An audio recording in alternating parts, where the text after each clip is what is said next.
It was bound to happen. Time to release the binge-watch version of the Call of Duty in colour. 8-hour chunks with comfort breaks in between episodes for us older viewers. Enough time to top up drinks and grab more biscuits. The Call of Duty is the biggest war video project I created in my 50 years working this content. It is available now in 24 colour episodes in English, French and Portuguese. We are developing the series in Spanish, Italian, Dutch, German and Japanese. We have to censor here on YouTube to satisfy global advertising requirements, but not for the Amazon Prime version. It is also available as 24 audiobooks. These can be found on YouTube and audible.com, as well as other licensed platforms. The Kindle, paperback and hardback books are available on Amazon.com. The French language version is being published as I write. And that is about it for the Call of Duty. I'll be developing the 4K and 8K versions shortly as artificial intelligence develops and enables the resolution upgrades. But it is time to move on with something different.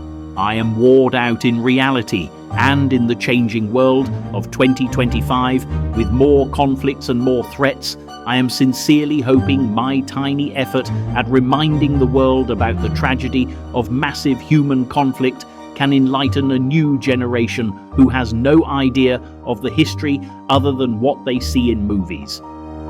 My work is 100% archive, real footage from a real time over 80 years ago. Lest we forget. Cheers, Liam Dale.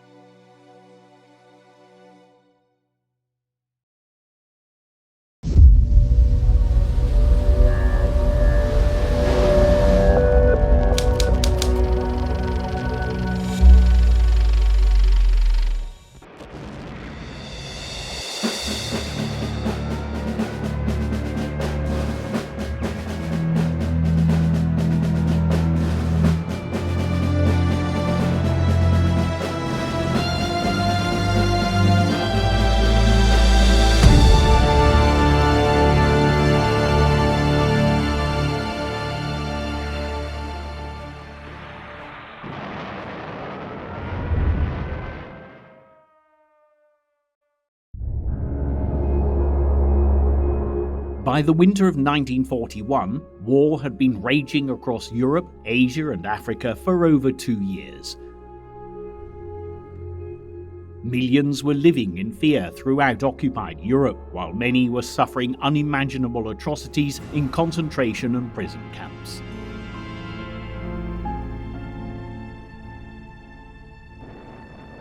In Africa, fighting continued between the Allies and Hitler's Axis powers, while in China, terror bombings by the Japanese continued to ravage the vast nation.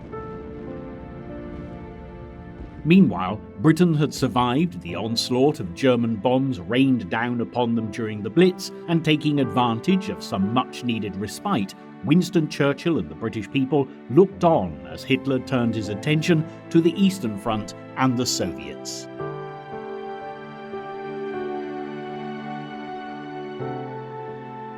While it seemed that the entire world was falling under the dark shadow of conflict, the United States of America had also been watching events unfold from afar.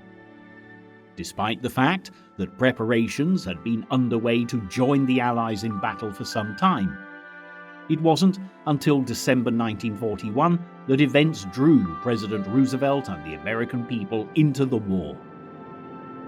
When Japanese bombers swarmed above Pearl Harbor, unleashing a devastatingly violent attack, thousands of servicemen were killed as the US naval fleet based there was decimated.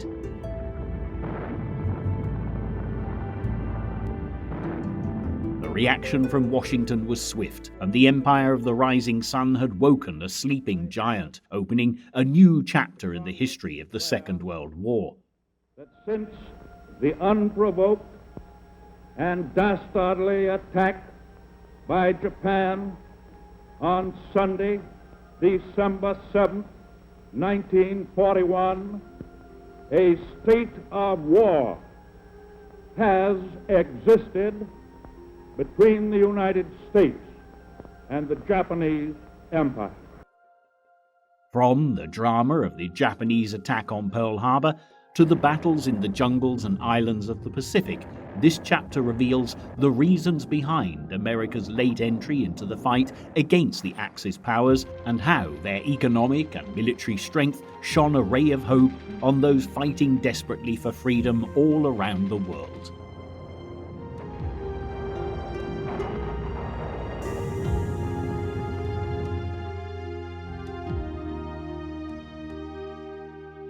The United States had long been known as the land of plenty, and from rivers glistening with gold deposits to vast territories rich in natural resources where growing towering cities exuded new wealth, the country had boasted its affluence from coast to coast. For many flooding into America as immigrants from overseas, the USA was seen as a place where dreams really could come true. But despite an abundance of jobs, land and resources, after the First World War, even the mighty home of the free had its problems. When the Wall Street crash struck in 1929, it dealt a devastating blow to the once booming economy, and as queues of poverty-stricken folk seeking work began to form on the streets, other nations were soon to follow the USA into the dark period of turmoil as the world faced the desperate days of the Great Depression. The economic problems were far-reaching, and across the Atlantic in Europe, Germany, still reeling from having to pay reparations after being defeated in the First World War, was particularly hard hit. Inflation rocketed, and as the economy froze, millions were made bankrupt. The German nation was plunged into poverty, and a discontented population was attracted to the promises of the Nazi Party, led by the fervently patriotic Adolf Hitler, who vowed to create a new age of wealth and affluence. His rousing speeches soon began to captivate the German people, and Hitler quickly rose to a position of unassailable power. By 1936, the Nazi dictator proved he was a man of his word. And when he ordered Nazi troops to march into the Rhineland, territory seized from Germany after World War I, he was able to secure precious raw materials to feed his empire-building ambitions. While nations fell to Hitler, toppling like dominoes across Europe as the Nazis pushed further west, far across the world in the Eastern Pacific, the Japanese were watching the Western empires crumble. Their tiny island kingdom had also been affected by the depression engulfing the world, and following the crash of 1929, Japanese incomes had dropped by 2/3, and banks had foreclosed on many businesses. As the value of the yen continued to fall, with few natural resources of its own, Japan had faced a crisis on the scale of Germany, and just like the Germans, the Japanese had started to fight for their survival.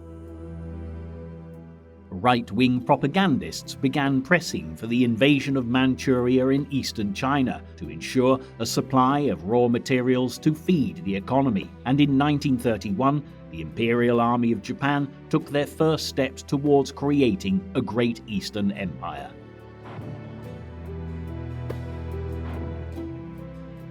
While the leader of the Chinese National Front, Chiang Kai-shek, faced the invading Japanese, by 1937 the battles had escalated into a brutal campaign to conquer the rest of China.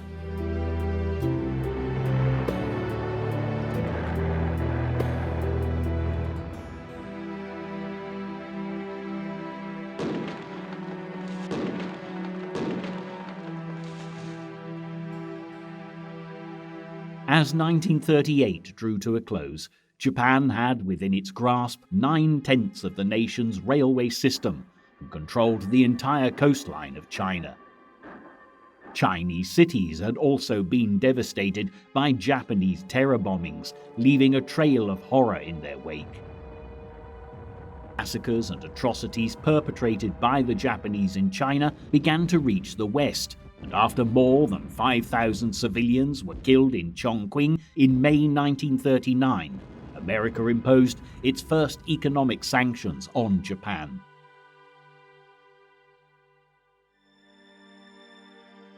On a global scale, these were indeed dark days, as Nazi and Japanese expansionism began to shatter the status quo.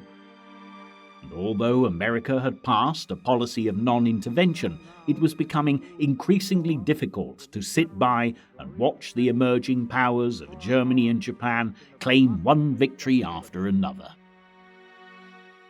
Matters came to a head when Japan sealed its alliance with Adolf Hitler and the Italian dictator Benito Mussolini in the Tripartite Pact of September 1940. It was clear to the American President Franklin D. Roosevelt that America's policy of neutrality and non-intervention may not be sustainable, and he had a stark warning for the people of the US. "We are determined to keep out of war, yet we cannot insure ourselves against the disastrous effects of war and the danger of involvement." American military and financial aid to China was increased. By October 1940, the Selective Training and Service Act was passed by Congress to bolster the armed forces. It was the first peacetime conscription that had ever taken place in the country, as all males aged between 21 and 36 could be called up for military service for 12 months. But if war was declared, they would have to serve their country for the duration of the conflict.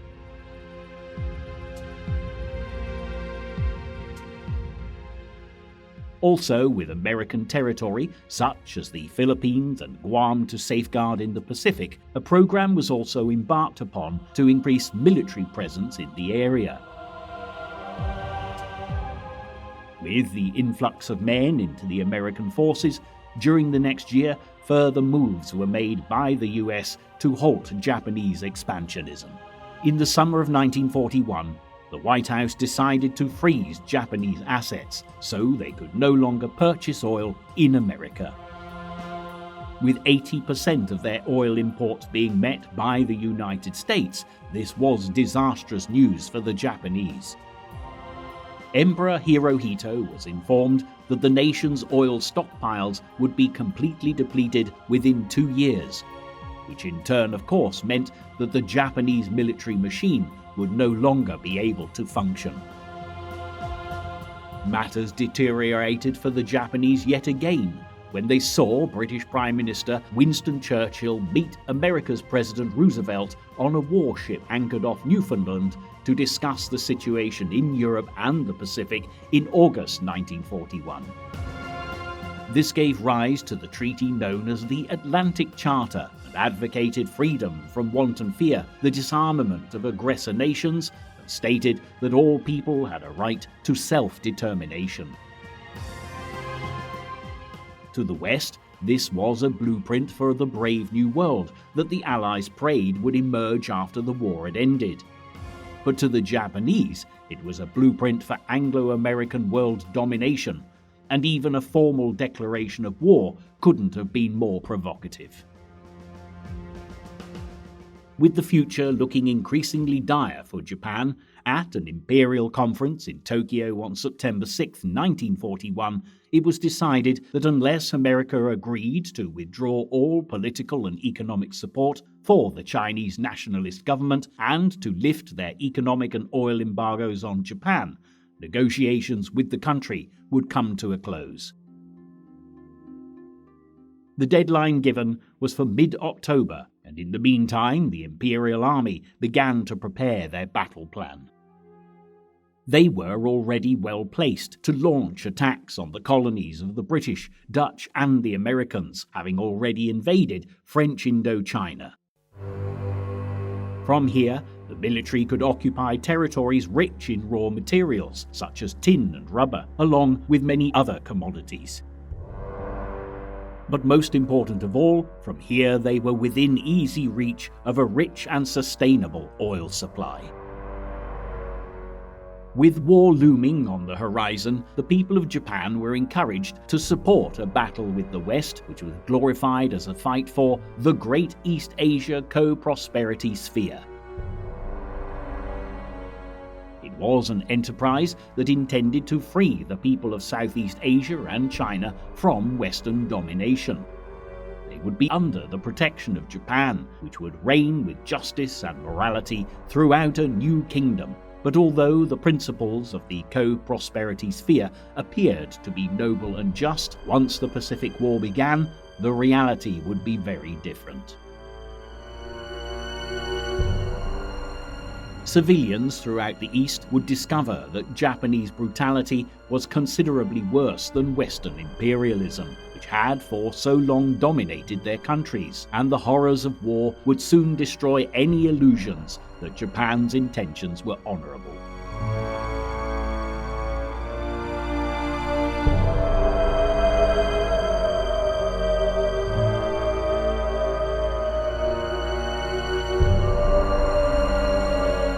With future battles edging ever closer, interestingly, not everyone in Tokyo was keen to rush into a war. The Prime Minister of Japan, Fumimaro Konoe, had at one time supported the notion of the co-prosperity sphere, but as the conflict continued in China, he feared that a war on two fronts would be impossible to win, and was therefore keen to continue negotiations with the United States. He pressed for a summit meeting with President Roosevelt to discuss the issues and to keep the pro-war factions in Japan at bay until a peaceful solution could be found. But Roosevelt refused to meet until Japan had left China. Meanwhile, for the Japanese military, the concept of retreat could not even be considered, and would forever be perceived as a humiliating stain on the glory of their empire. And as oil supplies gradually dwindled and the October deadline approached, it looked unlikely that a compromise would be reached.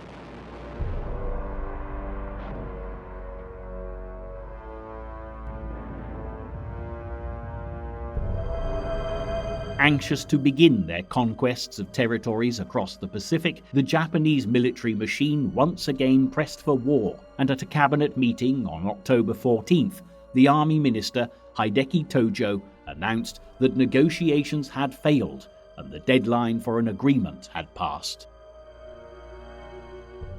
Nothing more could be done to avert going to war with the West, and Konoe, frustrated with his failure to negotiate a settlement, saw no other option but to resign.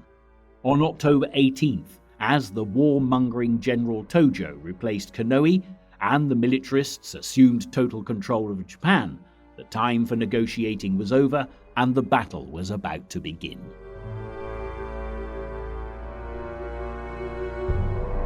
Throughout history, the Japanese were renowned for their fierce fighting and had once been led by samurai warriors who instilled the idea of Bushido, or freedom from fear, in their soldiers. A true Japanese warrior should have no fear of death, pain, or defeat, and no regard for himself, with his only purpose being to serve his master. But even with this extraordinary fearlessness instilled in the population, the fight ahead was going to be challenging. The United States had built up immense naval fleets and armies, and would be a formidable opponent. The admiral of the Japanese Navy, Isoroku Yamamoto, was well aware of what the country was up against, and knew that to begin a war with America, the Imperial Army would have to do a great deal more than simply seize their outposts. Yamamoto had studied at Harvard University, as well as spending time serving as a naval attaché in America, and he was one of the few Japanese commanders who really understood the immense naval power of the USA, and he told his government in no uncertain terms what was required.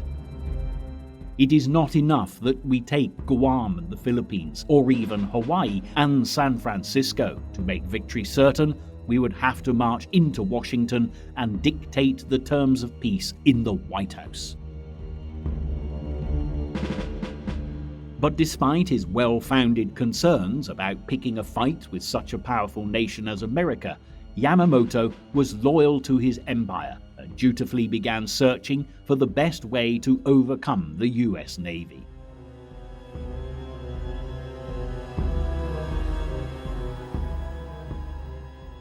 In October 1940, he'd observed the British bombard the Italian fleet based at Taranto with torpedoes, especially developed to work in the shallow water of the Italian Bay. It was the first attack of its kind, and had proved an inspiration to the Japanese admiral. He realized that rather than waiting for the American destroyers to come to the Pacific, the planes of Imperial Japan could be mobilized for a surprise strike on the American fleet, crippling it before it could set sail for the Pacific theater of war. In the spring of 1941, Japanese carrier pilots began training in the special tactics that would be essential in the attack plan, which would target Pearl Harbor in Hawaii. By the autumn, as Tojo took on the role of Prime Minister, Yamamoto saw that there was now no turning back.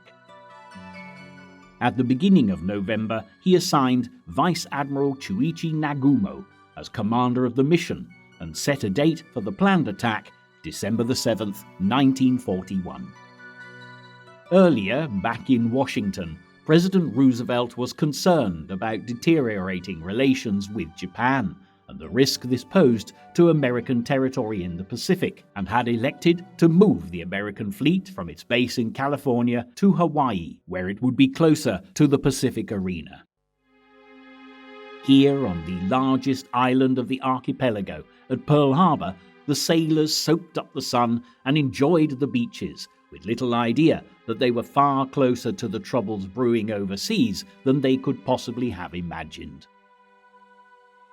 But while the sailors enjoyed their Hawaiian paradise, Western intelligence had made some disturbing discoveries. On November 18, 1941, the US Navy cracked a secret code enabling them to decipher information sent to the Japanese ambassadors in Washington. It revealed that in the event of an emergency, coded warnings would be added to the middle of the daily Japanese news broadcast. North wind cloudy would mean war with the Soviet Union. West wind clear meant war with Britain and its colonies, and east wind rain represented war with the United States. If Japanese delegates on foreign soil heard this weather report, they were ordered to destroy all coded papers. While intelligence was on full alert, listening out for the messages which would give them early warning of an attack, the ships that would make up the Pearl Harbor attack fleet had begun to disappear from Japan's home waters. They were heading for their rendezvous point in the freezing Kuril Islands to the north of Japan. But although shipping movements were being monitored, Western intelligence still only suspected the attack on the Pacific and had little idea of the terrible danger the US naval fleet at Pearl Harbor was in. Meanwhile, the charade of diplomacy continued between Japan and America, and on November 20th, the Japanese ambassador to the United States, Nomura, presented Japan's final ultimatum to the Secretary of State, Cordell Hull, demanding a resumption of oil supplies to Japan and the cessation of aid to China. Hull refused to comply and once more demanded that all Japanese troops be withdrawn from China.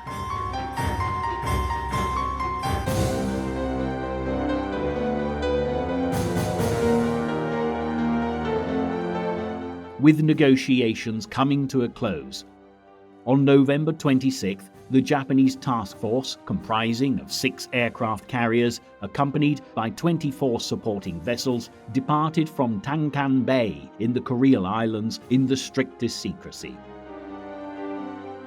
Keeping radio silence to avoid detection, they crossed the North Pacific, avoiding the normal shipping lanes as they headed towards their destination 200 miles northwest of Hawaii. It was from here that the attack on Pearl Harbor would be launched.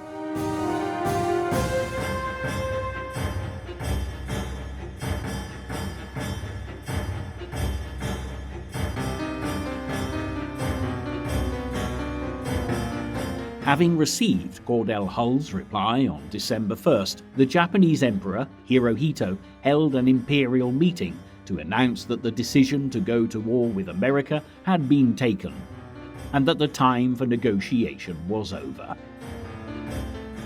With Japan now fully committed to war, the next day Admiral Yamamoto sent a coded message from his base in Hiroshima to Vice Admiral Nagumo, the commander of the task force, ordering him to launch the attack on December 7th.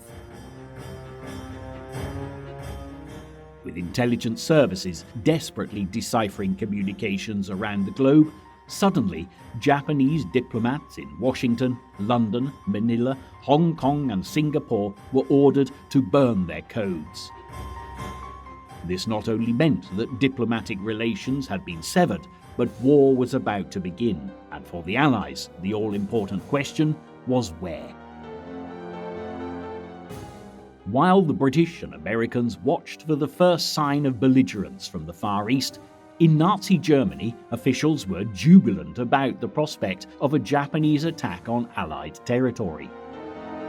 The German Foreign Minister von Ribbentrop had assured the Japanese ambassador in Berlin that Hitler would support its tripartite pact ally and declare war as soon as Japan went to war with the United States. Tokyo had in turn informed Germany that the time of this war may come quicker than anyone dreams. While Roosevelt was well aware that a peaceful conclusion to negotiations between Japan and America looked more tenuous by the day, he could hardly have imagined that a full-scale airborne attack was just a week away. Unaware of the task force lining up close to Hawaii, on December 6th, the American president made a final appeal for peace to Emperor Hirohito. Ominously, there was no reply, but later that day, US intelligence intercepted a 14-part Japanese message and deciphered the first 13 parts. They revealed that Secretary of State Hull's offer had been rejected, but the message was incomplete, and it wasn't until the next day that the crucial 14th part actually arrived. Meanwhile, in Hawaii, life went on as normal. American sailors were ashore enjoying their tropical paradise as they played football or golf, and on the night of December 6th, as sailors relaxed in the bars and clubs, many were dancing to the sounds of the Navy's musicians in a Battle of the Fleet dance bands. Staying up until the early hours, few would be prepared for the onslaught that lay ahead. But as night gave way to day, the first warning signs were breaking over the horizon. At 4:50 a.m. on Sunday, December 7th, Japanese midget submarines stealthily entered through the harbour gates, but though they were spotted, no general alarm was given. Back in Washington, the tension was building as General George C. Marshall, Roosevelt's military advisor, had received the decoded 14th part of the message from Tokyo. It confirmed that negotiations with Japan had ended, and realizing the potential implications, the US War Department immediately sent an alert to Pearl Harbor. But problems with radio communications would delay the message, and tragically the vital warning would arrive too late. While Washington was aware that hostilities were about to commence on the other side of the Pacific, events were gathering pace as Japanese ships loaded with 5,000 troops from the war-torn battlefields of China approached British-controlled Malaya.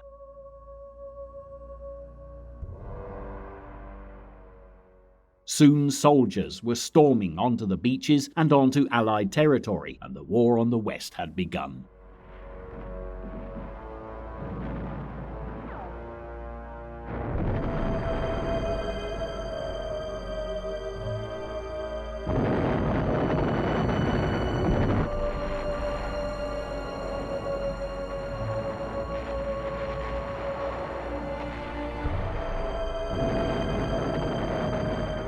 While the fury of the Japanese military was unleashed in the Pacific, radio transmissions between the Japanese carrier fleet near Hawaii and Tokyo ceased, and at 6:15 a.m., Vice Admiral Nagumo gave the order to release the planes.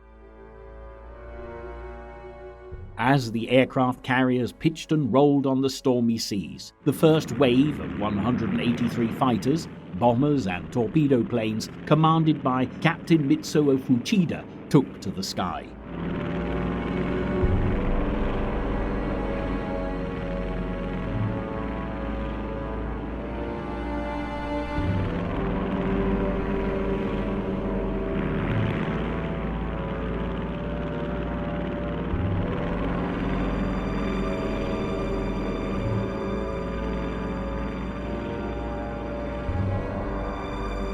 The vast formation included bombers, which would target the battleships and aircraft carriers, followed by dive bombers to attack the land-based aircraft and hangars at Ford Island and Wheeler Field.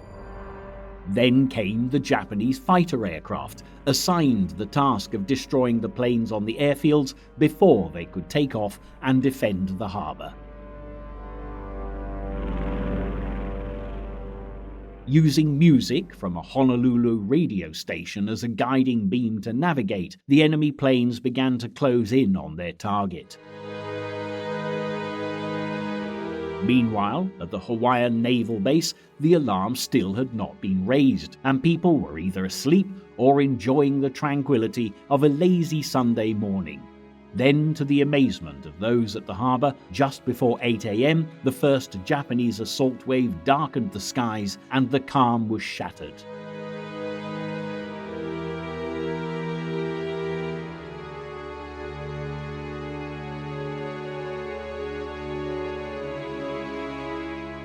Commander Logan C. Ramsey at the command centre on Ford Island sounded the alert. Air raid on Pearl Harbor. This is not a drill, while the Japanese fighter planes began to swoop over Hickam and Wheeler airfields, rallying to the battle cries of Commander Fuchida.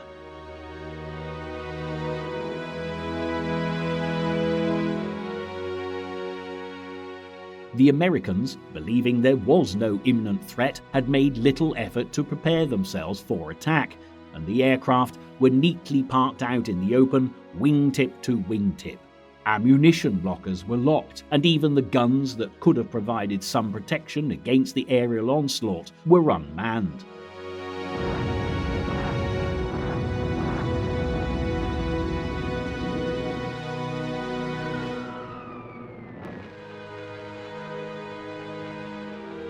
As showers of bombs were released onto the airfields below, the Japanese could barely believe their luck. The element of surprise so crucial to Yamamoto's plan could not have been greater. There weren't even any torpedo nets to protect the American battleships, and as waves of bombers began to close in on the fleet, the torpedoes, developed to slice through the shallow depths of Pearl Harbor, devastated one target after the other. Of the more than 90 ships at anchor in Pearl, the main objective of the Japanese had been to strike the vessels moored on Battleship Row along the southeast shore of Ford Island.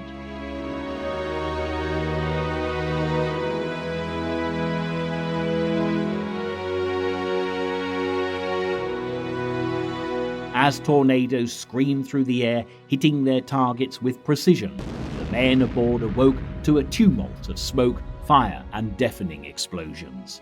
The battleships had little chance to defend themselves, and within the first minutes of the attack, all of the 7 vessels anchored along the shore had been bombed or torpedoed. 2 sank, while the USS Arizona exploded in a giant ball of flames after an armor-piercing shell ignited the ship's forward ammunition magazine.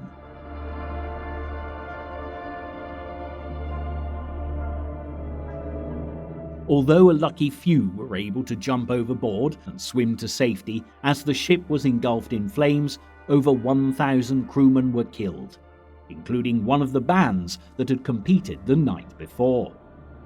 It was the greatest loss of life on any ship that day, and the casualties of the USS Arizona amounted to half the total number of Americans killed at Pearl Harbor. As the naval base was thrown into pandemonium, 30 minutes after the first attack, there was a short lull in the furious onslaught before a second wave of Japanese planes appeared over the harbor. By now, all around Pearl, civilians who at first thought the explosions were part of military maneuvers quickly became aware that they were under attack. The element of surprise had passed, however, and the US troops were now well aware of what they were facing. Anti-aircraft fire began to fight off the attacks, and some sailors even turned to machine guns and pistols as they battled desperately against the hail of missiles from the sky. Many heroes would emerge on this historical day, and one of those who fought bravely to defend the naval base was Doris Miller, a mess attendant aboard the USS West Virginia. Despite having no training, he seized one of the anti-aircraft guns and began firing at Japanese planes until there was no ammunition left. But despite the bravery of Miller and all those fighting off the onslaught, the casualties suffered by Nagumo's pilots would be few compared to the devastating losses of the Americans. By 10 a.m., as the skies over the Hawaiian harbor fell silent 2 hours after the initial attack had begun, a trail of destruction lay around Pearl Harbor. As nurses and doctors rushed to tend the wounded, it was clear that the US fleet had been dealt a devastating blow. Over 2,400 Americans had been killed, including a number of civilians. Over 21 ships had been sunk or disabled, and almost 200 aircraft were destroyed, while over 150 were damaged as they stood on the ground. Virtually none had been able to take off to defend the base.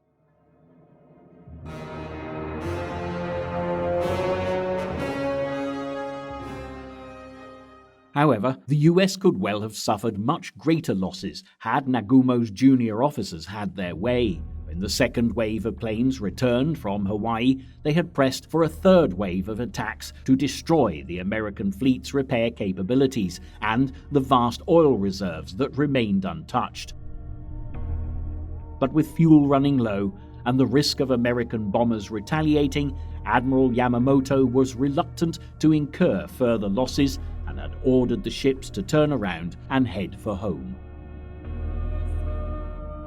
It was a decision that would cost Japan dearly, as although the scene at Pearl Harbor was one of utter devastation, most of the ships on Battleship Row would be miraculously salvaged and eventually rejoin the battle against Japan in the Pacific Theater of War. As well as the failure to order a third strike, there was also another blow to Yamamoto's plan, as 3 US Pacific Fleet aircraft carriers, Lexington, Enterprise, and Saratoga, were not in the port during the day. The USS Enterprise, under the command of Admiral Bill Halsey, had been delivering planes to Wake Island and was 250 miles west of Hawaii. Halsey himself was furious when news of the attack reached him, and after vowing to avenge the Americans who died that day, he spent the next 3 years pursuing the Japanese around the Pacific.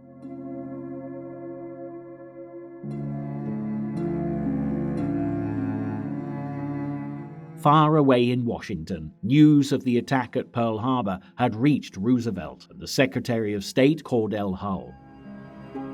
Yamamoto had wanted to abide by the military laws of engagement, giving notice of an attack, and had ordered the Japanese ambassadors to take a message saying negotiations had failed to the White House by 1 p.m.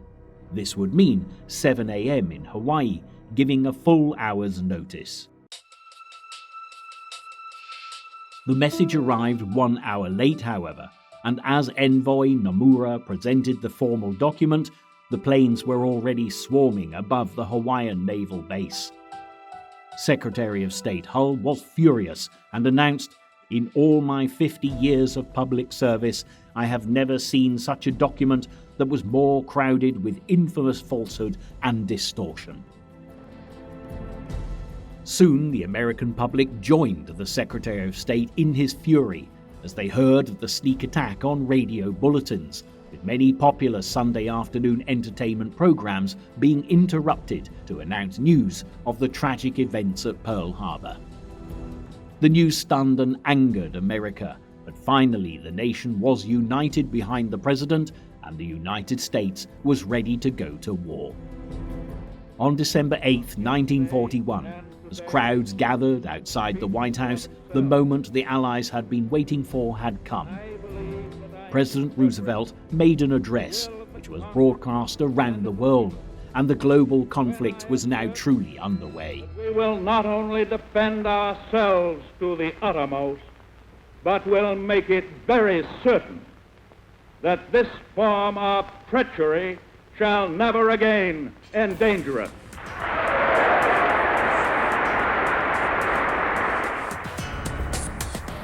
The American Senate was unanimous in its decision to go to war with Japan, and a determination to avenge the attack on Pearl Harbor swept far and wide across the whole of the USA.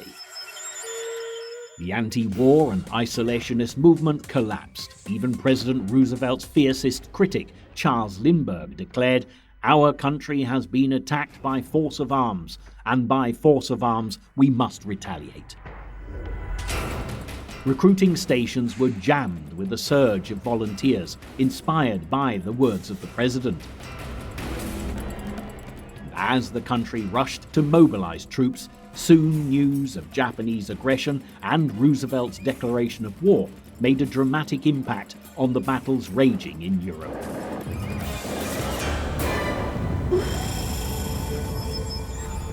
On the Eastern Front, the Nazi troops advancing on Moscow were battling against Stalin's Red Army, which fought fiercely to defend the capital. With temperatures plunging below freezing, thousands of Germans were falling victim to the bitter Russian winter, and for Adolf Hitler, it was far from being an ideal moment to be drawn into conflict with another nation, especially one as powerful as the United States. Nonetheless, on December 11th, Adolf Hitler honored his tripartite agreement with Japan and declared war on America.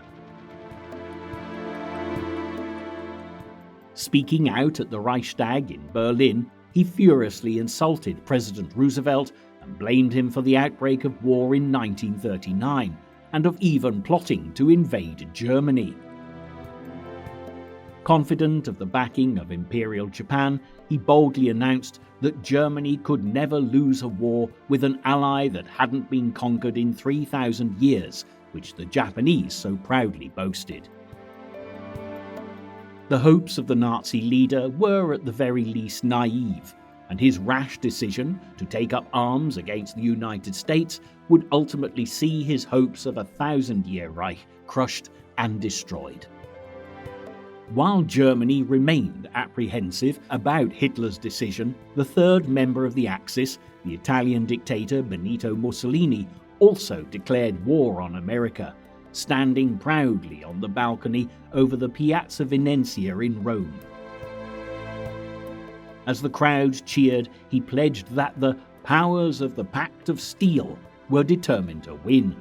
As the so-called Axis powers of Japan, Germany and Italy united against America, Britain, France and their allies, the world had entered a truly global and very dangerous conflict.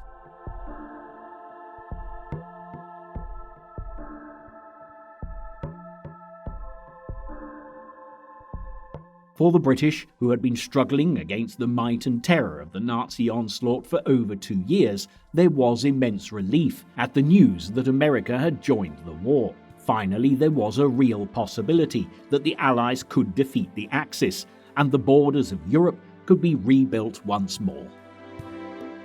There can be no doubt that the news was met with joy by those in occupied Europe, But as the people of Britain breathed a huge sigh of relief, there was now another enemy to face, and while Japanese troops began their Pacific advance, the outposts of the British Empire were under serious threat.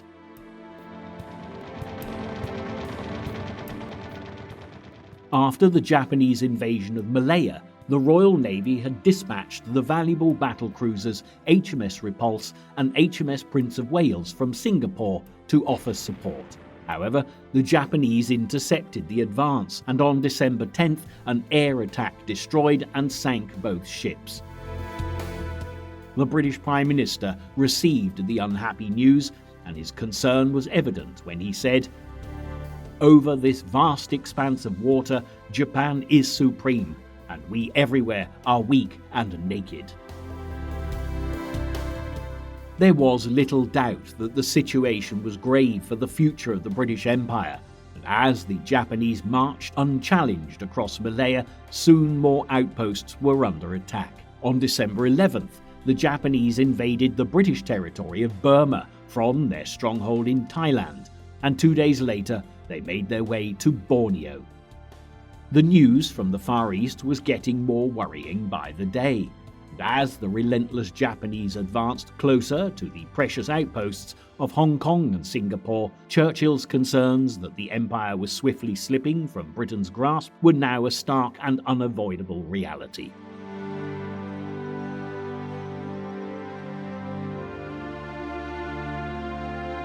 Back in the United States, President Roosevelt was equally concerned about the fate of American territory in the Far East. 9 hours after the first strike on Pearl Harbor, the Japanese had begun bombing the American base in the Philippines, which would suffer even greater devastation than the fleet at Pearl.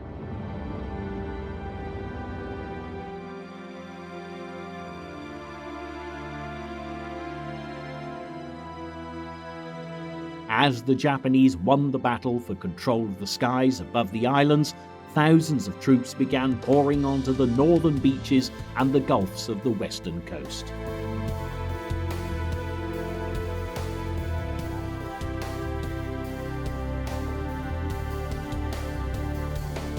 The task facing the inexperienced and poorly equipped Philippine and American troops was challenging to say the least, as they tried to defend whatever ground they could against the battle-hardy Japanese.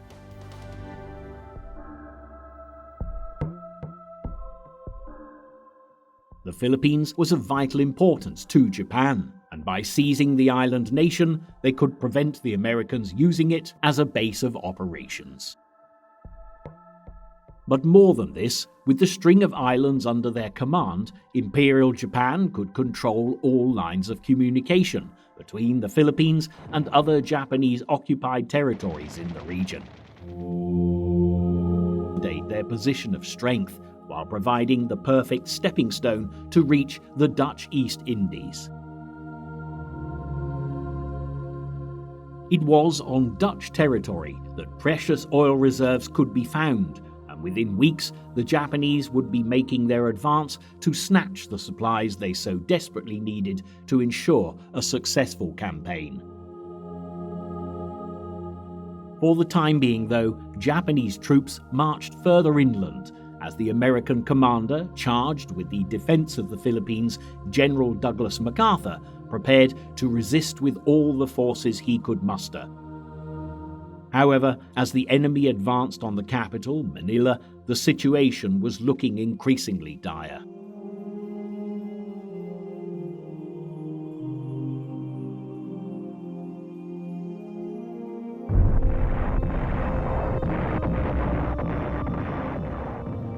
While Allied forces retreated to the peninsula of Bataan, other American outposts had already fallen to the Japanese. After an aerial bombardment on December the 8th, a large invasion force had swarmed into Guam, swiftly overcoming resistance from American personnel stationed on the island. By the new year, Wake Island would also be taken, and the United States was fast losing its Pacific hold. As the relentless advance across Southeast Asia continued, it seemed nothing could stop the Japanese military machine, and as troops spread around the Pacific and more countries were absorbed into the new Eastern Empire, there were concerns that even India and Australia would soon come under attack from the Japanese. And all the while, as the conflict grew, Admiral Yamamoto's decision to recall the ships from Pearl Harbor before landing a third and potentially decisive blow to the US naval fleet was rapidly proving to be a grave mistake. As the smoke settled over Pearl, salvage operations had begun to repair and refloat the ships that had been damaged in the surprise attack. Incredibly, only the USS Arizona, Utah, and Oklahoma were beyond repair, while the rest of the fleet would soon be ready to rejoin the battle in the Pacific, reclaiming territory that was being lost to the Japanese, while exacting revenge for those Americans who had died on that fateful day. But as the ships were hauled from the shallow waters of Pearl, questions were still being asked back in America. Why had the commanders at the naval base not been better prepared? Scapegoats were soon found, and the commander of the US military in Hawaii, Walter Short, along with the commander-in-chief of the US Pacific Fleet, Husband E. Kimmel, were demoted and blamed for the lack of an adequate defense plan to counter the Japanese attack with. On December 17th, Admiral Chester W. Nimitz took over as commander of the fleet, and his role in the Pacific War would prove crucial for the Allies, and awards were presented to those who had displayed great personal bravery during the attack on the harbor. The decorated included Doris Miller, who became the first African American to be awarded the Navy Cross as the Allied leaders began planning their next move in the fight against the Axis powers.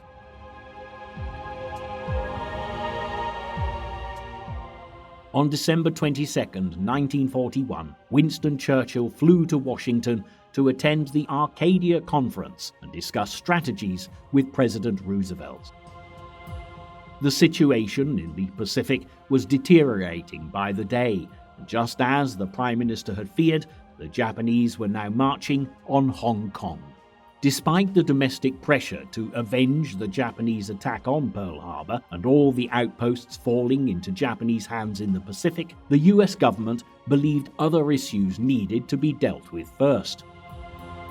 The main priority was to defeat Adolf Hitler and Nazi Germany, and after Hitler's declaration of war on the United States in the days following the Pearl travesty, such a course of action became more politically acceptable.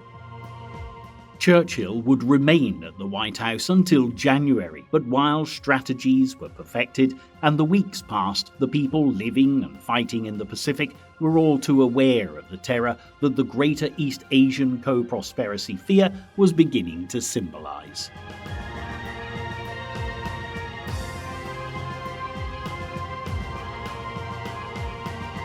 After 17 days of resistance, the battle was lost in Hong Kong, and on Christmas Day 1941, the governor of the British outpost surrendered to the Japanese. Meanwhile, the situation in the Philippines was also deteriorating at a rapid pace, and just one day after Hong Kong surrendered, Manila was declared an open city.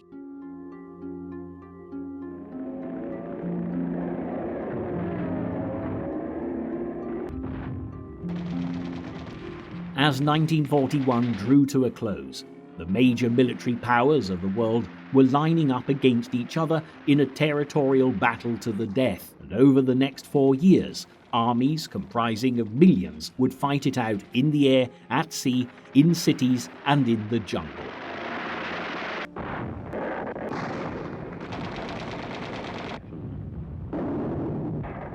For Roosevelt and Churchill, the fight was for democracy against tyranny. But as more Pacific colonies fell and more prisoners were taken, the first few months of 1942 would demonstrate that tyranny had the upper hand.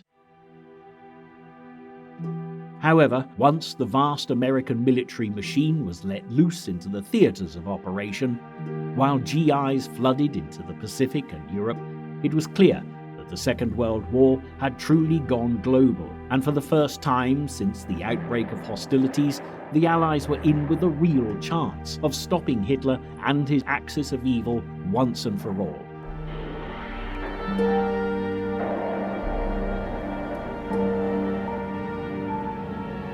As the Pacific struggle gathered pace, Pearl Harbor was only the beginning of a conflict in which some of the most brutal battles of the war would be fought.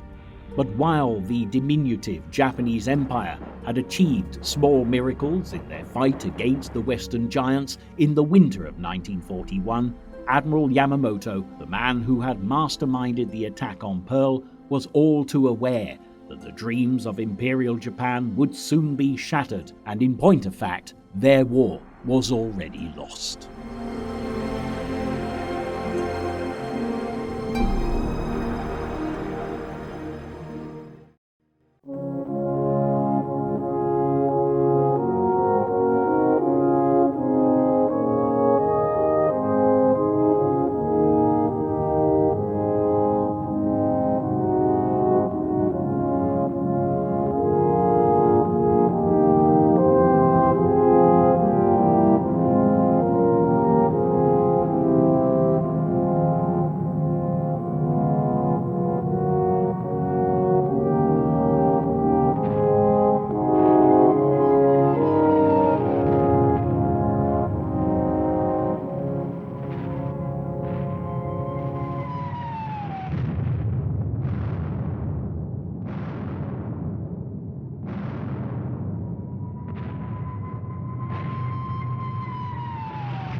In the early weeks of 1942, as battle raged in Western Europe and North Africa, the Japanese threat to invade Malaya and Singapore became a reality.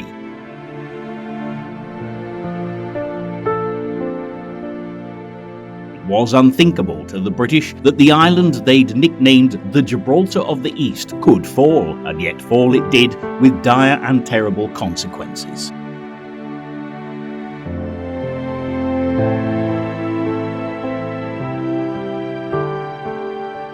Some 80,000 prisoners of war were taken in Singapore, 50,000 more in Malaya. No wonder British Prime Minister Churchill described it as the worst disaster and largest capitulation in British history.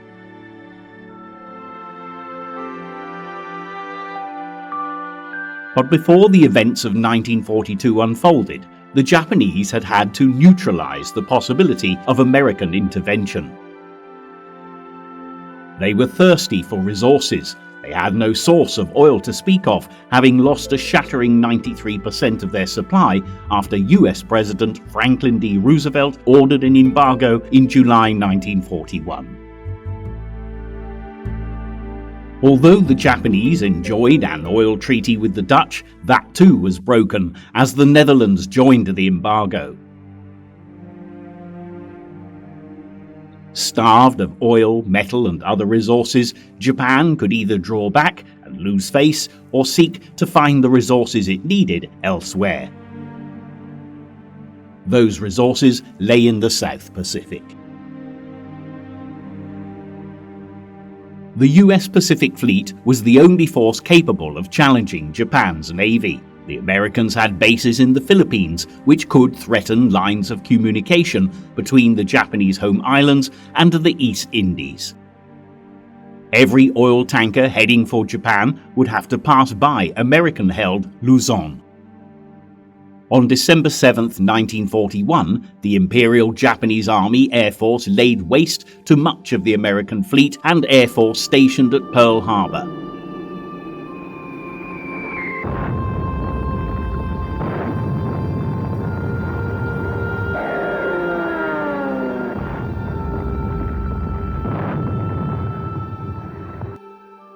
It was a strike of such audacity it almost defied belief. President Roosevelt described it as a date which will live in infamy.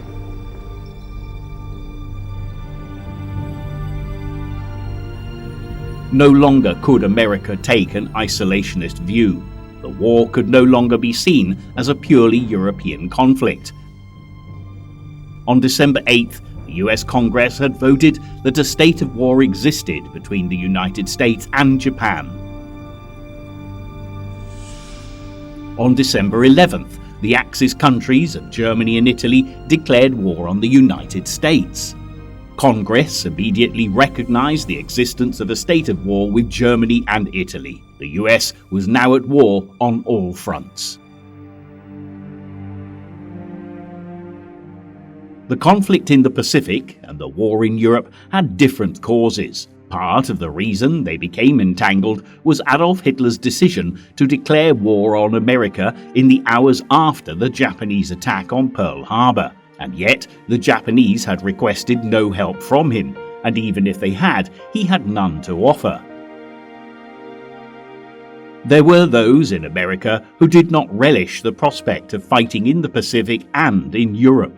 And yet Hitler's decision to declare war meant that the world's two greatest military and industrial powers, America and Russia, were now aligned against him.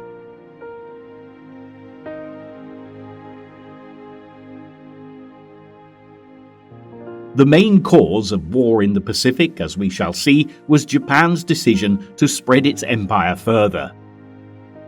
What Britain had done 100 years before, Japan now sought to copy.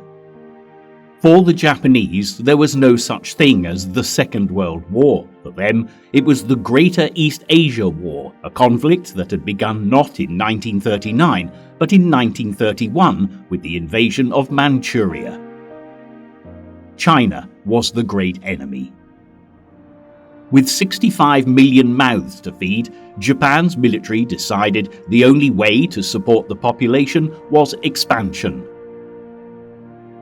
The Japanese had been cruel invaders of China, seeking the glory of empire, but also the wealth that lay beyond her borders in larger markets for her industry.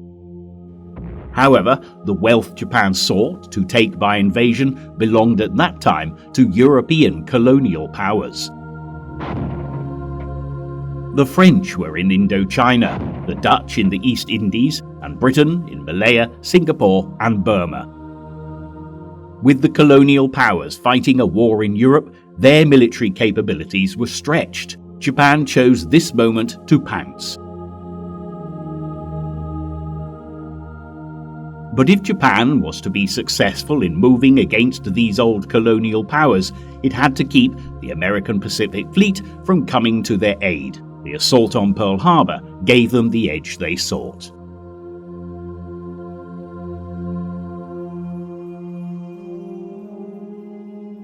Japan struck hard and fast, attacking American possessions in the Pacific, the Philippines, Wake Island, and Guam.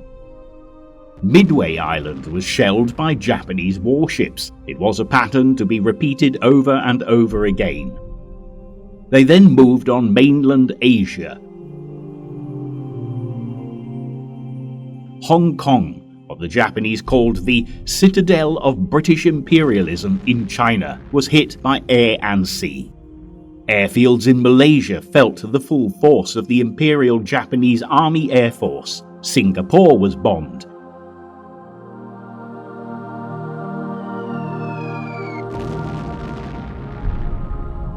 Japanese troops landed in the north of Malaya and southern Thailand.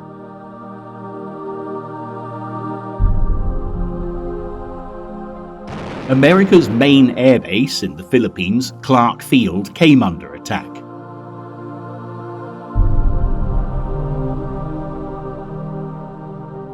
In the Philippines, the main island of Luzon was hit, as was British Borneo, where the only Allied ground unit, an outnumbered Indian battalion of the 15th Punjab Regiment, managed to resist for 10 weeks before it was overwhelmed.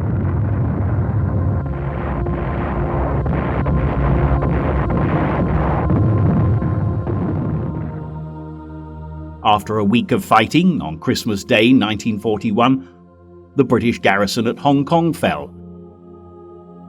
It had held on longer than anyone had expected. Isolated at the southeastern tip of China, Hong Kong had been considered expendable. Yet 6,000 defenders had held off 40,000 Japanese. The end came when the colony's reservoirs were taken. There was nothing to do but surrender. The Japanese campaign in Burma took much longer. Burma was a prize highly sought. It provided the British with a gateway to India, the jewel in the colonial crown. What's more, since 1938, the Burma Road that ran from Mandalay to Kunming had been the only overland supply route for the nationalist forces fighting the Japanese in China.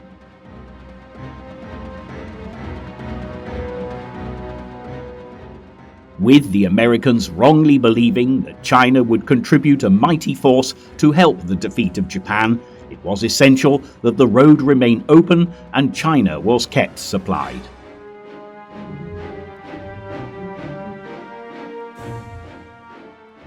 With China joining the Allies and declaring war on Germany, Italy and Japan, the American general Joseph Stilwell, Vinegar Joe as he was known, joined the Chinese nationalist leader Chiang Kai-shek as his chief of staff. Though they were successful in repulsing a Japanese attack in China on January 15th, their success was short-lived. The Japanese were already in Burma, and they did not let the dense jungle hinder their ambitions. Where roads were blocked, they simply took to the undergrowth. British-trained Burmese forces were unable to halt their advance. Japan's first objective was Rangoon, Burma's only port. They reached it and took it in early March. When Japanese forces gained control of the Burmese end of the road, they had succeeded not only in gaining the rich resources of oil and rubber Burma had to offer, but also in closing China's land links to the Allies. Burma would remain in Japanese hands until May 1945. In the Commonwealth of the Philippines, the Allied forces were commanded by General Douglas MacArthur. The Philippines had been officially made a territory of the United States as far back as 1902. In the months leading up to the war, days were languid, given over to ceremonies, inspections and training. Officers and their wives occupied their evenings and weekends with social events and rounds of golf, while the soldiers enjoyed the delights on offer in the bars of Manila.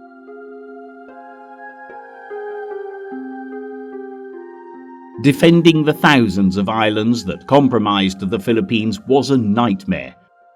They lay 8,000 miles from the American west coast, but only 200 miles from Japanese-held Formosa. To defend them, General MacArthur had the equivalent of 2 divisions of regular troops, 16,000 US regulars and 12,000 Philippine scouts. He could call on additional thousands of Philippine militia, but they were untrained and ill-equipped, hardly a force strong enough to stand up to the might of the Imperial Japanese Army.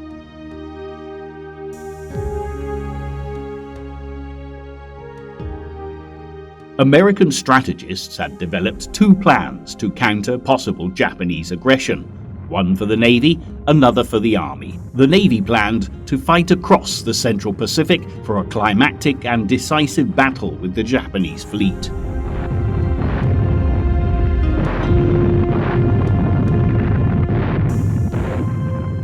The Army saw no way to save the Philippines and favoured a strategic defence along an Alaska-Hawaii-Panama line. But writing off the Philippines was politically impossible. As war drew ever closer, frantic efforts were made to strengthen the Commonwealth's defences. Both General MacArthur and Army Chief of Staff General George C. Marshall, who commanded US forces in Hawaii, overestimated the abilities of their own forces and greatly underestimated the strength and ability of the Japanese. In particular, they grossly exaggerated the power of the new B-17 Flying Fortress bomber, a few of which were rushed to the Philippines in the last days of peace. Their efforts proved too little, too late.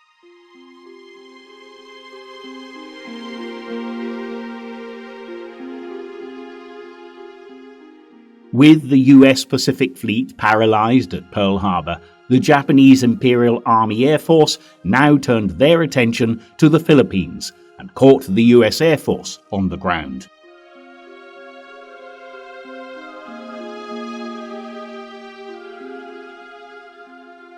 Japan had total air supremacy. A stockpile of torpedoes was destroyed, US submarines were rendered useless.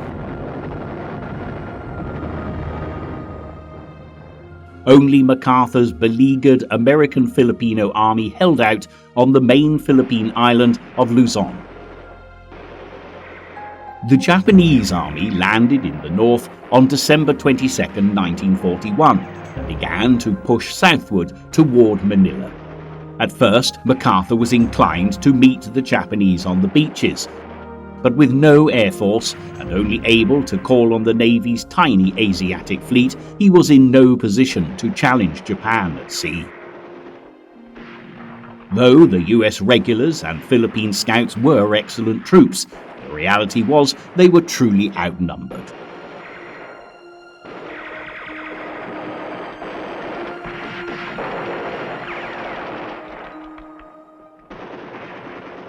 After 2 weeks' hard fighting, the American and Filipino troops withdrew to the Bataan Peninsula on the west side of Manila Bay. There, MacArthur could pursue a strategy of defense and delay, shortening his lines and using the mountainous jungle-covered terrain to his advantage. Furthermore, he could deny the Japanese the use of Manila as a port. Perhaps he could even hold out long enough for a relief force to be mounted in the United States.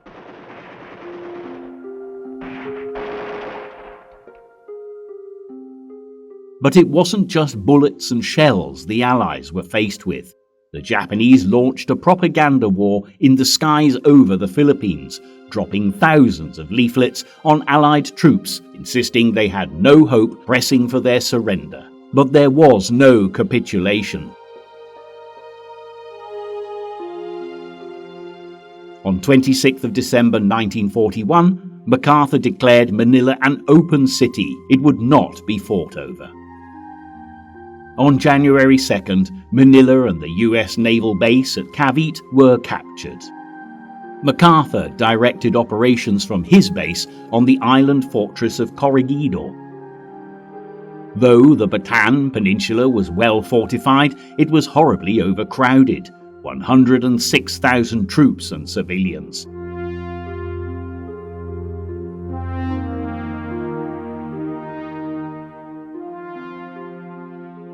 There was too little food and too little ammunition. Sickness and malnutrition set in. The American-Filipino force, racked by dysentery and malaria, continued to fight, but disease and lack of proper sustenance claimed more lives than the enemy.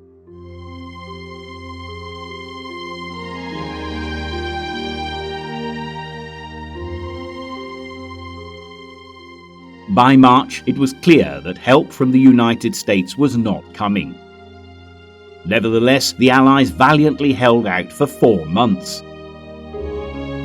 Though the attempt to hold the Philippines was gallant, it was inevitably doomed.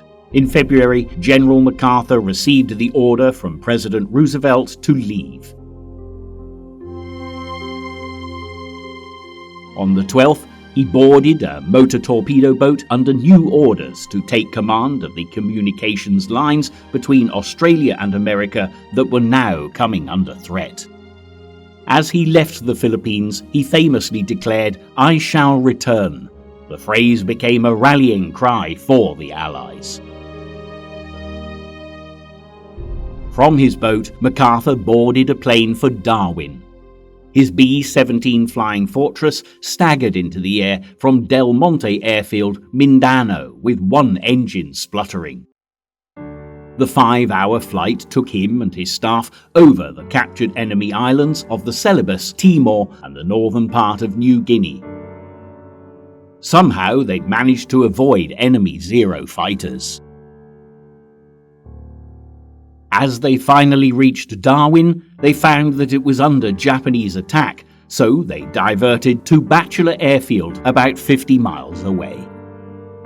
When they eventually disembarked from the aircraft, a weary MacArthur remarked, "It was close, but that's the way it is in war. You win or lose, live or die, and the difference is just an eyelash." Some US Navy officers had given MacArthur only a 1 in 5 chance of escaping the Philippines. Via the radio airwaves, Tokyo Rose had boasted that the Japanese would capture him. But MacArthur and his family made it out. It was from this new Australian base that he would conduct the next phase of operations.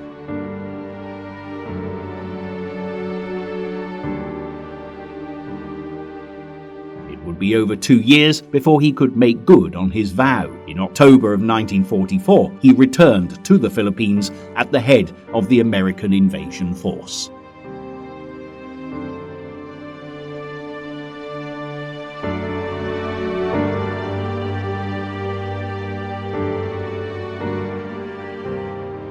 As we've already discovered, one of the main driving forces behind the Japanese policy of expansion was its need to replace the oil lost when America enforced its embargo. And so, with barely 18 months' supply of oil in reserve, the Imperial Japanese war machine invaded the oil-rich Dutch East Indies on January 11th. A joint American, British, Dutch, Australian force under General WWII had been formed to protect the curving chain of islands that begins in the northwest with Sumatra and continues south and east through Java, Bali, Flores and Timor. The latter just 400 miles off the coast of Darwin, Australia. When General WWII took command, the outlook was not good. Dutch forces were scattered across the islands in small garrisons. The air support was meagre. There was no aircraft carrier to provide naval weight. The Japanese attacked southern Sumatra with 700 parachute troops on February 13th. The threat to Java was imminent. On orders from Churchill, General WWII left for India. This left Dutch forces under the command of Admiral Helfrich, 3 Australian battalions, a squadron of British tanks and 5 squadrons of the RAF. Together, they engaged the Japanese in what became known as the Battle of the Java Sea. It was a gallant action, but the Japanese would not be halted. By the time the Japanese invasion forces arrived on land, the Allied navy in Java ceased to exist. With no air cover or naval support, resistance on land was short. Admiral Helfrich surrendered on March the 8th. Meanwhile, the Imperial Japanese forces were moving down through the jungles of Malaya towards the prize that was Singapore. The British had been in residence since 1819, when Sir Thomas Stamford Bingley Raffles founded a trading post there. It soon became an important British outpost, and Singapore's rapid growth and importance to the British East India Company ensured that the British were there to stay. In 1824, the status of Singapore as a British possession was cemented in an Anglo-Dutch treaty that divided the Malay archipelago between the two colonial powers, the British controlling the area north of the Straits of Malacca, including Penang, Malacca and Singapore, whilst the area south of the Straits was assigned to the Dutch. Britain also had interests in Malaya to the north of Singapore Island. It had become an important source of rubber and tin. By 1910, the pattern of British rule in the Malaya lands was established. The Straits settlements were a Crown colony, ruled by a governor under the supervision of the Colonial Office in London. Their population may have been 50% Chinese, but all residents, regardless of race or creed, were British subjects. Subjects that now faced a Japanese invasion force. In 1940, as First Lord of the Admiralty, Winston Churchill had been responsible for Singapore's defences. He was convinced that should the island be attacked, it would be by sea. He informed his cabinet colleagues that Singapore is a fortress armed with 5 15-inch guns and garrisoned by 20,000 men. It could only be taken after a siege by an army of at least 50,000. Furthermore, he noted that Singapore was as far from Japan as New York was from Southampton. He thought it impossible to maintain men and munitions over such a distance. He also didn't consider it plausible at that time that the Japanese, who he described as a prudent people, would extend themselves beyond the Yellow Sea and China, where they were already occupied. Surely they would not embark on so mad an enterprise so far from home. Churchill was wrong. He dispatched 2 battleships, HMS Prince of Wales and HMS Repulse. HMS Prince of Wales was a King George V class battleship. The Prince of Wales had a brief but active career, helping to stop the Bismarck and carrying Churchill to the Newfoundland Conference.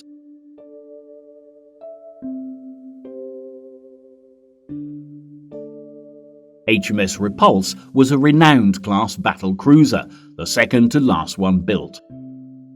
She too had taken part in the chase of the Bismarck. The Admiralty had planned for an aircraft carrier to accompany the 2 ships, but the action never materialised. HMS Repulse left Singapore in company with HMS Prince of Wales and 4 destroyers to try and intercept the Japanese invasion convoys heading towards Malaya. But their hunt for invasion forces proved fruitless and they turned south. It was at this point that Japanese aircraft were spotted. The fleet was attacked by 86 planes. Without the protection of an aircraft carrier, the ships were very vulnerable. The force the British thought to be an unsinkable deterrent was sunk, leaving the coast of Malaya exposed. General Yamashita could now make a move. His assault on Singapore would be down through Malaya, and as the British had been slow to send troops north from Singapore, Malaya was badly defended. the Japanese first encountered resistance from the 3rd Corps of the Indian Army defending the coast. These were quickly isolated and forced to surrender. Although the Japanese 25th Army was outnumbered by the Allies, General Yamashita concentrated his forces. He had just 30,000 men, the Allies 100,000 more. But despite their numerical inferiority, the Japanese pressed forward hard. On January 14th, a company of Australians ambushed Japanese bicycle-mounted troops who were passing through a cutting that led to the bridge on the Sungai-Geminche River. Despite inflicting heavy casualties in their first major confrontation with the Japanese, the Australians were eventually forced to withdraw. The Allies were unprepared when the Japanese left the roads and moved swiftly through the jungle. The jungle had been expected to slow the Japanese advance, but the Japanese didn't ride in trucks, they walked and rode bicycles. With superior close air support, armour, coordination, tactics and experience played to their advantage. The British had underestimated the military capabilities of their foe. The assortment of untrained pilots and inferior Allied equipment in Malaya, Borneo and Singapore at that time were no match for the Imperial Japanese Army Air Force. Their fighter aircraft, especially the Mitsubishi A6M0, was instrumental in achieving air superiority.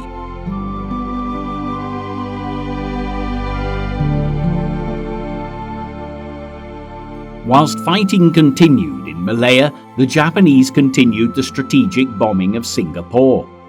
The British did their best to keep the bombers at bay with anti-aircraft fire for as long as ammunition was available. The governing powers began the evacuation of women and children. Some would never see their fathers and husbands again. As defeat loomed, all available ships were hastily loaded with fleeing civilians. The Empire Star, designed to carry a small number of passengers, was crammed with 2,000 refugees. But coordination broke down and the evacuation became chaotic. Enemy planes attacked the fleeing ships and thousands of civilians drowned.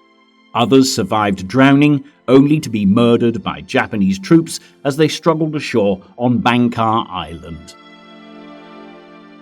With the Japanese advancing on Singapore, let's take a moment to look at events as they were played out in Europe. From the time that Hitler rose to power in 1933, he began to pass the Nuremberg Laws, stripping Jews of rights and citizenship. He had made no secret of his antipathy towards Jews and spoke often of their removal by any means. By 1941, the first extermination camps were being built. Belzec, Sobibor, Treblinka, Chelmno, Majdanek, and finally Auschwitz-Birkenau. On January 20th, 1942, the Wannsee Conference was convened at Wannsee Villa, Berlin, a meeting to discuss the practicalities of mass murder. Though no order directly linking Adolf Hitler to the extermination of the Jews has ever been found, Rudolf Hess, commandant of the camp at Auschwitz, and Adolf Eichmann, who had been described as the architect of the Holocaust, both said such an order existed in the early summer of 1941. Writing in his diary, Joseph Goebbels, Hitler's Reich Minister of Propaganda, noted, "Regarding the Jewish question, the Führer is determined to clear the table now the World War has come.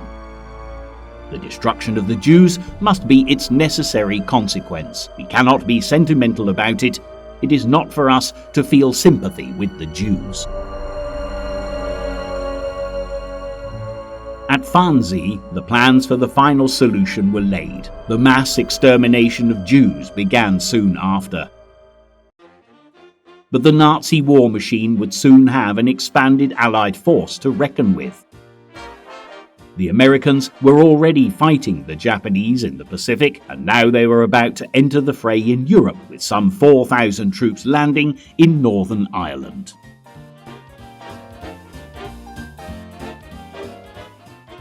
These were the first US troops to set foot on European soil since the American expeditionary troops left at the end of the Great War. They were greeted by Sir Archibald Sinclair, Secretary of State for Air, with the words, "Your safe arrival here marks the new stage in the World War. It is a gloomy portent for Mr. Hitler, nor will its significance be lost on General Tojo." In truth, the deployment of American troops in Britain had been in the planning since April 1941, 8 months prior to the Pearl Harbor attack.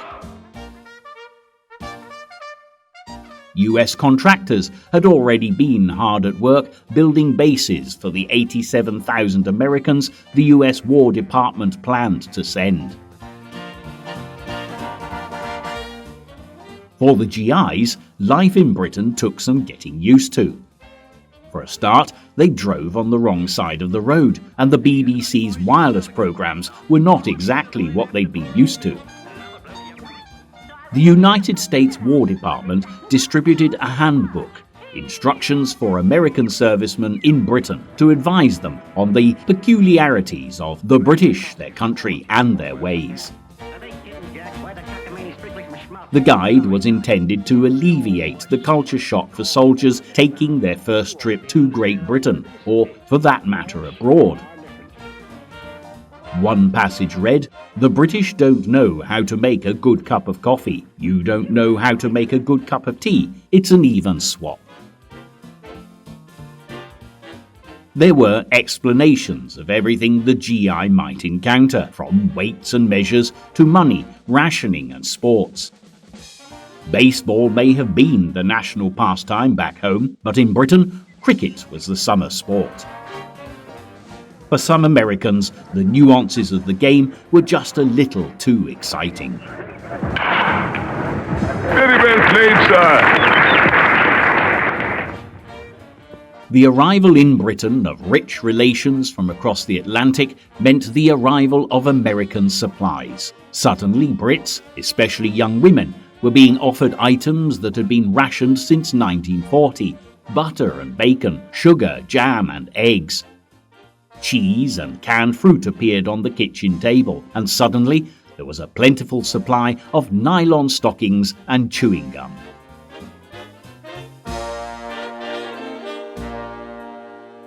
On February 9th, the old saying, "Cleanliness is next to godliness," became a little harder to achieve. Soap went on the ration, but the Americans travelled with a plentiful supply. Everyone was keen to be seen to be doing their bit. The British royal family were no exception. On February 25th, Princess Elizabeth, the future Queen Elizabeth, signed up for war service. 6,000 miles away, the Allied forces were falling back from Malaya. Their 54-day campaign was over. To the consternation of the British, the Japanese were closing in on Singapore. As well as being an important strategic port, Singapore was the home of many who were supporting China. Financial support had come from the ethnic Han Chinese, support that contributed to the stalling of the Japanese advance in China. Yet one more reason for the Japanese to invade the island.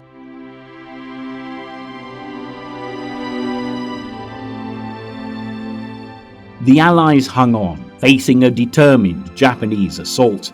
For General Yamashita, it was a nervous time, as he would later recall. "My attack on Singapore was a bluff that worked. I had 30,000 men and was outnumbered more than 3 to 1. I knew that if I had to fight for long for Singapore, I would be beaten. That is why the surrender had to be at once. I was very frightened all the time that the British would discover our numerical weakness and lack of supplies and force me into disastrous street fighting." Singapore lay under the command of Lieutenant General Arthur Percival.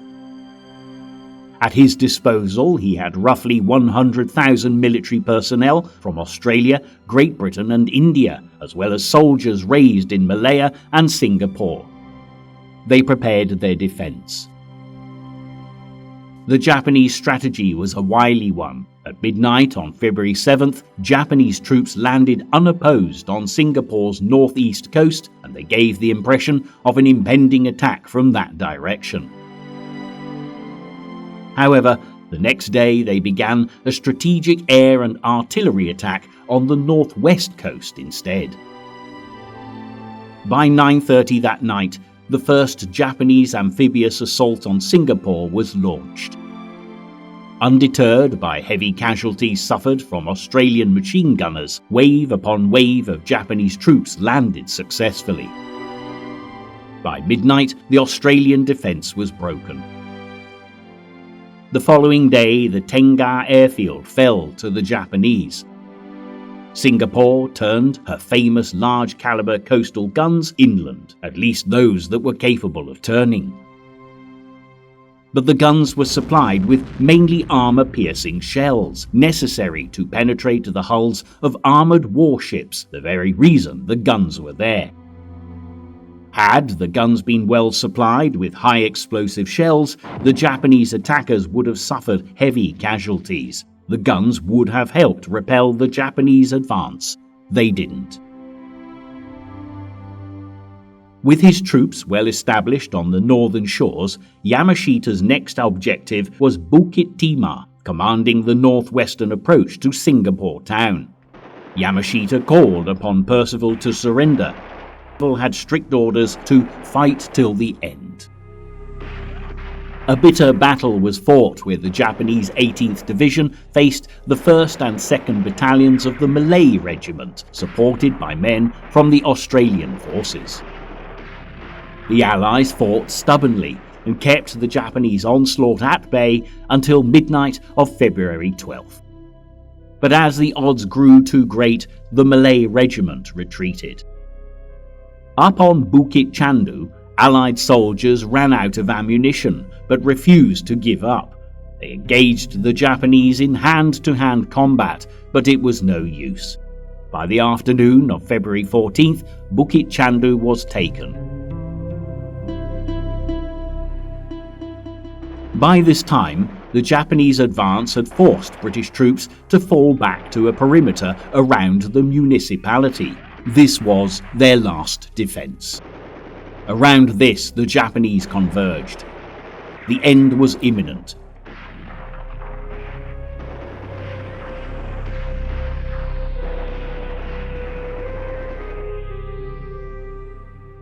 The water supply fell to a critical level, and supplies including food, fuel and ammunition were also running low.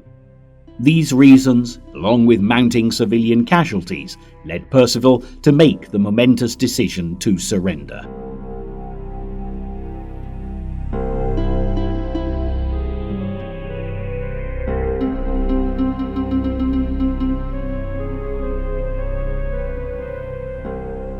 On February 15, 1942 at 6:15 p.m, in a makeshift conference room in the Ford Motor Company factory in Singapore, General Arthur Percival for the Allies surrendered the island to Lieutenant General Yamashita Tomoyuki.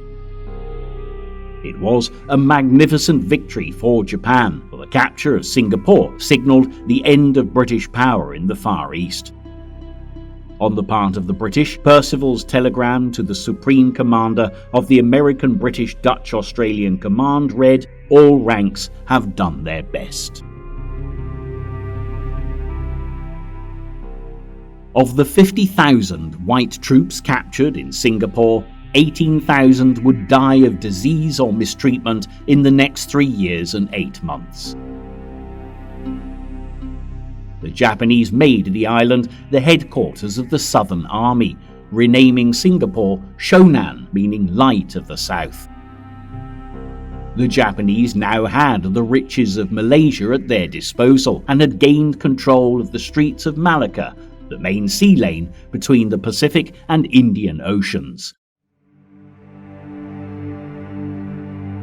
Following the British defeat at Singapore, nationalist movements began to realise that the old colonial powers were not the superior, unbeatable force they had believed, a point that marks the beginning of the decline of the empire.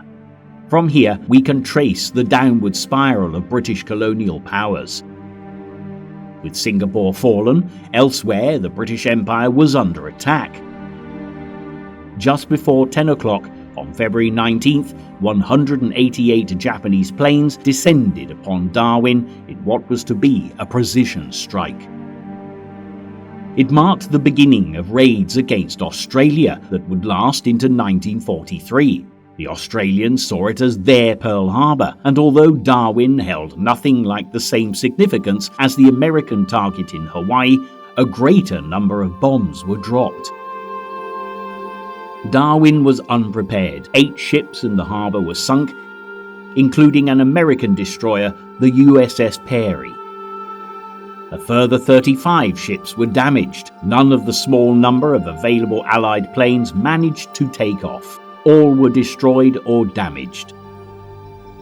In just 40 minutes, the Japanese planes had achieved their goal and they turned for home. But another wave was to come. This time, there were 54 Japanese bombers, their target the town and Darwin airfield. 250 dockside and port workers lost their lives that day. Somewhere between 300 and 400 were wounded.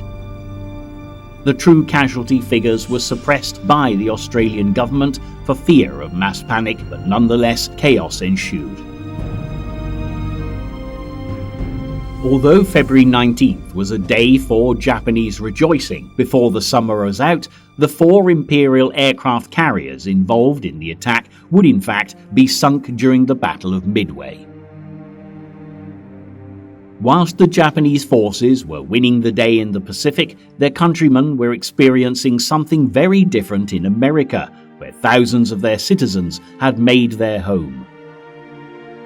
After Pearl Harbor, a Japanese face in America was not a welcome face. In reality, relations between the Japanese community and the wider American public had been crumbling for years. Farmers who resented competing against immigrant labor could now argue loyalty to the United States as a reason to mistrust anyone with a Japanese background. Even before Pearl Harbor, President Roosevelt had ordered the names and addresses of each American-born and foreign-born Japanese to be collected. All enemy aliens in California, Oregon, Washington, Montana, Idaho, Utah and Nevada were ordered to surrender what was described as contraband. This included shortwave radios, cameras, binoculars, and various weapons such as hunting knives and the dynamite used by farmers to clear land. Los Angeles Congressman Leland Ford wrote, "I do not believe that we could be any too strict in our consideration of the Japanese in the face of the treacherous way in which they do things." California voted to bar all descendants of natives with whom the United States is at war from all civil service positions. Prohibited zones were established, places forbidden to all enemy aliens. The German, Italian and Japanese were ordered to leave the San Francisco waterfront areas. Soon, anyone designated an undesirable alien was moved from coastal locations of the US. California's Attorney General Earl Warren called Japanese Californians the Achilles heel of the entire civilian defense effort and warned unless something is done, it may bring about a repetition of Pearl. Farms were transferred from the hands of Japanese Americans to Caucasian tenants and corporations. Of primary concern was the continuation of production at full capacity. Japanese American farmers were told to continue their farm activities in the time before eviction and that destruction of crops would be punished as sabotage. On February 19, 1942, President Roosevelt signed an executive order that began the roundup and evacuation of 120,000 Japanese Americans to one of 10 internment camps, officially called relocation centers. While Japanese Americans comprised the overwhelming majority of those in the camps, thousands of Americans of German, Italian, and other European descent were also forced to relocate there. Though conditions were not good, they were nothing like the concentration camps set up by the Nazis. In Europe, the Nazis were not having it all their own way. Although German troops continued to lay siege to the Russian city of Leningrad, the city refused to fall. Leningrad was one of the primary targets of Hitler's Operation Barbarossa. He had expected it to fall like a leaf. The first shells fell on Leningrad on September 8, 1941. The Red Army had been outflanked when the Germans encircled the city.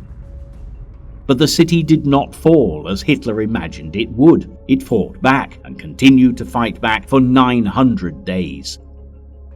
The city's almost 3 million civilians, including about 400,000 children, refused to surrender. Instead, they endured rapidly increasing hardships.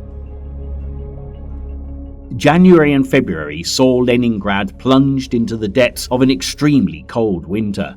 Lack of fuel meant that the use of electricity in homes was banned. Industry and the military took priority. Kerosene for oil lamps was unattainable. Wood became the major source of heat in homes, with furniture and floorboards being burned in most of them. The food needed to fight the cold was simply not available. If bread was obtainable, people had to line up in the bitter cold in the hope that some might be left by the time they got to the front of the queue. Over January and February, 200,000 people died of cold and starvation. Despite these tragic losses and the inhuman conditions, the city's war industries still continued to work. With no heating, no water supply, almost no electricity, and very little left to eat, the city still refused to succumb to the Nazis. The Germans were discovering that their enemies still had a lot of fight left in them, and while the Russians were holding out against Hitler, Winston Churchill was plotting the next phase of the war against him. In the corridors of power, the British Prime Minister's words rang loud in the ears of his military strategists. "The Navy can lose us the war," he said, "but only the RAF can win it. Our supreme effort must be to gain overwhelming mastery of the air. The fighters are our salvation, but the bombers alone provide the means of victory." On Valentine's Day 1942, Bomber Command issued Directive Number 22, which ended the recent period of aircraft conservation by the RAF, although attacks were still not to be pressed in the face of bad weather or extreme hazard. With the new Lancaster bomber entering service and equipped with a new navigation device called GEE, Bomber Command hoped that locating targets would be made much easier.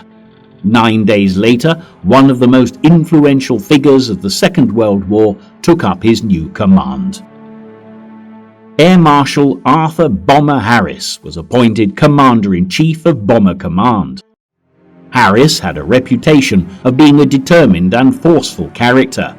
Harris was totally convinced that the bombing of Germany could bring the Nazis to their knees and strike a decisive blow towards winning the war. In early March, his bombers hit the Nazi-held Renault plant in the Paris suburb of Billancourt. Serious damage was done to the production facilities, although many French workers were killed. However, this successful raid was a much-needed morale boost for the bomber crews. On this same night, the Lancaster bomber made its operational debut, laying mines off the French port of Brest. Of the 235 RAF planes that took off, only one failed to return. 5 days later, the RAF made a raid on Essen, home of a Krupp's factory. Krupp's produced submarines, tanks, artillery, naval guns, munitions, and other armaments for the German military. Though the results were disappointing, the bombers returned again and again. Not only was the factory a target, but under the new directive, so was the city. It was a prelude of what was to come. Under the new tactical doctrine of area saturation bombing, the RAF launched 234 planes and a massive incendiary attack against Lübeck on the Baltic. It devastated the old city. Hitler was so incensed, he ordered the Luftwaffe to bomb historic British towns and cities in retaliation. But Harris did not waver from the belief in his plan. By the end of May, 900 bombers would be dispatched to lay waste to Cologne. With the bombers now taking the fight to Germany, the war in Europe began to turn in the direction of the Allies. Hitler would discover that the Allies were not prepared to lie down. He now faced a resurgent RAF, the might of America, and an obstinate foe in Russia. Although the Allies had suffered badly at the hands of the Japanese in the Pacific, the foundations of a fight back there were already being laid. With the arrival of American troops in Noumea, New Caledonia, plans were already taking shape that would see the American conquest of Guadalcanal, the first of a catalogue of amphibious assaults on Pacific islands.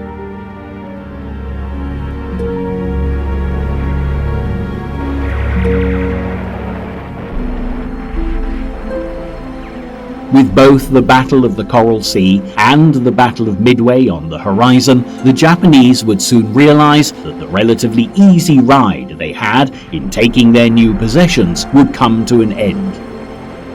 The Allies were fighting back.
With the focus in the early years of World War II on Europe and North Africa, Adolf Hitler's actions had been the main driving force, while the Allies fought to resist the Nazi advance across the continents.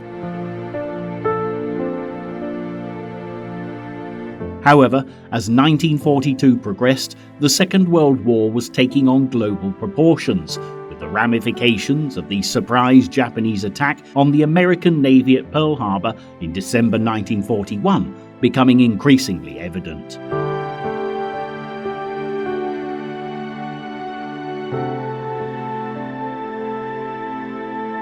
Events in the Pacific theatre of war were escalating as the Empire of the Rising Sun extended its reach further south, expanding its defensive perimeter towards Australia and to the northeast, began venturing dangerously close to the western coast of America.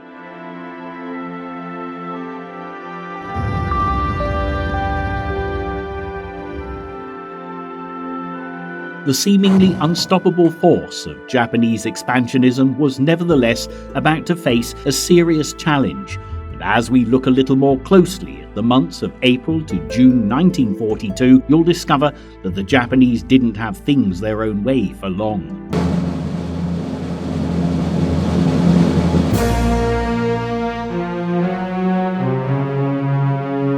A sleeping giant had truly been awakened at Pearl, and as the Americans fully entered the arena of war, they quickly began to make their presence felt. From the daring American Doolittle raids on Tokyo, through to the Battle of the Coral Sea, and the dramatic events at Midway, any advantages gained by Japan at Pearl Harbor were about to be countered in some style by US forces as the tide of the war in the Pacific slowly but surely began to turn.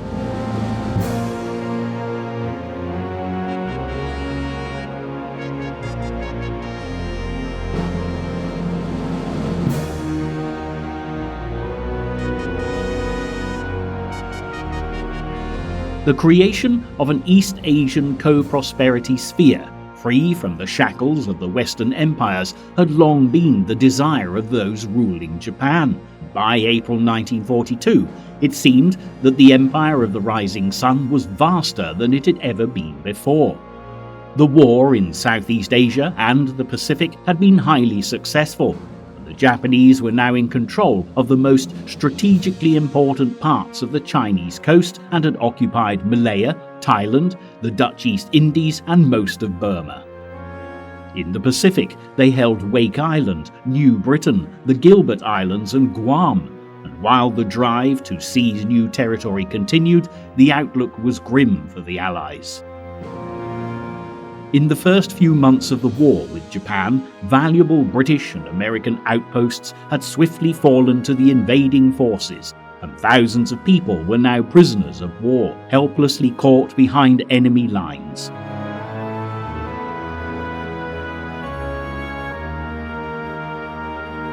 Even Singapore, once regarded an impregnable British force, had been crushed by the Japanese, dealing a devastating blow to Allied commanders. America, in the meantime, had lost valuable military bases and would soon lose its foothold in the precious Philippine Islands.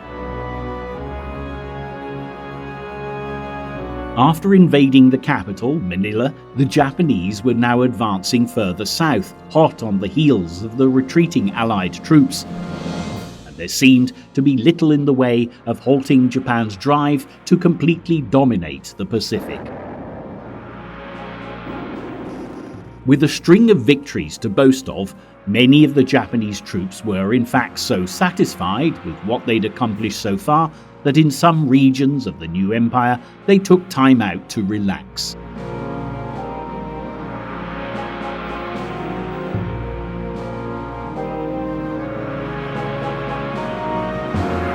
For the time being, the Western threat to their Pacific domain seemed to have been eliminated, and the Japanese were confident that they could hold their newly won territories with ease. Britain and America were, however, preparing to strike back and would not take such belligerence without some form of retaliation. Days after the attack on Pearl, the British Prime Minister had rushed to Washington to begin discussions with President Roosevelt. And on December 26, 1941, in a speech before the US Congress, he stated his unwavering determination to crush the new Eastern enemy. What kind of a people do they think we are? Is it possible they do not realize that we shall never cease to persevere against them until they have been taught a lesson which they and the world will never forget?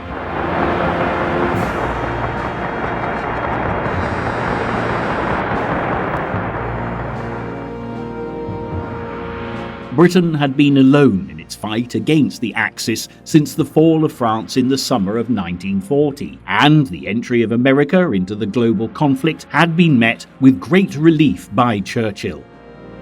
Now Roosevelt, Churchill and the Soviet leader Joseph Stalin, who'd been fighting the Nazi forces since June 1941, were united against the Axis, and there was at last real hope that the Allies could win the war.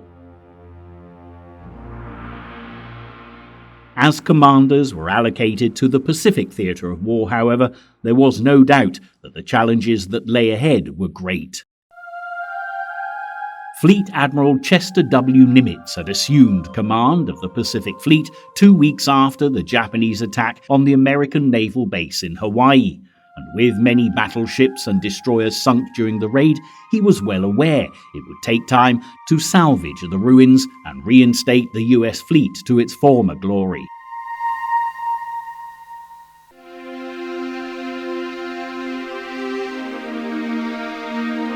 Faced with coordinating an attack across the Pacific, an ocean that covered over 65 million square miles, there was no doubt that in the early months of the war, Nimitz was operating at a considerable disadvantage. However, there was one thing that the Americans had in their favour. The aircraft carriers that were destined to play such a vital role in the battles of the Pacific hadn't been at Pearl Harbor when the Japanese planes had swarmed in, creating an advantage that the US Navy would exploit to the full. Meanwhile, as fears grew that Japan would soon move further south towards Australia and New Zealand, the first response from the Allies called for the establishment of bases in the far reaches of the Pacific so a counterattack could be launched. The remote islands of New Caledonia, Fiji and Espiritu Santo, which lay to the northeast of Australia, had long been within the Western sphere of influence, and work was soon underway to establish military bases there. With fierce battles being undertaken in the European theatre of war, finding sufficient air and naval reserves to send to the Pacific proved extremely challenging for the Allies, and valuable supplies came at less than ideal pace.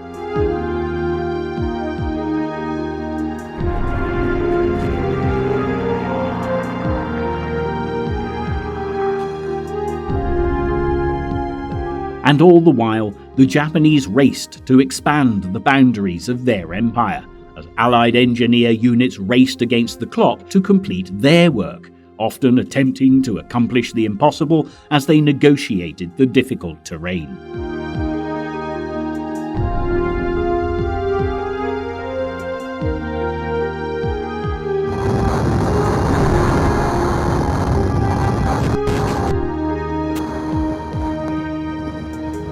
There would inevitably be the occasional setback, but the Allies never wavered in their determination to halt the Japanese in their tracks, and by April 1942, the situation could not have been at a more critical point.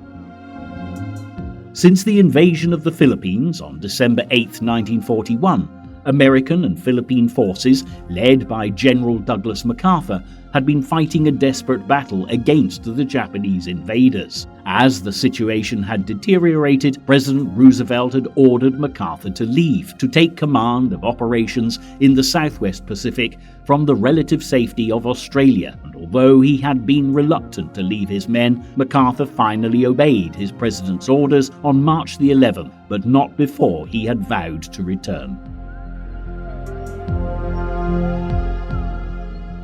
It was of little consolation to the troops left in the Philippines, who'd been backed into a corner on the Bataan Peninsula off the main island of Luzon by the beginning of April.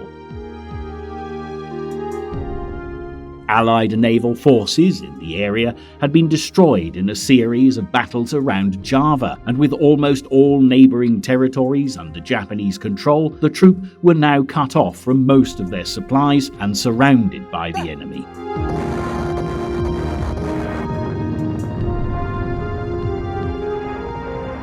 When the Japanese launched their new air and artillery assault, breaking through Allied defences, the men, who were worn out from malnutrition, sickness and combat fatigue, were too weak to counterattack and surrendered.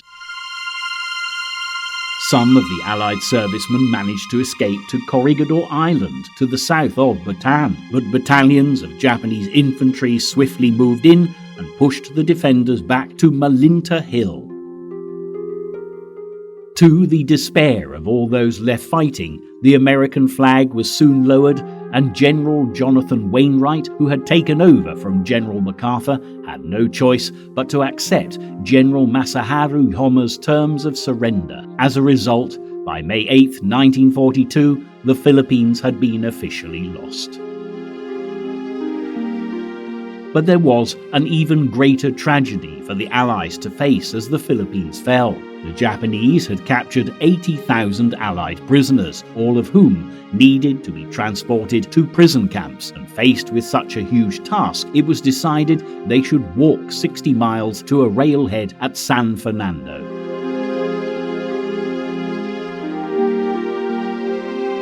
What was soon dubbed the Bataan Death March began on April 10th, and it proved to be a terrible ordeal for the men who were already malnourished and sick.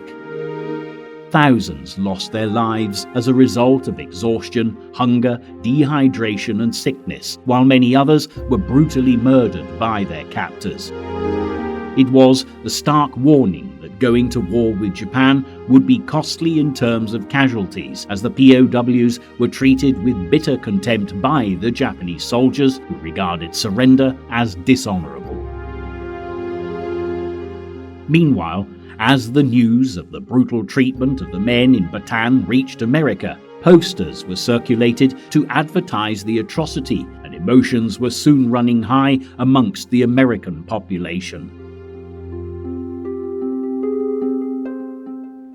The resolve of the Allies to crush the Japanese was now more determined than ever, and President Roosevelt had already set in motion plans to strike at the very heart of Japan by bombing its capital city, Tokyo. After the attack on Pearl, Roosevelt had been keen to restore public morale, and considering the later events in the Philippines, he was now eager to demonstrate to the Americans and to the people of Japan that the Empire of the Rising Sun was not invulnerable to attack.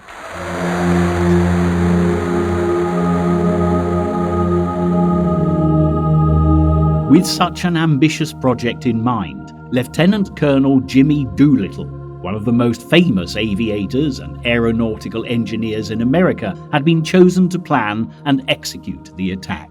Over the years, Doolittle had won an array of awards for his achievements and had made many important contributions to aviation technology, but the task that lay ahead would be one of his greatest challenges yet.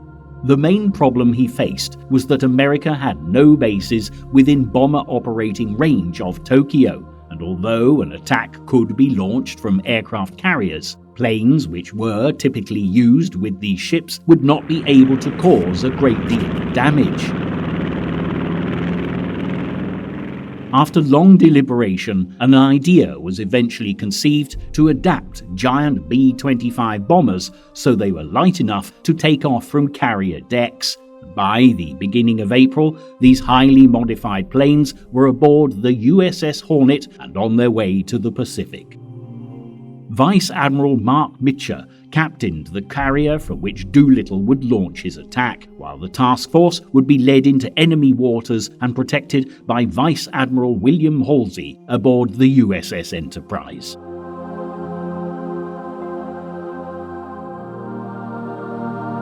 Halsey, in fact, had a particular bone to pick with the Japanese. When Pearl Harbor had been attacked, Halsey had been delivering planes to Wake Island and was 250 miles west of Hawaii. On hearing of the strike, he had vowed to avenge the thousands of Americans killed at the naval base, and his determined drive to defeat the Japanese soon earned him a reputation. While the USS Hornet and the USS Enterprise ventured close to the gates of the Japanese Empire, Halsey would, however, face a drawback in his quest for revenge.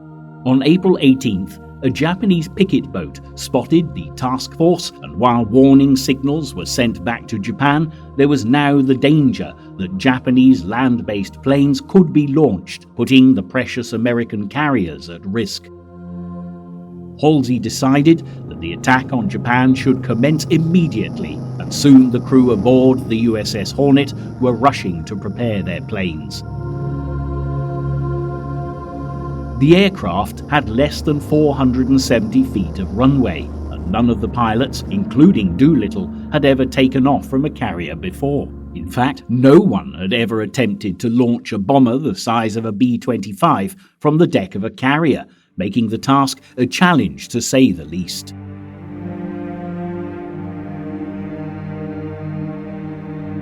But the rigorous training the volunteer Army crews had received had clearly paid off, and all 16 B-25s, carrying their deadly payloads of incendiary bombs and high explosives, were launched successfully.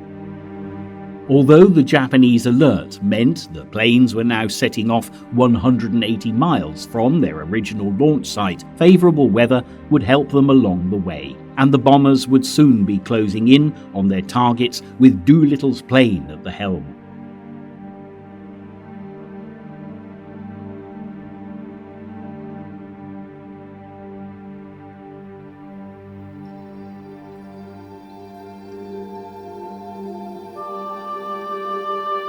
Six hours after takeoff, the planes reached Tokyo, and at noon they began dropping bombs on the capital and the surrounding areas. They met with little resistance, and the impact made was exactly what Roosevelt had hoped for.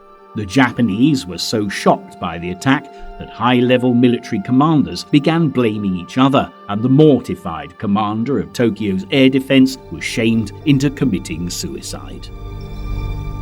In the meantime, Japanese fighter squadrons were returned home, and a carrier group was withdrawn from the Indian Ocean to protect home waters. While America hailed the pilots of the Doolittle raid as national heroes, not all the men who had braved the attack would make it back alive. 2 crews would be imprisoned by the Japanese after landing in enemy territory, and 3 of these men would eventually be executed. Meanwhile, Doolittle, along with many of the other crews, were helped by Chinese military and civilians in the east of China who sheltered them and ensured they reached safety. This would, however, have tragic consequences for the Chinese, as Japan launched a campaign in retaliation, which would kill 250,000 villagers in the region. Such vicious retribution revealed just how much the attack on Tokyo had injured Japanese pride, and although the damage to Japan itself was not as severe as Doolittle had hoped, the fact that US bombers had reached the homeland at all would have a profound effect on Japan's decision-making in the next step of their Pacific War.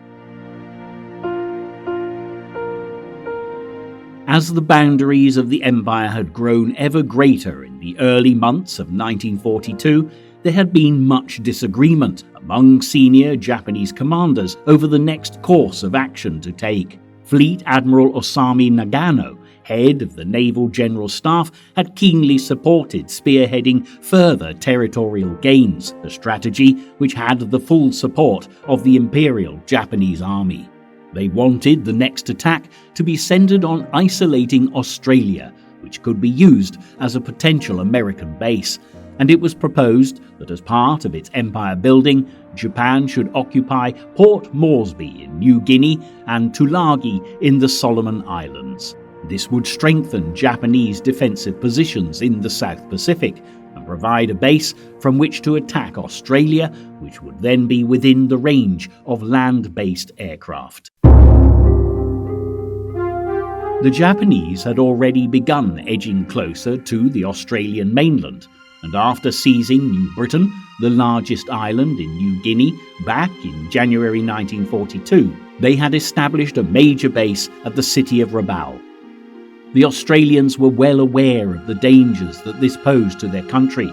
In February 42, their fears were more than justified, as Japanese planes gathered from the same task force that had attacked Pearl Harbor flew towards the northern coast of Australia.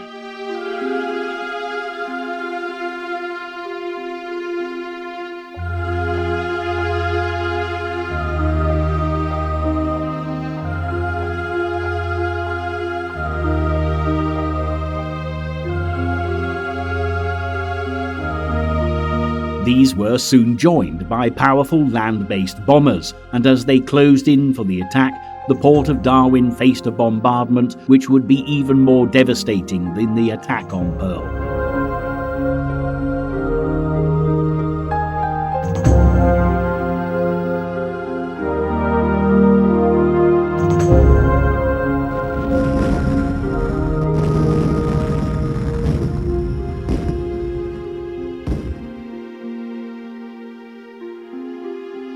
By seizing new bases in the Solomons and New Guinea, Nagano hoped that Australia would be further isolated, and the occupation of Port Moresby and Tulagi would not only ensure the defence of Rabaul, but would serve as jumping-off points for the conquests of New Caledonia, Fiji and Samoa.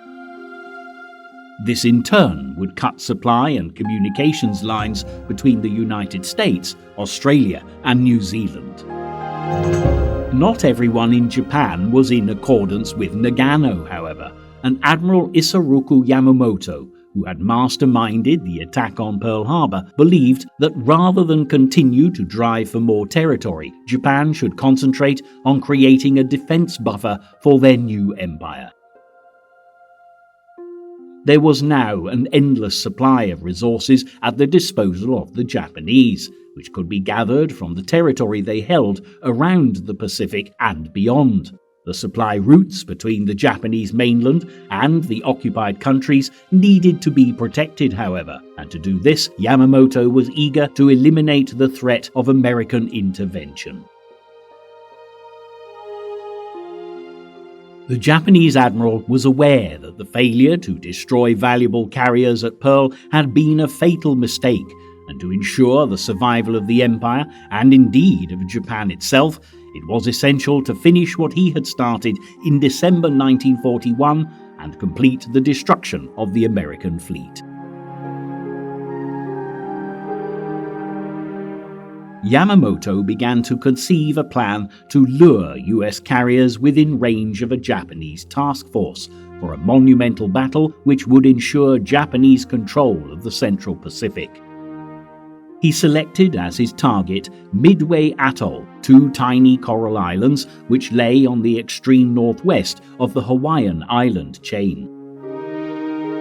The American base here was far enough from Hawaii to lessen the risk of heavy land-based air power threatening Japanese ships, and not only would valuable US carriers be sent out to protect the atoll, if captured, Midway would further extend the Japanese defensive perimeter and even provide a useful base to launch attacks on the west coast of America. Yamamoto had, however, struggled to convince Admiral Nagano that an attack on Midway should take priority, and until April 18, 1942, preparations had been focused on advancing further south towards Australia, rather than on destroying the American fleet. It was only when Jimmy Doolittle launched his daring raid on Tokyo that opinions swung in favour of an attack on Midway.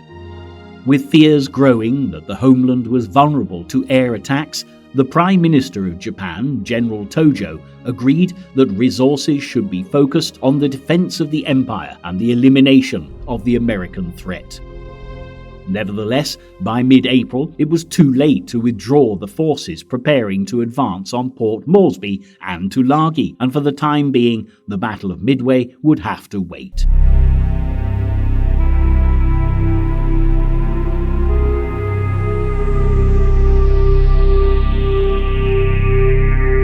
The drive towards Australia, codenamed Operation Mo, was scheduled for the beginning of May, and the entire campaign was placed under the command of Yamamoto's protege, Admiral Inouye.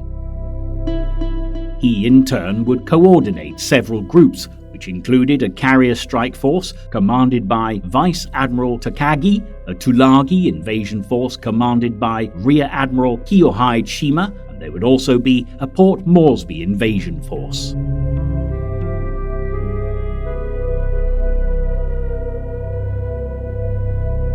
What the Japanese didn't realize, however, was that the Americans had cracked their codes, and as signal traffic was intercepted by US and British intelligence, Admiral Nimitz was informed of the imminent attack on Port Moresby. The news was treated very seriously by the American commander, who was aware that Australia would be left vulnerable if the Japanese established bases so close to their country.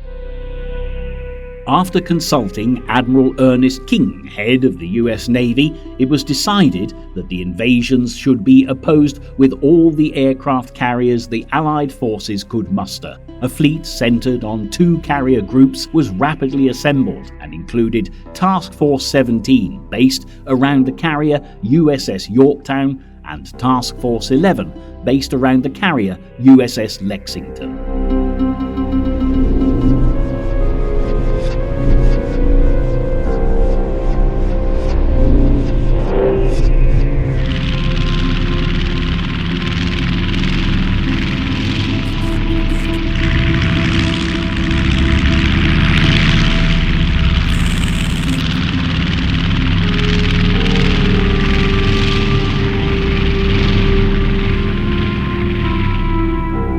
Rear Admiral Frank Fletcher, who had already seen action in the Pacific after the Marshall and Gilbert Islands raids back in February, was placed in command of Yorktown and would also be in overall command of the mission. Meanwhile, Rear Admiral Aubrey Fitch would command Lexington, and there would also be a joint Australian-American cruiser force to provide additional support. Task Force 44 would be commanded by Rear Admiral John Crace of the Royal Navy. As the ships headed towards New Guinea and the Solomon Islands, they would encounter many dangers along the way, with high seas and heavy winds to combat, but there was no doubt that every man on board was willing to brave the worst of the storms, if it meant he was given the opportunity to strike back at the Japanese. While the carriers moved further west, soon preparations were made for the attack. Bombs were loaded onto planes, and pilots prepared for the mission ahead. Then finally, on May 3rd, news arrived that Shima's invasion force had arrived in the Solomon Islands. As Japanese troops began to pour onto Tulagi, Fletcher altered course to head due north towards the enemy. And on May 4th, 60 aircraft were launched in 3 waves from Yorktown, taking Shima's forces completely by surprise. The attack was a success, and as well as hitting 3 minesweepers and 4 seaplanes, the Americans managed to sink an important Japanese destroyer. Nevertheless, the Japanese would continue to hold Tulagi as they set to work establishing a seaplane base on the island.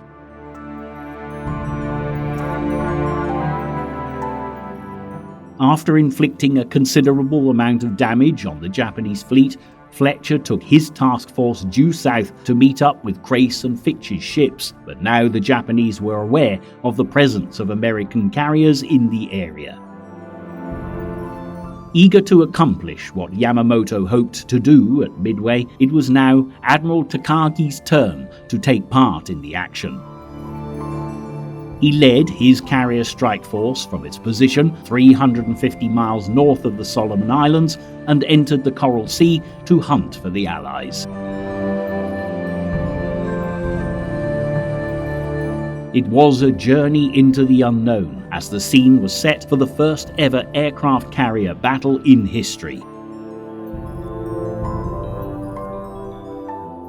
One US commander would later comment that the Battle of Coral Sea was without a doubt the most confused battle area in world history, and indeed, as search planes were sent from both sides to look out for enemy ships, the Americans and Japanese were playing a game of cat and mouse.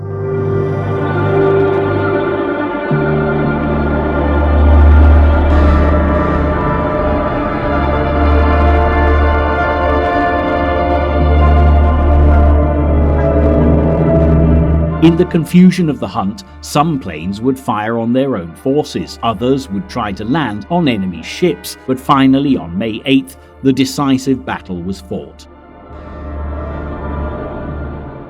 At about 8:20 that morning, each side spotted the other almost simultaneously and rushed to launch their aircraft. The Japanese in a combined strike and each American carrier in separate strike forces. By 9:25, all aircraft had been launched, and as the carriers headed for each other, Yorktown Strike Force attacked at 11 a.m. to be met by 16 Japanese Zero fighters, protecting the carrier Shokako and her sister ship. While planes lunged and swooped through the air, avoiding anti-aircraft fire, Shokako was hit by two 1,000-pound bombs, which caused heavy damage to her flight deck. Before long, with further attacks from Lexington, she was out of the battle.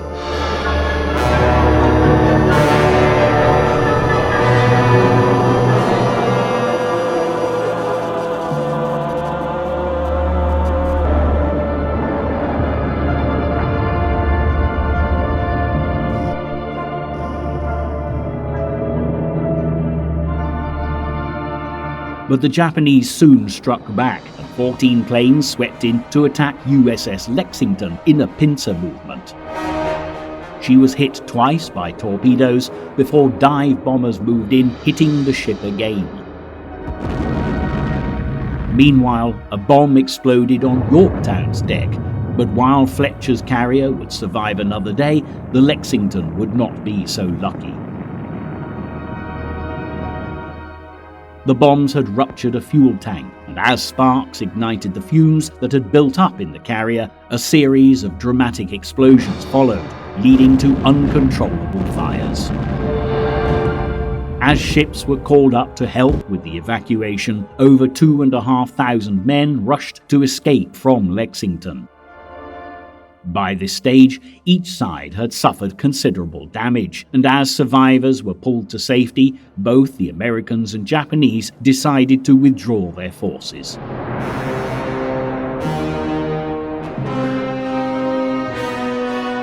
The results of the battle had been costly for the Americans, and with the loss of USS Lexington, as well as other ships and many planes, it appeared that the Japanese had won a tactical victory.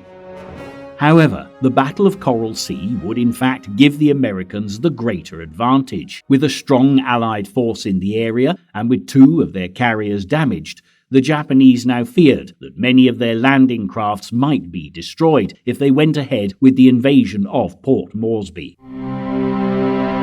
The attack was called off, and with it the advance towards the northern approaches of Australia. Nibbitz's mission had been a success, and for the time being, Australia was safe.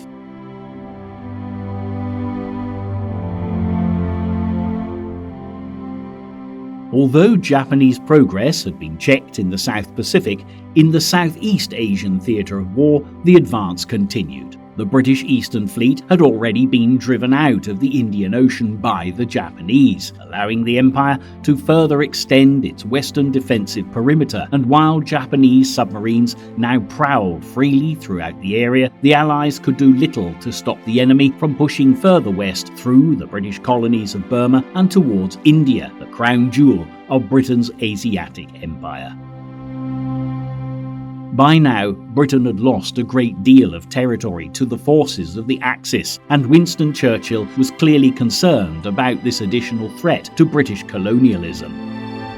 The Indian subcontinent had been ruled by the British since 1858, and Churchill was reluctant to lose such a precious part of the empire. His American ally, President Roosevelt, meanwhile, had other concerns. Burma provided the supply route for aid and arms into China, and it was important to keep this open so the Chinese leader, Generalissimo Chiang Kai-shek, could continue his war with Japan unhindered, keeping enemy troops occupied and preventing their redeployment to the South Pacific. Roosevelt had assigned General Joseph Stilwell the role of Chief of Staff to the China-Burma-India Theatre. But while the conflict in Burma continued, it was soon evident that the Allies were fighting a losing battle.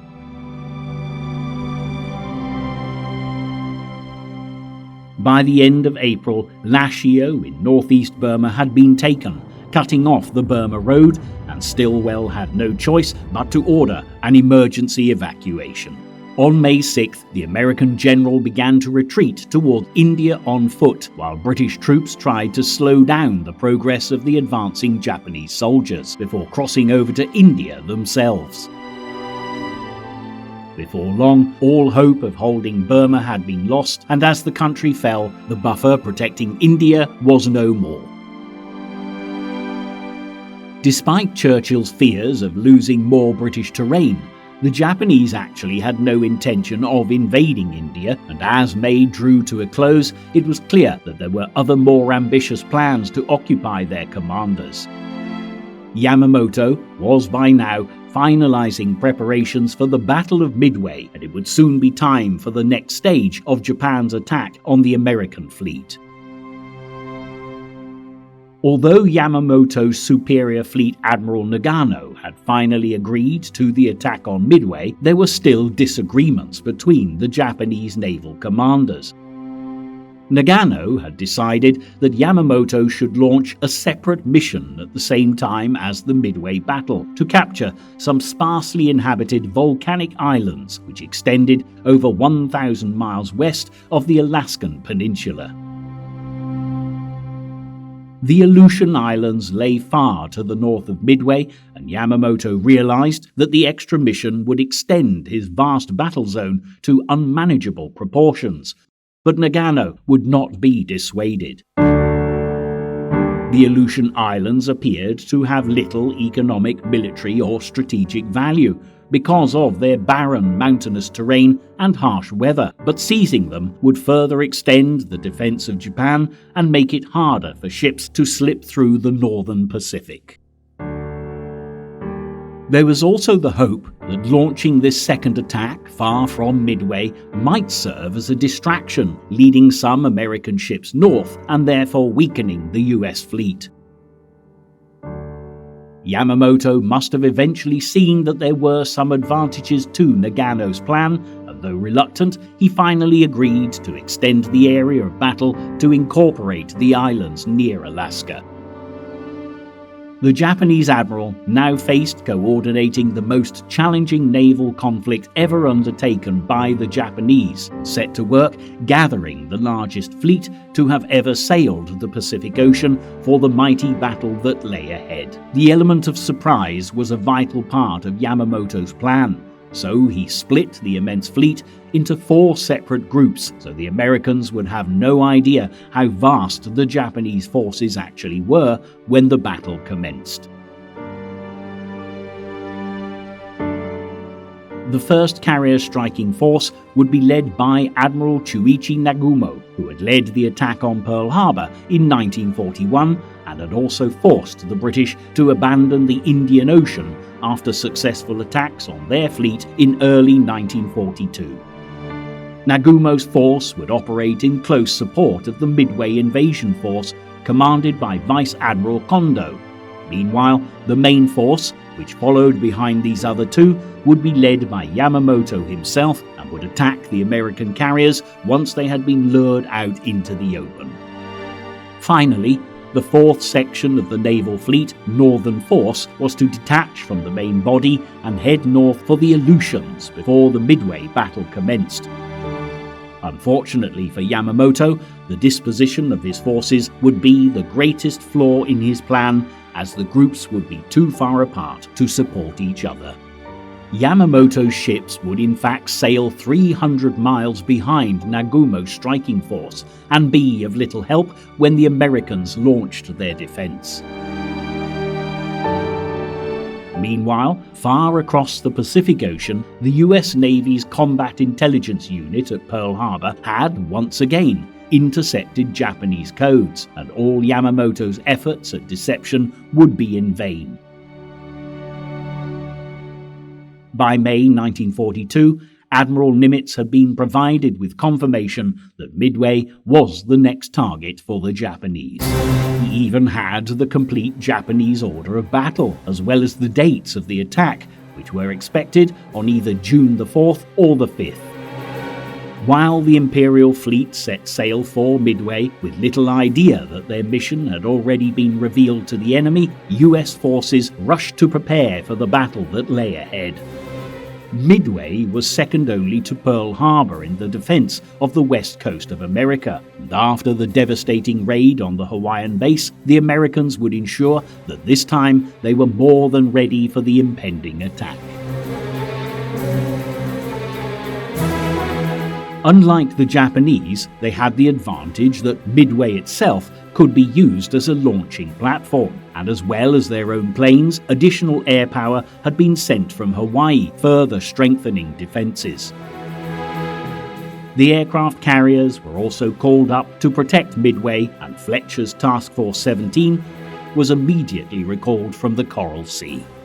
Although severely damaged, Yorktown had survived the battles against the Japanese, and after arriving in Pearl Harbor on May 27th, work crews from the shipyard had worked around the clock to ensure she was repaired and ready to defend Midway within days.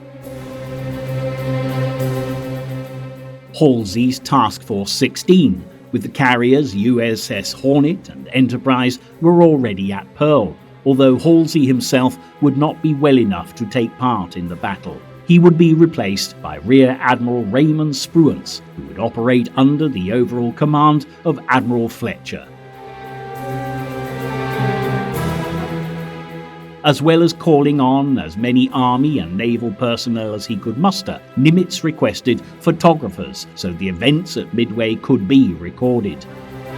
The famous film director John Ford knew Nimitz well and would capture some of the most memorable footage of the conflict.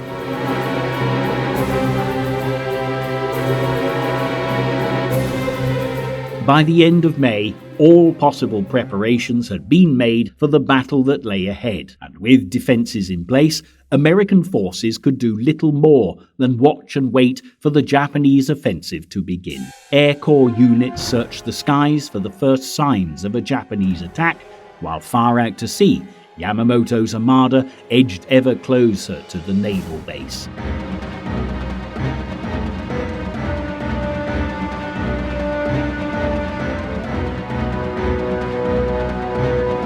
Compared to the Americans, the Japanese had little idea of what they were up against. They believed that only two aircraft carriers, the USS Enterprise and USS Hornet, would be available for the defense of Midway, and were convinced that USS Yorktown had been sunk at the Battle of Coral Sea.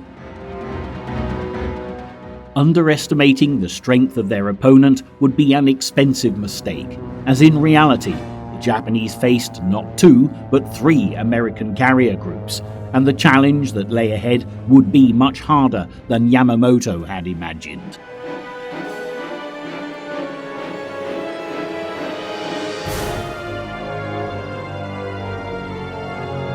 By May 30th, US search planes were launched from Midway to hunt for the giant enemy fleet, and after scanning the seas for several days, the ships of the Imperial Navy were finally spotted.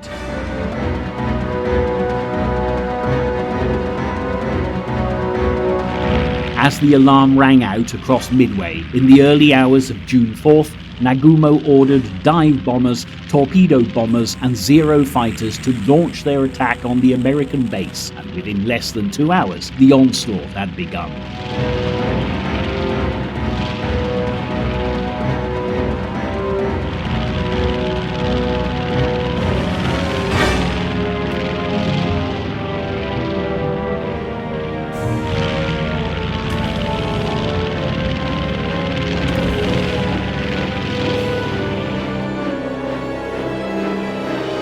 American planes, flown by Marine pilots, scrambled to intercept the attack and would destroy many of the enemy planes despite heavy losses.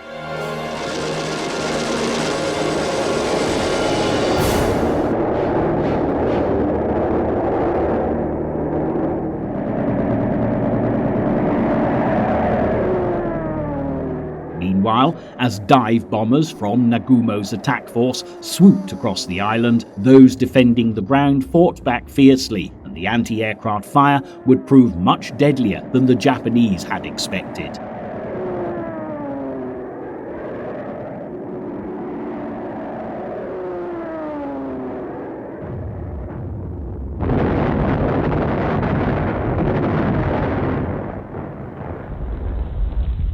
The base was thrown into chaos as bombs rained down on the island, destroying fuel storage tanks and aircraft hangars, but the defenders continued to battle back against the enemy forces.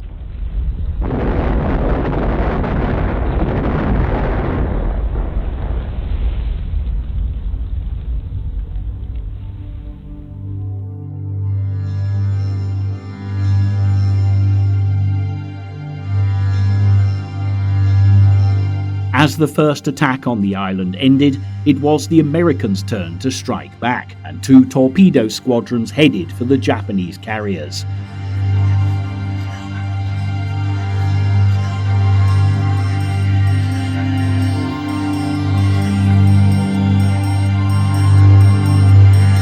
Without fighter escorts, they were no match for the Japanese Zeros, and were almost all shot down. But as the waves of American attacks continued, the Japanese were kept distracted. They were too busy focusing on the defense of their ships to launch a strike against the American fleet, and soon US planes had broken through the Japanese resistance.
The Enterprise Air Group hit 2 carriers, including Nagumo's, while Yorktown's bombers attacked a third.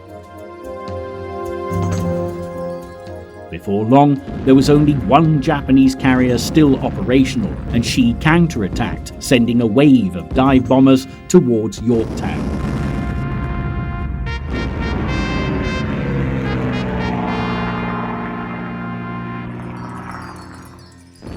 Compared to the Japanese carriers, Yorktown was better prepared for the attack and swiftly launched her fighters to intercept the enemy planes. Many of the Japanese aircraft were shot down, and although Yorktown was repeatedly struck by bombs, fires were controlled, and she continued to launch more fighter planes.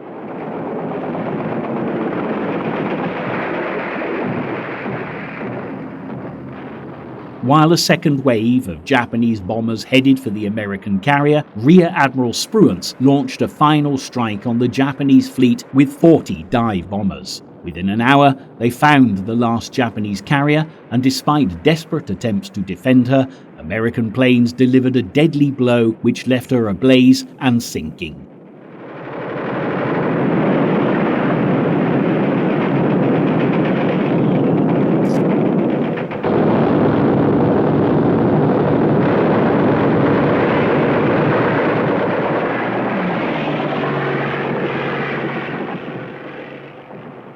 By the end of the day, it was clear that Yamamoto's mission had failed miserably, and and with casualties mounting and more planes being lost to the enemy, he would have no choice but to call off the invasion of Midway.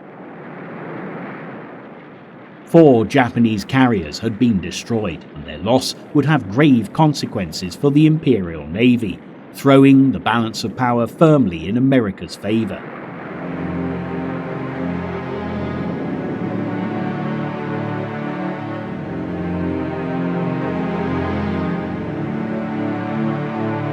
There had nonetheless been heavy losses on both sides, and Yorktown, the flagship of Fletcher's Task Force 7, which had been so important at the Coral Sea and at Midway, would not survive to see another battle.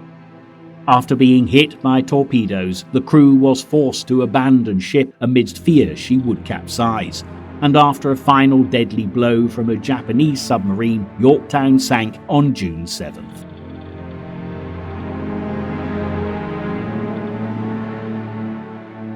The Americans had suffered just over 300 casualties at the Battle of Midway, but the Japanese had lost many more, with over 2,000 men killed, and there was little doubt that the Americans had won an overwhelming victory. As the injured US Marines and sailors were tended to and survivors were brought to safety, President Roosevelt congratulated those who had bravely fought off the enemy, clearly relieved that the Battle of Midway had checked the advance of the Japanese. But far to the north, the threat from the Eastern Empire was not yet over. The Japanese forces that had headed to the Aleutian Islands would have greater success than Nagumo's Midway fleet, and on the 3rd and 4th of June, their carriers launched air attacks on 2 military bases on the island of Unalaska.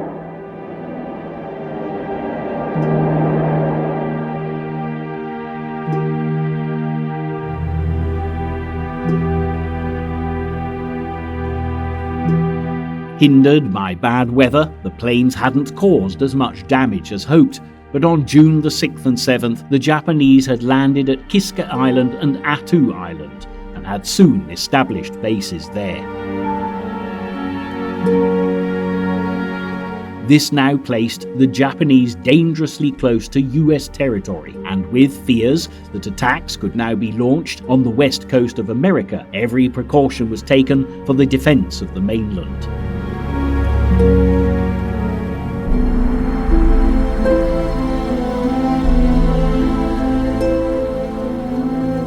Although a resounding victory had been won at Midway, it was clear that the war against Japan was far from over, and the months that followed would reveal just how hard the battle against the Empire of the Rising Sun was going to be. From the freezing terrain of the Aleutian Islands to the sweltering jungles of New Guinea and the Solomons, the toughest battles in the history of the Second World War were still to be fought, and the Pacific conflict was only just beginning.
By the summer of 1942, the Second World War had been raging for almost 3 years and showed little sign of abating.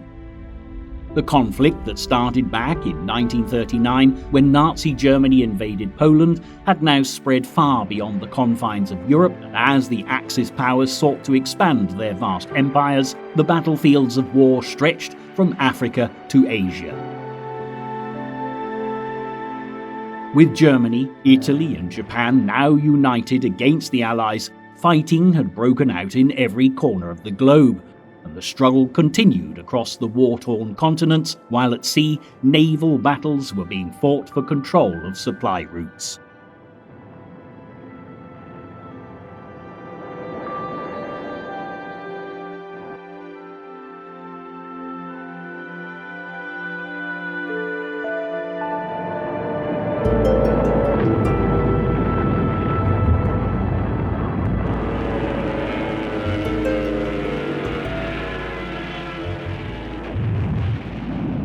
As the Axis tightened their stranglehold on the previously tranquil waters of the Mediterranean, there was an ever-growing risk that the Allies fighting in North Africa would be cut off. And the future of their Western Desert Offensive was far from assured.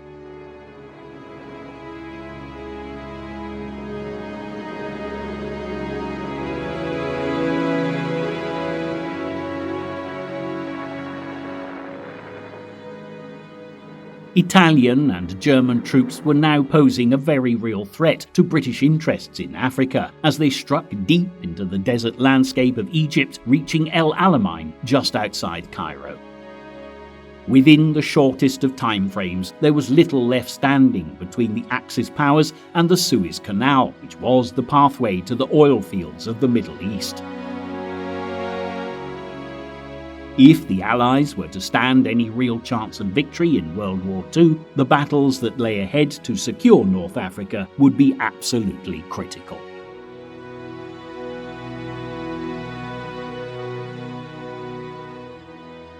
Ironically, though, the leader of Nazi Germany's attentions would not be entirely focused on North Africa. Adolf Hitler's determination to destroy communism proved to be rather stronger than his desire to penetrate Egypt. On the Eastern Front, as the German tanks rolled further into Russia, by July 1942, the Battle of Stalingrad was well underway. Facing a bitter conflict, Joseph Stalin, the Russian leader, called for a great patriotic war against the enemy, and with the full might of the Soviet Red Army to contend with, the troops of Hitler's Third Reich were destined to be occupied for some time to come.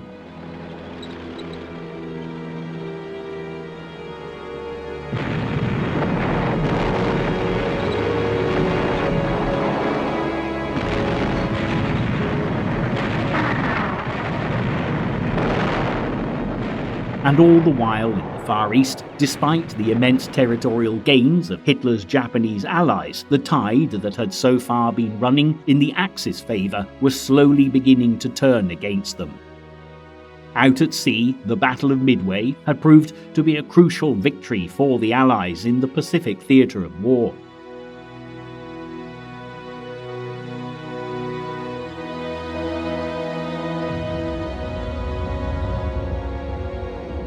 The Americans had caused irreparable damage to the fleet of Japan, spurring US soldiers on, who were now ready for their first offensive in the Solomon Islands.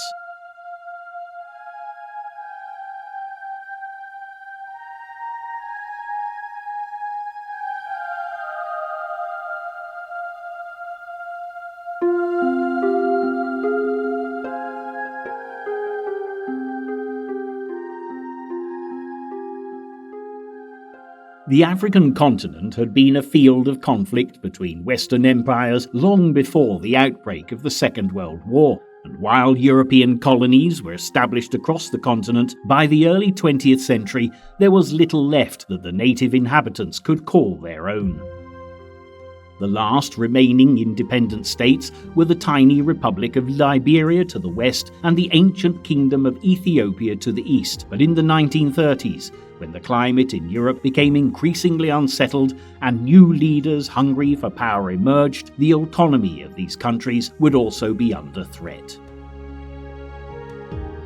The Suez Canal was of great strategic importance as it connected the Mediterranean Sea to the Red Sea, providing a pathway to the rich oil fields of the Middle East. It also provided the shortest ocean link between the Mediterranean and the Indian Ocean, and had originally been important in helping the European powers govern their colonies. Malta was particularly important to the North African campaign, as it provided the only Allied base between Gibraltar and Egypt and was the last threat to Rommel's supply lines from Europe.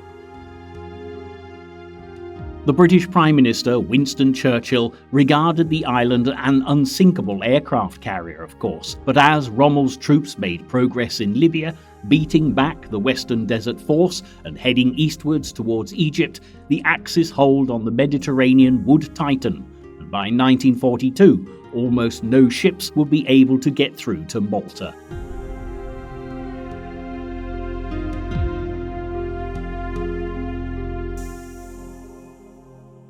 Hitler and Mussolini lacked the resources to take both Cairo and Malta at the same time, so they decided to batter and starve the island into submission. It would become one of the most intensely bombed areas in the war, with around 250 raids per month in the first 6 months of 1942.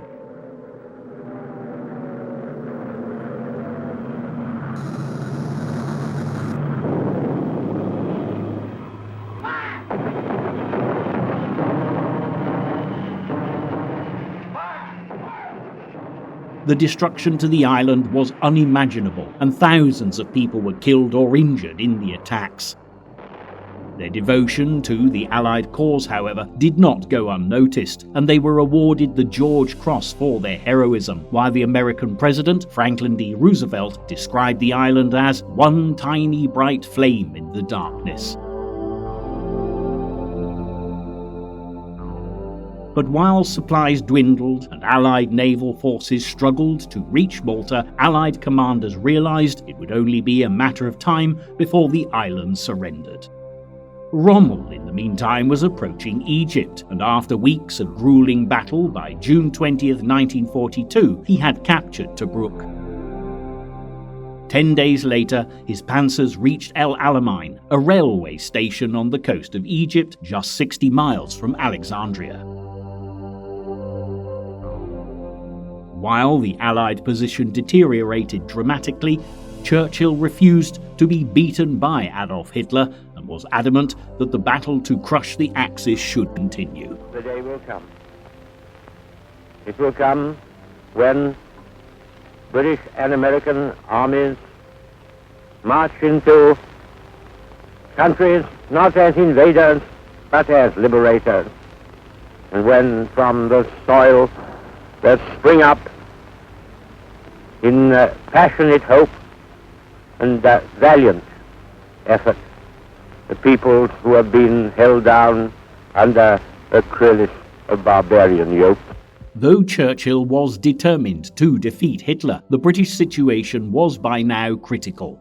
As well as Axis gains in Europe and Africa, there were grave concerns for the future of the British Empire in the Far East. Singapore had fallen, as had Burma, and the risk that the Japanese might venture across the border into India and attack from the east could not be ignored. Meanwhile, as the Germans progressed in Russia, closing in on the Caucasus, there was the possibility that new German armies might descend from the north through Iran. Adding to the threat posed by the Japanese and Rommel, this meant that British forces in the Middle East might have to face the enemy 3 ways.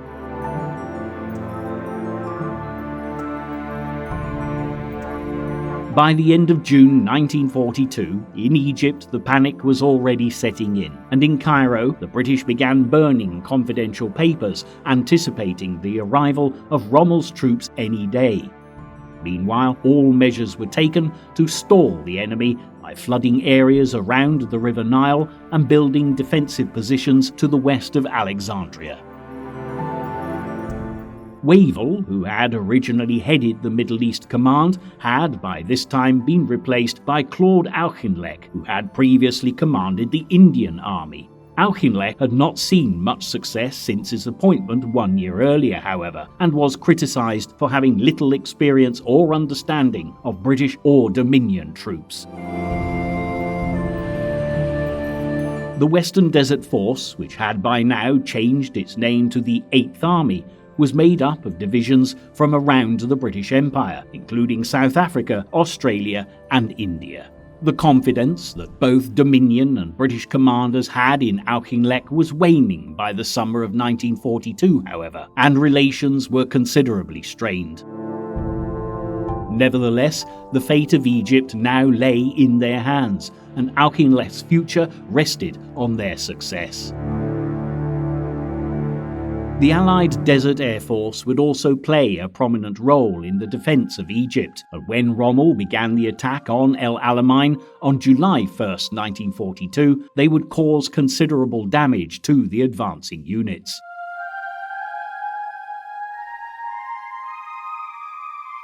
The RAF planes heavily bombarded the already fragile supply routes, and while British mobile columns attacked from the west and from the south, soon Rommel's men were exhausted and running out of supplies.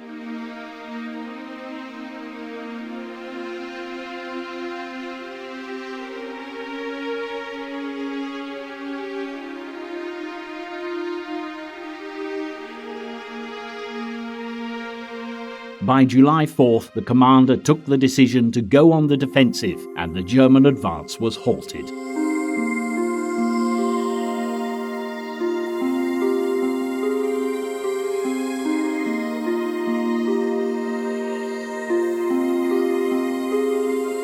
For Churchill, it was not enough. He urged Auchinleck to attack again and to completely eliminate the Axis threat. But Rommel's defences held strong, and while battles continued throughout July, by the end of the month, the British commander had no choice but to end the offensive operations. The failure confronted Churchill at a particularly difficult time, for he was about to inform the Soviet leader, Joseph Stalin, that an Anglo-American invasion of Europe would not be possible until the African campaign had been concluded. Stalin had been fighting Nazi Germany since June 1941, and while the Russians struggled desperately to halt the advance of Hitler's troops, the Soviet leader had been putting pressure on Churchill to open up a second front for some time.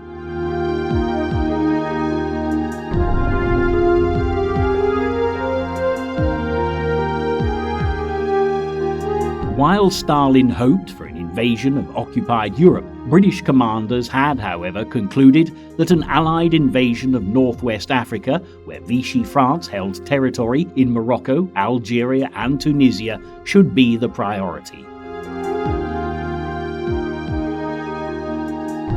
This would improve naval control of the Mediterranean Sea and help pave the way for an invasion of southern Europe by 1943.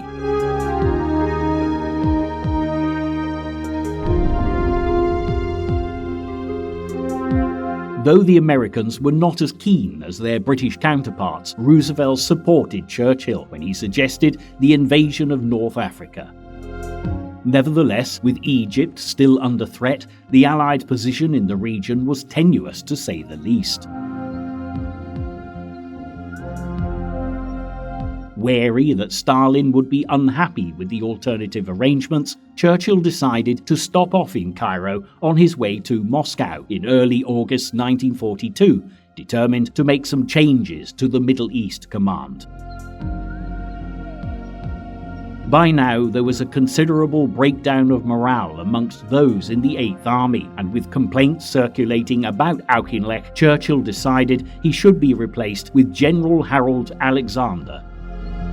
Alexander had a commendable track record, with awards for heroism spanning both the First and Second World Wars. But more importantly, he understood the importance of keeping spirits up amongst the troops and was much respected by the men he commanded. Together with Admiral Harwood, who remained in command of naval operations, and Arthur Tedder, who commanded Allied air operations, Alexander would now take the Allies into a new phase in the Western Desert Campaign. Meanwhile, there was also the leadership of the Eighth Army itself to be considered, which had been commanded more recently by Auchinleck himself.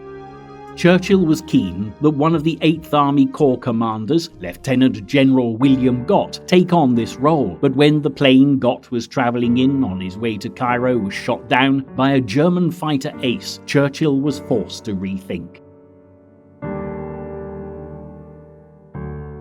Sir Alan Brooke, the Chief of Imperial General Staff, had initially recommended that Lieutenant General Montgomery, who had led troops in the Battle of France, should command the 8th Army, and although Churchill had dismissed the suggestion earlier on, with the loss of Gott, it seems he was left with no choice.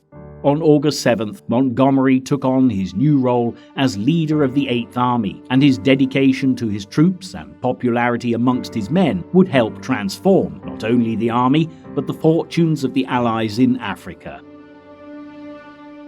Although the changes in the Middle East Command would certainly improve the Allies' chances, Churchill still had to confront Stalin with the news that Africa would take priority over Europe. He arrived in Moscow on August 12th to discuss the situation with the Soviet leader. But although Stalin initially argued for an attack on France, the British Prime Minister managed to reason with him.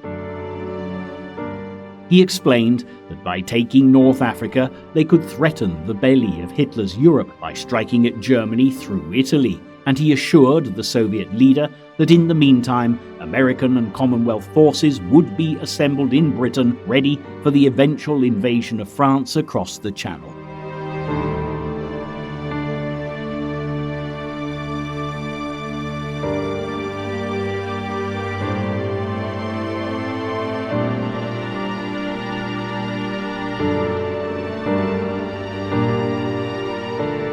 After days of discussions, Stalin eventually gave the invasion of Africa his blessing and assured Churchill that the Soviet troops could hold out until the winter.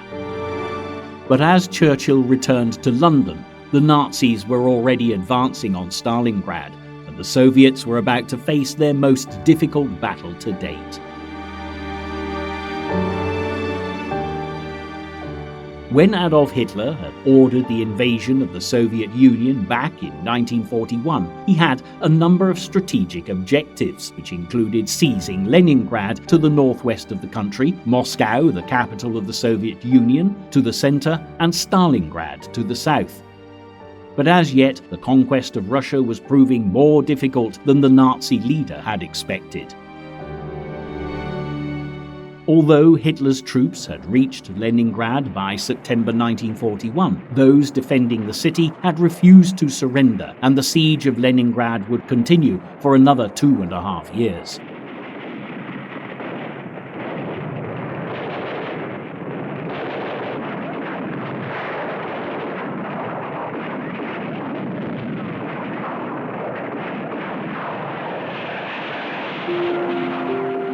The Battle of Moscow, in the meantime, had come to a close in January 1942 and had been a decisive Soviet victory, although over 1 million Soviet soldiers and civilians had been taken prisoner or killed in the process. Having failed to capture Moscow or Leningrad, Hitler had now placed all his hopes on vanquishing the city which bore the name of the Soviet leader, Stalingrad. Stalingrad provided vital transport routes between the Caspian Sea and northern Russia, and seizing the city would effectively sever the transportation of supplies to the north. It was also hoped that the capture of Stalingrad would secure the right flank of the German armies as they advanced into the Caucasus, a region which was rich in oil and minerals and vital to Hitler's war against the Allies. But perhaps one of the greatest reasons Hitler had for attacking Stalingrad was its significance to the Soviet leader. Stalin had played a part in defending the city against the White Army in 1919, when the Red Army was battling for the survival of Bolshevism. And when he had come to power as leader of the communist nation in the 1920s, he had decided to change the city's name, which was originally Tsaritsyn, to Stalingrad, to celebrate his role in the Russian Revolution. Such symbolism was not lost on Adolf Hitler, but while the Nazi dictator was driven by his desire to destroy communism, his general staff wanted to attack in the direction of Moscow again, in the hope they could crush the remainder of the Soviet military forces.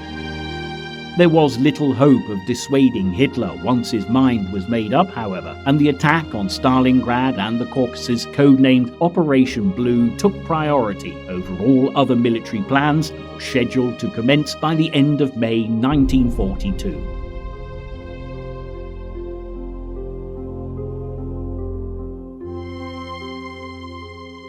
In the meantime, the Soviets had been given a strong indication of the latest Nazi scheme. A briefcase containing the plans for Operation Blue had been discovered after a German plane was shot down over Russia. But while the Soviet generals pored over the papers, Stalin was convinced that the appearance of the plans were no more than a deliberate ploy to fool the commanders of the Red Army and to draw Soviet troops away from the real target, which he believed was Moscow.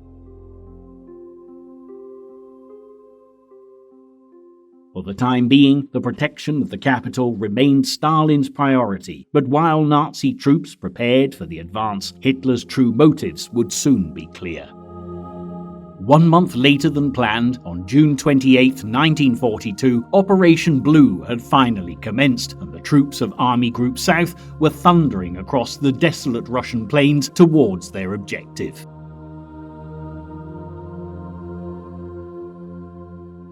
The Axis forces had been split into two groups: Army Group South A, which was commanded by Wilhelm List and included the 17th Army and the 1st Panzer Army, which advanced towards the Caucasus in the far south.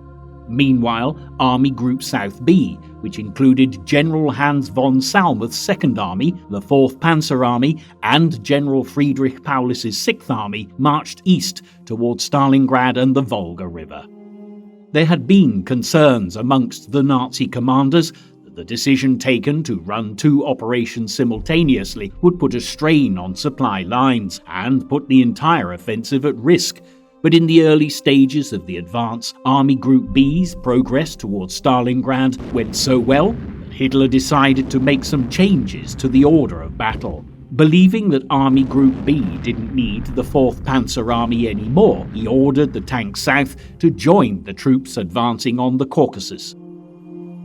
The change in strategy resulted in a huge traffic jam as the panzers crossed the path of the motorized 6th Army, and Paulus's advance was delayed. While the 6th Army waited, the days passed by and the element of surprise evaporated.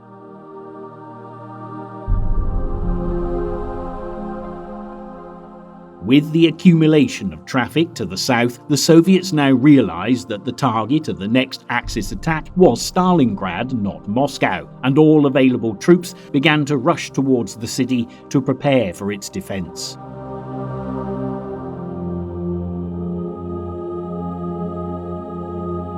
Red Army General Andrei Yaremenko was placed in command and consolidated what forces he had on the eastern bank of the Volga to prepare for their approach. But once Army Group B was ready to advance once more, their progress was swifter than ever, and soon Paulus's 6th Army had reached the River Don, which lay only 40 miles west of Stalingrad and the Volga.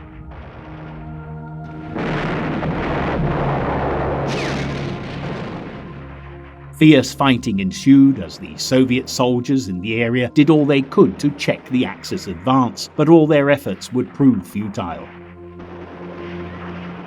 By July 21st, more than 100 assault boats began crossing the Don, and within hours a beachhead had been established on its east bank. The Soviets put as many men as they could muster into the 40-mile margin which separated the Don from the Volga, but soon Russian defences were crumbling, and it appeared that little stood in the way of the Axis advance into Stalingrad itself.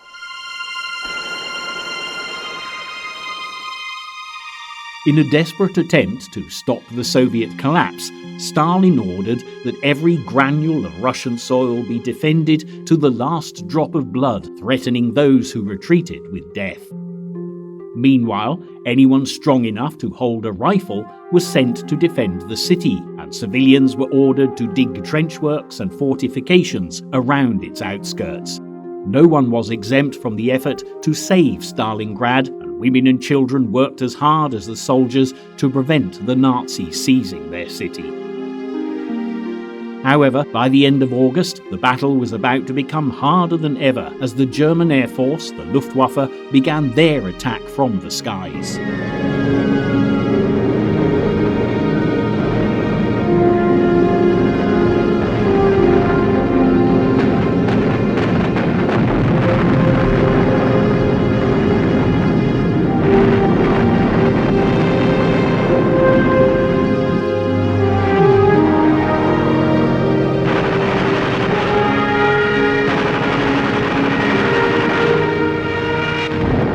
As the city was reduced to rubble and ruins, the Axis troops moved steadily closer, and soon the spearhead of the Sixth Army had reached a section of the Volga to the north of the city.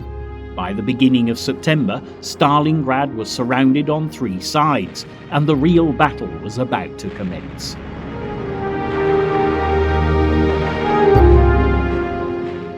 Two months after the offensive had begun, the city limits were finally penetrated by Paulus's troops, and Axis forces broke into the city in a dozen places.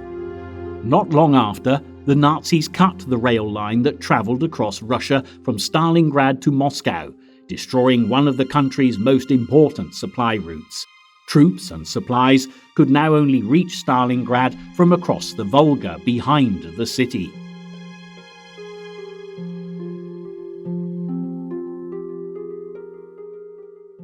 As the situation deteriorated, Stalin ordered one of his greatest commanders, General Zhukov, to leave Moscow and head south to coordinate the defense of Stalingrad. Meanwhile, General Vasily Chukov, who had fought off the Nazi attack as they advanced across the Don, was placed in command of the Russian 62nd Army, which was now responsible for holding Stalingrad. Before long, Chukov's situation would become desperate, however, as the 62nd Army were penned into the city in the grip of the Germans. By mid-September, the Axis troops had taken the highest point in the town, an ancient Tatar burial ground known as the Mamai Tumulus, giving them a huge advantage over the Soviets. From here, they could attack strategic targets around the city, and there was little doubt that whoever controlled the high ground commanded the battle. The Soviet 13th Guard Rifle Division arrived across the Volga to reinforce the 62nd Army and were ordered to charge the strongpoint by Chukov. Few would survive the ordeal, and thousands of Soviet soldiers would die in the battle for the summit. But soon it was once more beneath Russian control, and the fighting now descended into the streets of Stalingrad.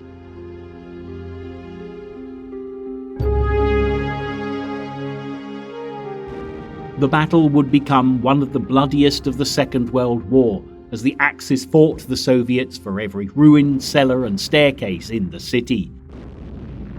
There were no battle lines, only brutal skirmishes between one street and the next, while buildings ridden with snipers turned the area into a vast killing zone. For those fighting within, life would become an endless hell of gunfire, hunger and fear, and the casualties on both sides would be immense.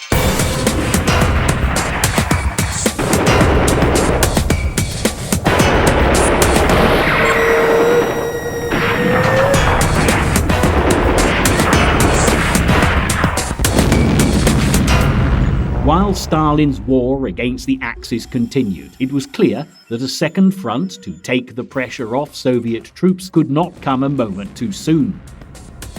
But the invasion of North Africa, which Churchill had promised the Soviet leader, was as yet in the early planning stages, and disagreements between America and British commanders were beginning to threaten the progress of any invasion at all.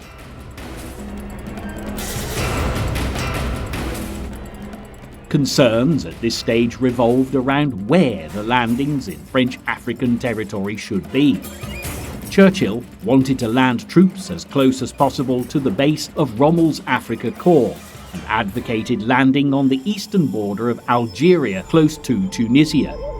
But the American Army Chief of Staff, George C. Marshall, wanted to limit landings to western Algeria and appeared to be planning attack on a much smaller scale than Churchill had envisaged. Disconcerted, the British Prime Minister reminded Roosevelt that the Allies had promised Stalin a serious diversion to draw German efforts away from the Soviet Union, and ever the diplomat, Roosevelt ensured that a compromise was found which would please both American and British commanders.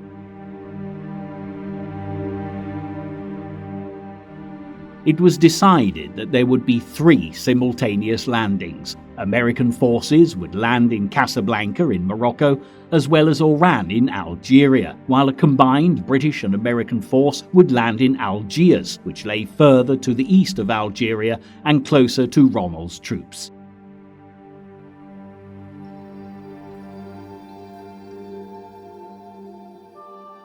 The invasion itself would, however, take time to prepare, and while US soldiers and Marines were mobilized for the attack and began arriving in Britain, ready for their first European offensive, it seemed unlikely that American forces would be ready for the invasion until the late autumn.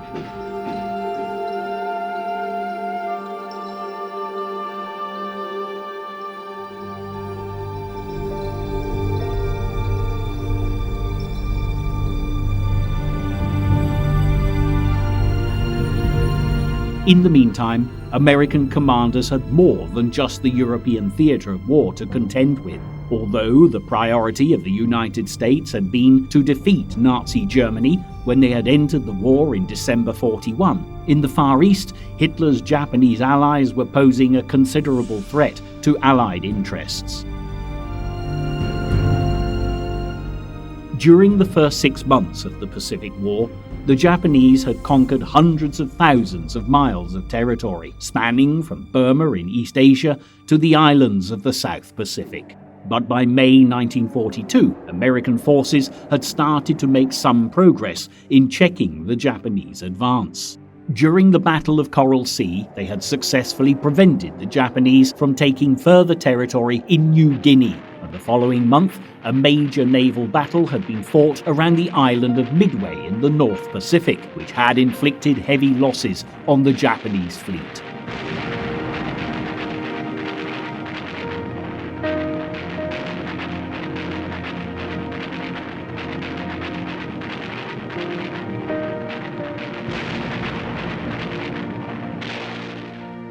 Nevertheless, the Empire of the Rising Sun showed little sign of easing their campaign to seize new territory, and by mid-1942 they were constructing a large airfield on Guadalcanal in the Solomon Islands.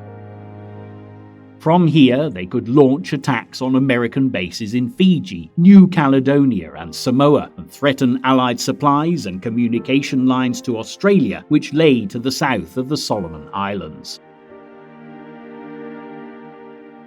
While Allied concerns grew, Admiral Ernest King, Commander-in-Chief of the United States Fleet, proposed an invasion of the island of Guadalcanal and other strategic points around the Solomons, and the combined Chiefs of Staff had soon agreed to launching their first American offensive in the Pacific. After spending 6 months on the defensive, the Allied counterblow was soon underway, and by late July 1942, the 1st Marine Divisions had left their training areas in New Zealand ready for the battle. They moved north in deep secrecy, and as a cold front swept across the Pacific, they were able to use the weather as a cover. By the time they reached the Solomon Islands on August 7th, the seas were calm and and the Japanese had no idea that an attack was about to be launched. The landing force then split into two groups, with one group assaulting Guadalcanal and the other attacking Tulagi and Florida Island. At first there was little resistance from Japanese troops, who began to flee after aerial bombing from Allied planes had paved the way for the invasion, but by the second day, the battle had begun.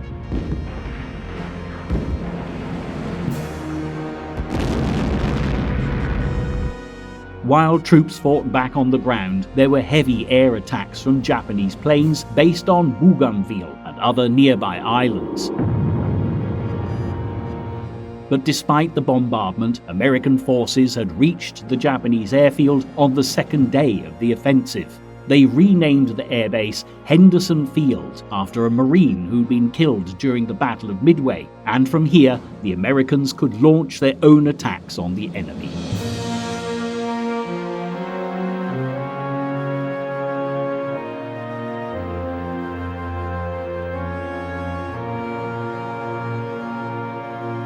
Throughout August, US aircraft and their crews would continue to arrive at Guadalcanal to beat back the enemy, and air battles between the Allied aircraft at Henderson Airfield and Japanese bombers and fighters from Rabaul in New Guinea continued daily.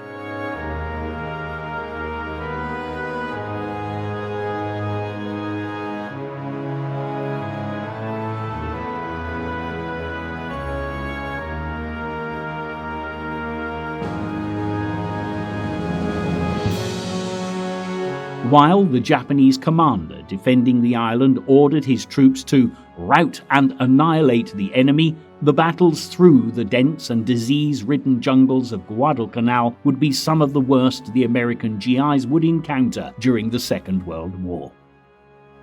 In the meantime, 800 miles to the west, there was an equally difficult conflict underway, coordinated by Supreme Allied Commander of the Southwest Pacific Area, General Douglas MacArthur.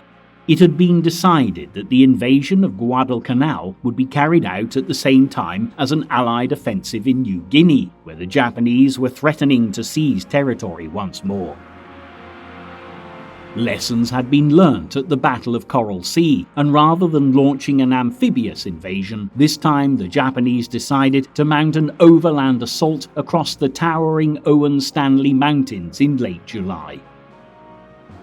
Their target was a strategic town on New Guinea's southern coast by the name of Port Moresby, and from here they could launch further attacks on the northeast of Australia.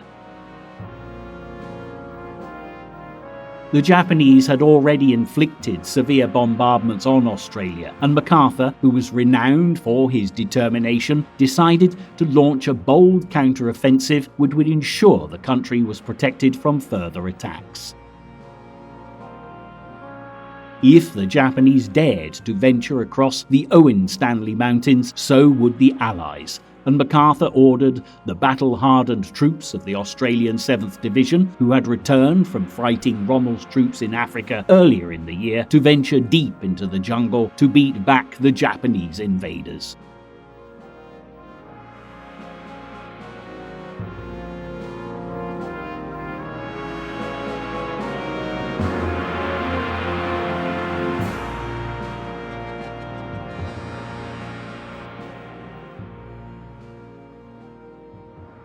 The track they followed was the Kokoda Trail, or track, and it would take them through some of the most hazardous terrain in the South Pacific.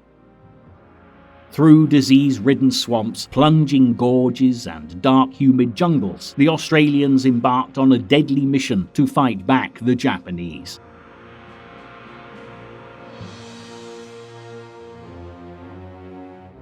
There was little opportunity for rest, while they remained on constant alert for the enemy both day and night.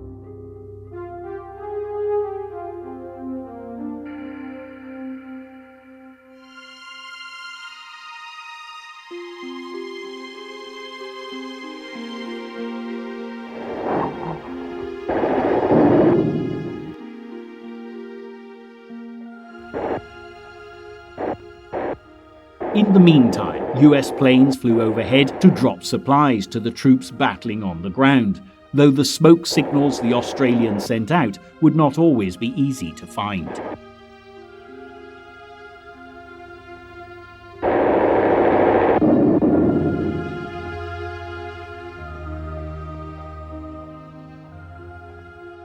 Fortunately, the native people of New Guinea would play a vital part in the Kokoda Track campaign, looking after supplies for the troops when they were dropped in the local villages and taking care of the soldiers when they were injured.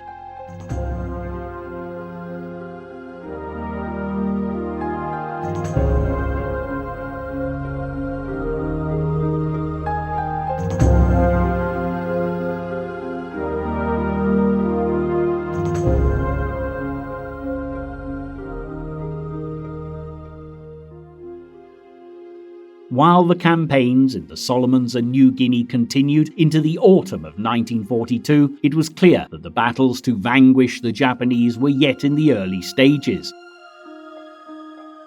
And as Australian and American troops attempted to wrench territory from the enemy's grasp inch by inch, it was evident that the war in the Pacific would be a long and bitter conflict. In Africa and the Mediterranean, there was, however, already a glimmer of hope on the horizon as the battle continued against German and Italian forces. In August, an operation had been launched to get supplies through to those desperately struggling on Malta, and 14 merchant ships had set off from Gibraltar, protected by 2 large forces of warships. Throughout the voyage, Allied forces suffered heavy bombardments from Axis planes, and many of the Allied ships, including destroyers, carriers, and the merchant ships themselves, were sunk or badly damaged during the voyage to Malta. Nevertheless, by August 15th, 5 merchant ships had managed to reach the island, and although the siege of Malta had by no means come to an end, the supplies that they brought meant that for the time being, the island could continue to fight back, and the Axis conquest of the Mediterranean was not yet complete. Meanwhile, in Africa, the morale of Allied troops protecting Egypt had been lifted considerably by the presence of General Montgomery. After he'd taken command of the 8th Army on August 13th, he became a whirlwind of activity, regularly appearing before the troops and announcing to his officers, "If we are attacked, then there will be no retreat. If we cannot stay here alive, then we will stay here dead." At the end of August, Rommel made a last and desperate bid to reach the Nile, but proving he was a man of his word, Montgomery checked the Nazi advance in 2 days' fighting in the Battle of Alam el Halfa. From this moment onwards, Montgomery's focus would be on the preparation for a counterattack, which he was determined would lead to a decisive victory against Rommel's forces.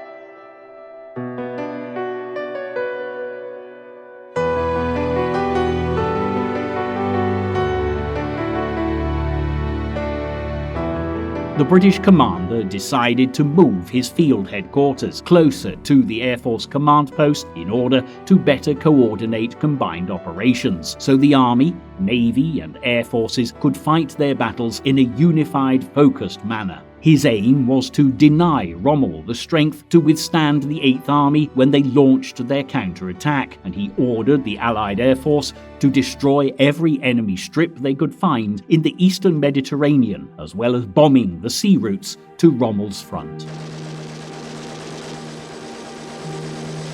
The British commander also focused airstrikes on enemy ports in North Africa, so if supplies did make it through, they would find it virtually impossible to unload the ships when they arrived.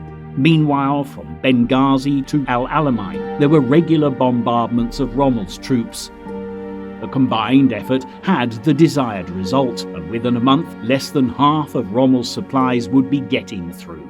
Soon the tables would be turned in North Africa, and while preparations continued for the invasion of Northwest Africa before long, the Axis would be facing an attack on 2 fronts.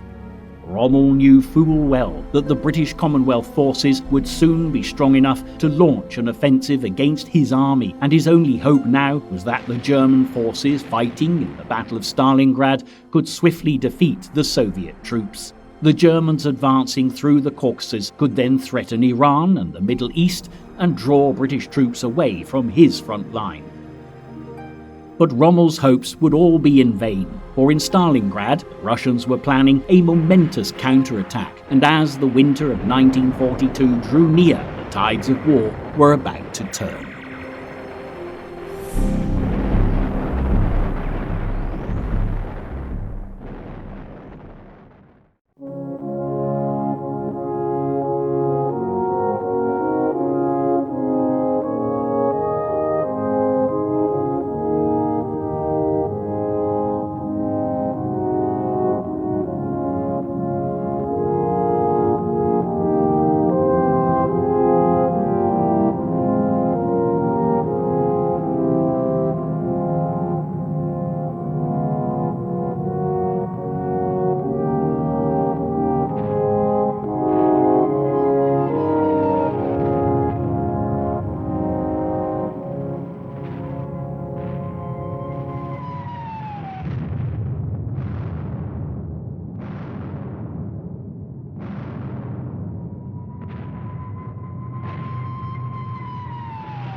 As the Second World War entered its third year, Adolf Hitler and his Axis allies continued their advance into new and unconquered terrain.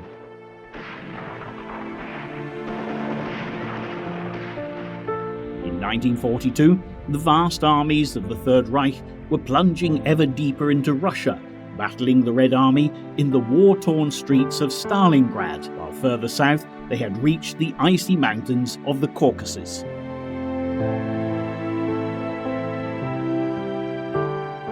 In North Africa, German and Italian troops had crossed the border into Egypt and were edging closer to the oil fields of the Middle East.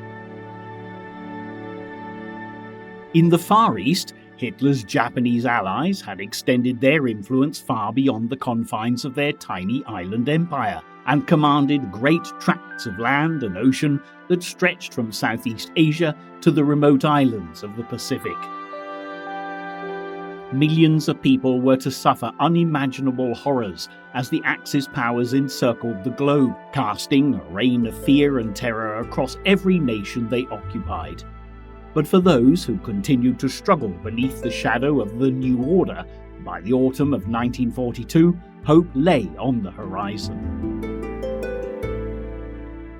The strength of the Allies was growing, and with the Soviet Union, America and Great Britain now united, the balance of power was beginning to shift.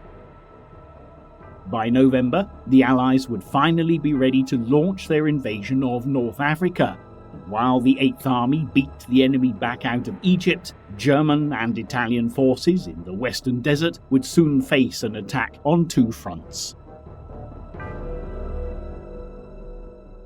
In the meantime, the Soviet soldiers fighting the Great Patriotic War in Russia were ready to launch their counter-offensive at Stalingrad, and as the city fell beneath the icy grip of winter, the German Sixth Army would soon be trapped with no hope of escape.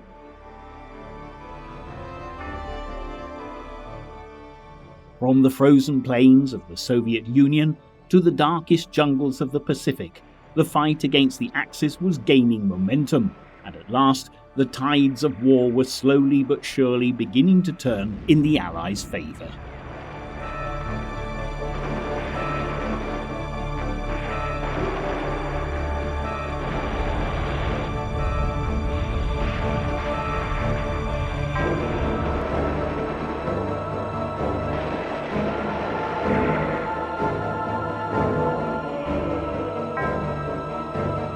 No one could have foreseen, however, the speed at which Japan would create its new empire, and by 1942, the eastern enemy had claimed territory stretched out from the western border of Burma at the gates of India to the freezing Aleutian Islands near Alaska, that had conquered islands as far south as New Guinea and the Solomon Islands in the South Pacific.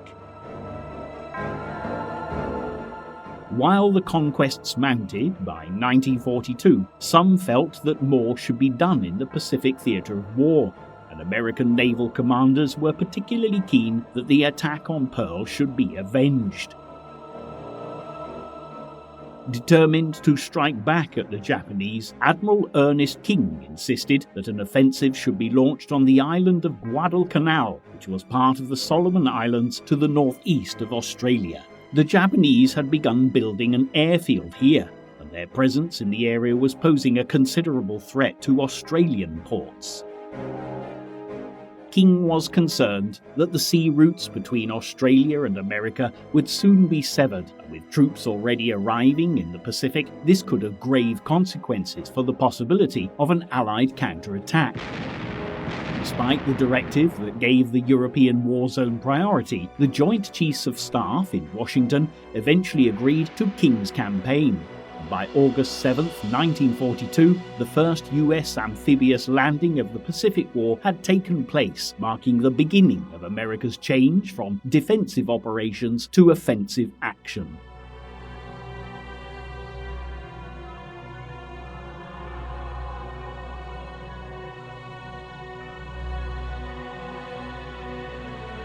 The battles in the dark and humid jungles of the Solomon Islands would nevertheless be long and bitter, with more men losing their lives to deadly diseases than to the enemy.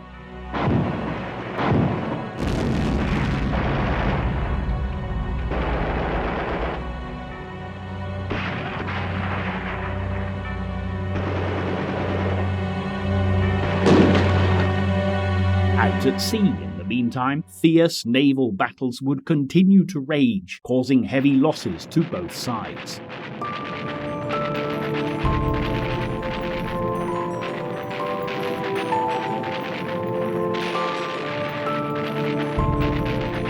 On October 26th, the carrier USS Hornet, which had launched the first attack on the Japanese mainland during the Doolittle raids in April, was hit during the Battle of Santa Cruz Islands.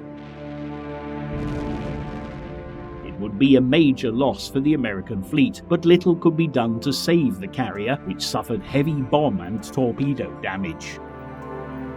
Nevertheless, the Americans had an important advantage, having seized the airfield on Guadalcanal from the Japanese during the first days of battle. Henderson Airfield was now being turned into a sizable airbase and would pose a considerable threat to any attempts by the enemy to ship fresh troops to the island.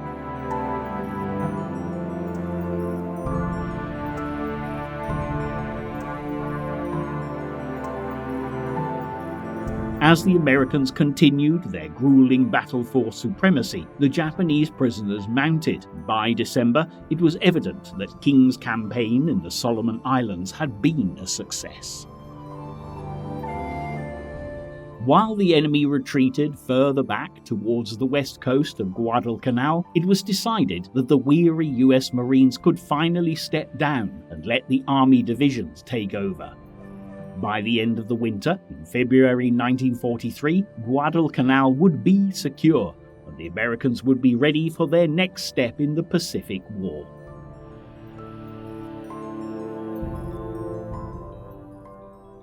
Meanwhile, over 4,000 miles to the north of the Solomon Islands, US soldiers were faced with a very different challenge. The Aleutian Islands, which lay off the coast of Alaska in the North Pacific, had been invaded by the Japanese in June 1942, placing the enemy uncomfortably close to Canada and the west coast of America. With the risk of aerial attacks on the American mainland becoming a real possibility, it was decided to send a small number of troops to occupy the island of Adak just a few weeks after the invasion of Guadalcanal. From here, it was hoped that strikes could be launched on Japanese forces based on the islands of Kiska and Attu.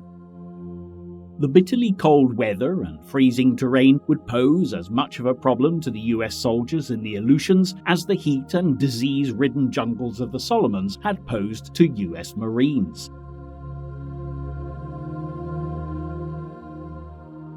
From thick fog and high winds to plunging temperatures and icy conditions, the Americans based on Adak would have much to contend with. Nevertheless, their determination to defeat the Japanese kept them battling through the worst of the weather, and they would soon be ready to launch their first attacks on the enemy.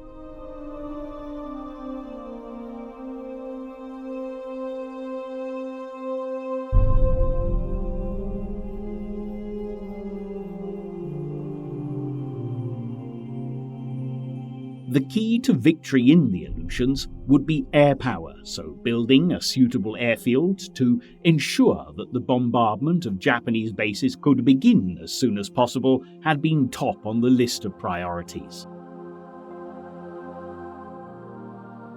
Although conditions were not always ideal for flying, once the airbase was ready for use, American pilots would begin to brave the bitter weather and inflict as much damage as they could on Japanese forces in the area. The battle to oust the enemy would nevertheless take some time, and it would be 1943 before American troops could venture onto Kiska and Attu to ensure the Aleutians were cleared of the invaders.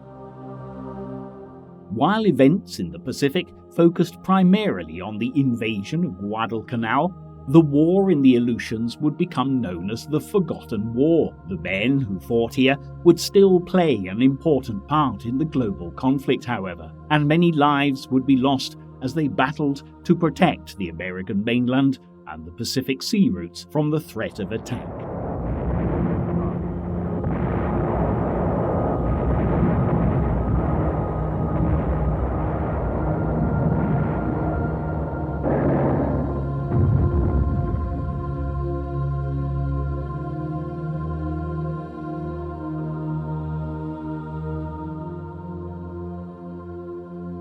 Both the campaigns in the Aleutians and Guadalcanal, nonetheless, remained secondary to the more pressing issue of defeating Nazi Germany. By 1942, hundreds of thousands of Soviet soldiers were being killed on the battlefields of Russia, and the urgency of opening up a second front in Europe was growing by the day. There had been much debate amongst Allied commanders about where to launch their attack. Back in 1941, Winston Churchill and Franklin D. Roosevelt had discussed the possibility of an ambitious cross-channel invasion from Britain into occupied France. The venture was widely supported by American commanders, but the British were more reticent, wary of the strength of the Nazis in France. The armistice signed between France and Germany in 1940 had placed northern and western France, including the entire Atlantic coastline, beneath the control of Hitler's troops, and sending British and newly trained American forces to face the battle-hardy Nazis was considered a suicide mission. In August 1942, such fears had been justified when a small-scale raid launched on Dieppe in northern France had disastrous results.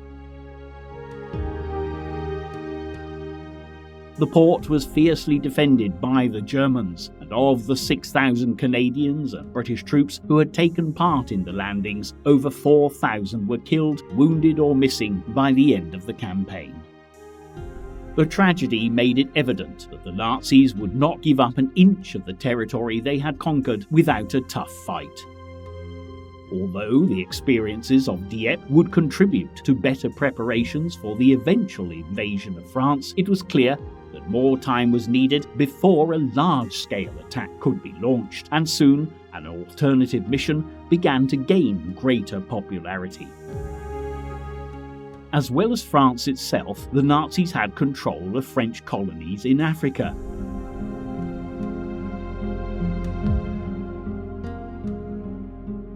Ports in Algeria and Tunisia ensured that crucial supplies for Italian and German troops were arriving unhindered across the Mediterranean Sea to North Africa, and this was posing a considerable problem for British and Commonwealth troops protecting Egypt.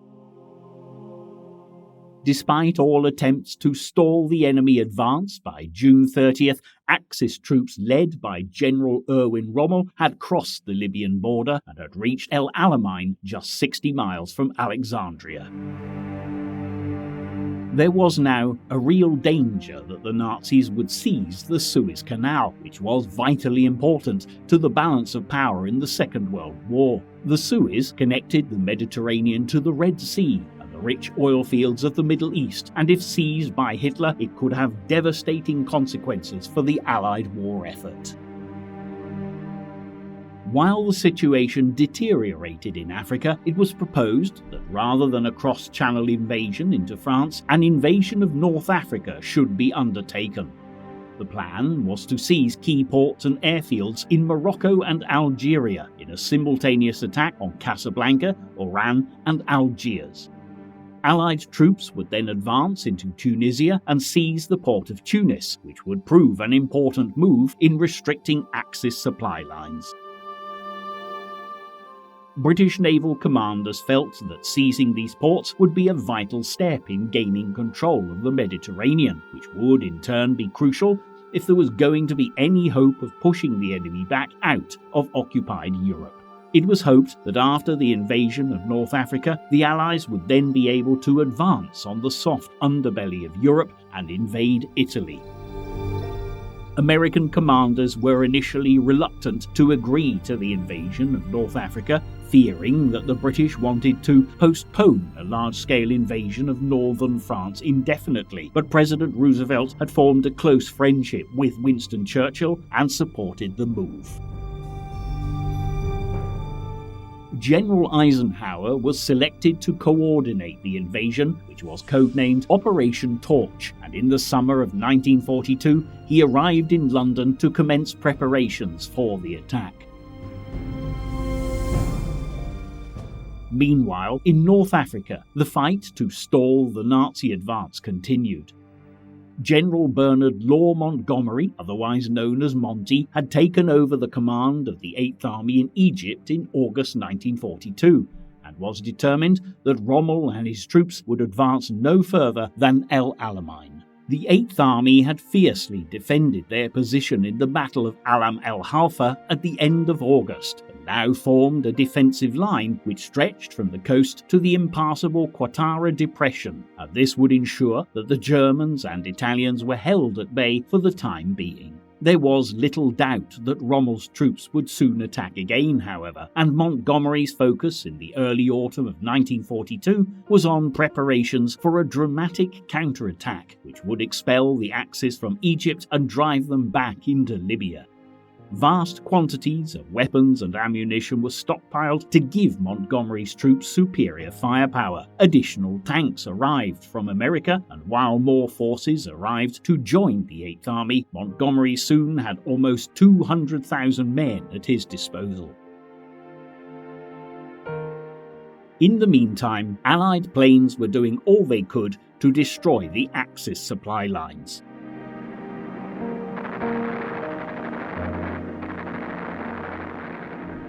Forces from Malta intercepted ships in the Mediterranean, while the Desert Air Force kept up a relentless campaign against Axis supply vessels bombarding Libyan ports close to the border with Egypt. This meant that most of Rommel's supplies had to be shipped to Benghazi and Tripoli, which were much further west and an enormous distance from El Alamein.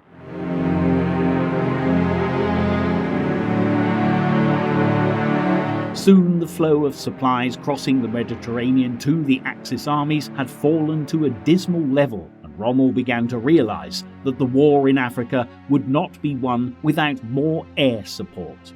The planes of the German Luftwaffe were, however, occupied in the battles of the Soviet Union, leaving Allied air power unchallenged in the Western Desert.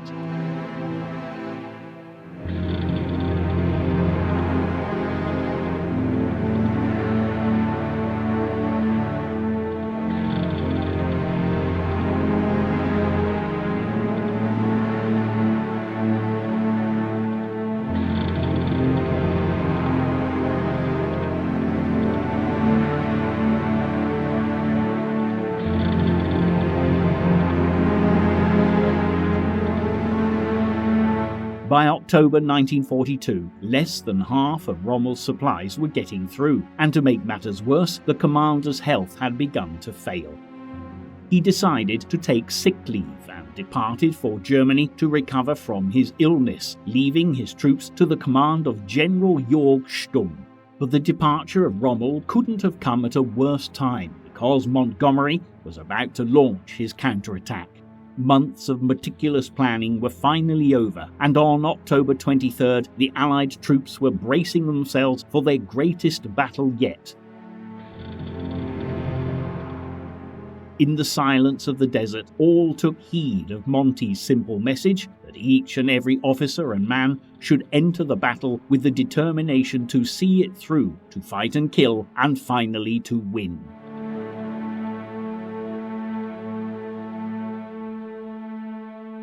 At 9:40 in the evening, the onslaught began, with the largest artillery bombardment since the First World War.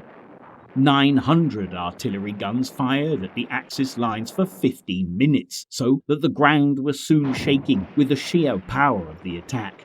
As the shells pounded Rommel's defences, the infantry advanced and was soon clearing the way for the armoured divisions. The battle would continue for 14 days and nights, and although Rommel made his way back to North Africa to help stall the Allied advance, by November 2nd he knew he was beaten. Despite orders from Hitler to fight to the last, the Nazi commander started his retreat 2 days later. Back in Britain, the news of Montgomery's victory at El Alamein was to be rejoiced across the nation. For the first time since the beginning of the war, church bells rang out across the country to celebrate. No one was more relieved by the news than the Prime Minister, whose popularity had begun to suffer as the Allies were defeated in battles from Dunkirk in France to Singapore and the Far East. The news of Montgomery's victory came not a moment too soon. While Rommel was beaten out of Egypt, faith was restored in Churchill, who was finally able to boast of an Allied success. Speaking to the House of Commons in early November, he announced, "This is not the end, it is not even the beginning of the end, but it is, perhaps, the end of the beginning." Churchill had no doubt that the Battle of El Alamein marked an important turning point in the Second World War, and many years later he would write, "Before Alamein, we never had a victory. After Alamein, we never had a defeat." The British finally had good reason to celebrate, but many difficult battles still lay ahead, and and Operation Torch, the invasion of North Africa, would prove to be a diplomatic minefield long before British and American troops had the opportunity to land in Algeria and Morocco. For the campaign to succeed, it was important to persuade the Vichy French forces in North Africa to collaborate with the Allies, and Roosevelt was concerned that British involvement in the invasion could jeopardize the entire campaign.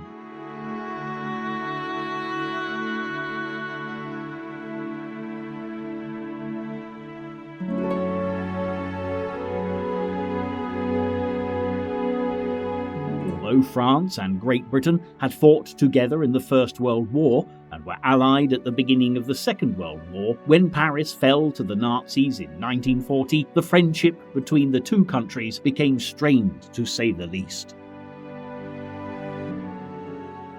The French government, led by Paul Reynaud, had tried to escape the advancing Nazis after the French capital was invaded, relocating a number of times until reaching Bordeaux in southwestern France. But some politicians urged for an end to hostilities, and despite Reynaud's objections, by June 22nd, an armistice was signed between the French and Adolf Hitler.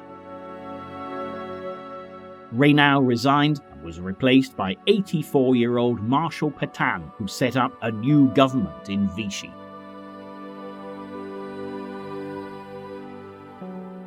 The Vichy regime was granted full diplomatic recognition by America, who hoped to use gentle persuasion to draw the Vichy French back to the Allied side. But Great Britain took a different stance.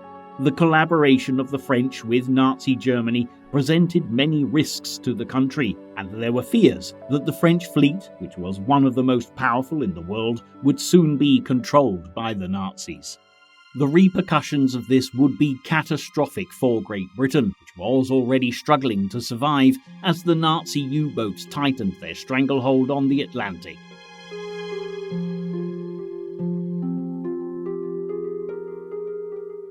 To recap, Churchill, who had been Prime Minister for less than 2 months, ordered that the French Navy should either join forces with the British Royal Navy or be neutralised in some way to prevent the ships from falling into German or Italian hands. There were already French vessels in British ports, but these were swiftly boarded, but the most powerful concentration of French warships was at the port of Morel-Kabir in French Algeria, and it was this squadron which was Churchill's greatest concern. Despite assurances from Admiral Darlan, the Minister of the French Navy, that there was no danger of the Germans seizing the ships in North Africa, the British Prime Minister was determined to eliminate any possible risk to Britain's security. Churchill made one of the most controversial decisions of his career when he ordered that the French fleet be attacked unless it sailed from its base in Algeria to Allied waters. After negotiations failed, the British opened fire on July 3, 1940.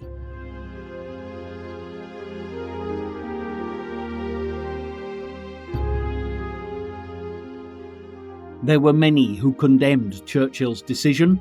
The admiral who had been ordered to make the attack said that it was the biggest political blunder of modern times. But while politicians chastised the Prime Minister, the attack had proved to the world that the British would put up a fierce fight to the threat of the Nazis, no matter what the cost. In 1942, however, the events of the summer of 1940 posed a problem to the planned attack on Vichy French territory in North Africa. Roosevelt felt that the French would react better to American troops and suggested that all landing forces should be US troops or Marines. The British, who were keen on encircling the remainder of Rommel's troops, were not to be left out, however, and it was finally decided that while the attack on Casablanca in Morocco and Oran in Algeria would be launched by purely American forces, a combination of British and American forces would invade Algiers. The British troops in the meantime were instructed to sew the American flag to their uniforms, in the hope that this would appease the French. President Roosevelt also made many other moves to ensure that the Vichy French forces, which far outnumbered the Allied units, would collaborate with the invasion plans.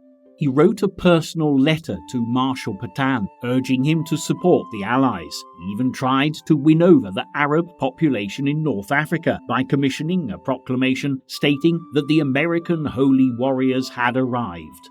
"Pray for our success in battle and help us, and God will help us both," was part of this unusual message, but it's unclear whether it had much impact on the local population. In the meantime, Roosevelt had sent a diplomat by the name of Robert Murphy to Algiers as his personal representative in North Africa. Murphy had the task of contacting all potentially friendly political elements in Tunisia, Algeria and Morocco, and was assigned the task of finding a French figurehead for the attack. Murphy soon became convinced that General Henri Giraud, who had recently gained fame after escaping from a Nazi prison, was the man for the job. Giraud had been held captive by the Nazis for 2 years, and although he was a supporter of Vichy France, he refused to collaborate with the Germans, a fact that boded well for the Allies. The alternative for the French command in North Africa was General Charles de Gaulle, who had been based in London since the Nazis had occupied France. De Gaulle was considered the leader of the Free French, but Roosevelt felt that if there was to be any hope of winning over Vichy French commanders, Giraud would be the better alternative. For the time being, de Gaulle was to be kept in the dark concerning all operations, although he would later become an important presence in the Allied effort against Germany.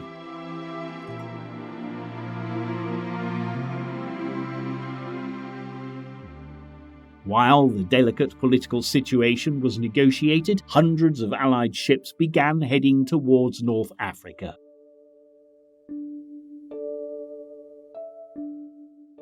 The Central and Eastern Task Forces left the British Isles to head for Algeria, while the Western Naval Task Force of 102 ships and over 24,000 American troops left the United States to cross the U-boat-infested waters of the Atlantic.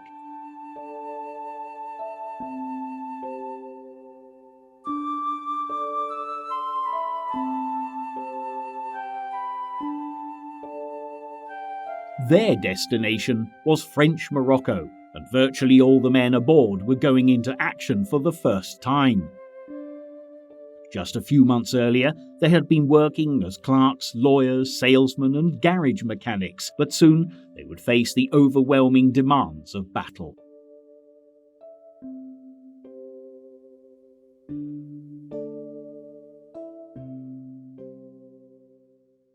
When the ships were several days out at sea, they were briefed on where they would land and taught basic phrases of the language spoken there. Instruction in French was supplemented with lessons in elementary Arabic. While some learned languages, infantrymen would work endlessly on preparing the weapons on which their lives might depend.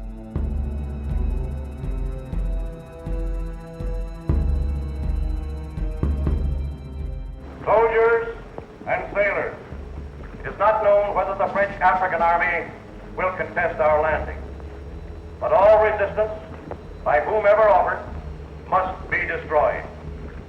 However, when any of the French soldiers seek to surrender, you will accept it and treat them with the respect due a brave opponent and future ally.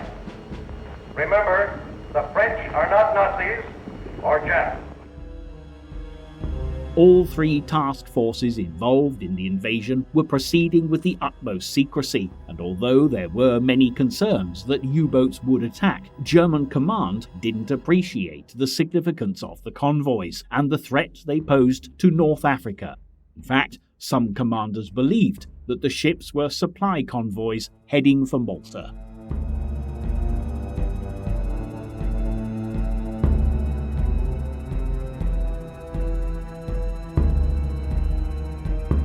But although the U-boats failed to detect the Allied threat, there were other dangers the invasion forces had to contend with. Stormy weather made for rough seas around the Atlantic coast near Casablanca. It was decided that the Western Task Force should be diverted to Gibraltar, where the other ships were congregating.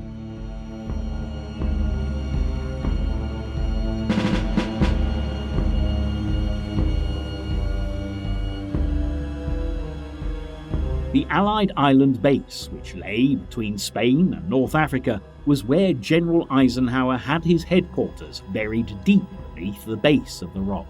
But the ships preparing for the invasion weren't the only newcomers in Gibraltar. On the eve of the invasion, General Giraud was smuggled to the base by submarine.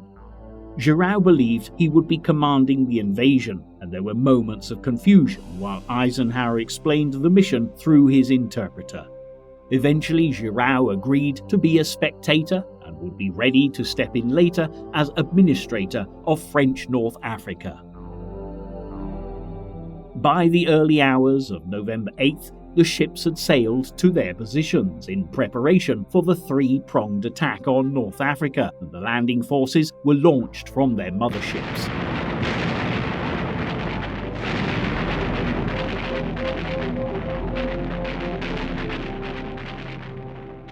The Eastern Task Force was split into three groups, two heading for beaches to the west of Algiers and one to the east. There was practically no French opposition here, and some French generals even greeted the American forces.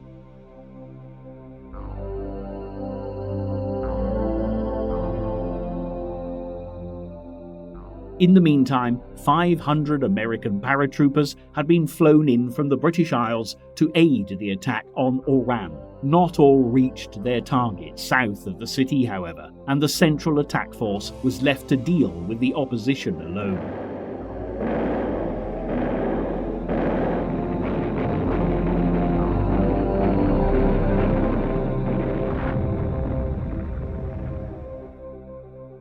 After a naval engagement in Oran harbour, the troops started ashore in the early morning of November 8th, with one combat group landing to the east of the city and another to the west.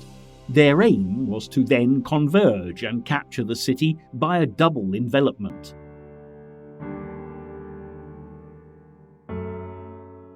Some units faced resistance, but before long all fighting had ceased and the French surrendered to the Allied troops.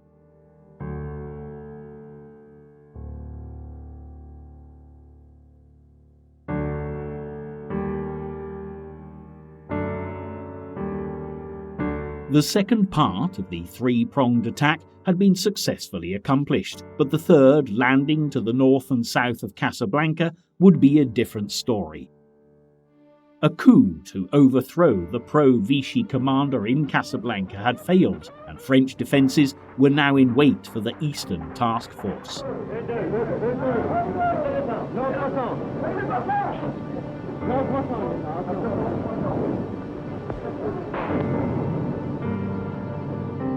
The Americans were fired on by elements of the French fleet, and a fierce naval battle ensued off the coast of French Morocco.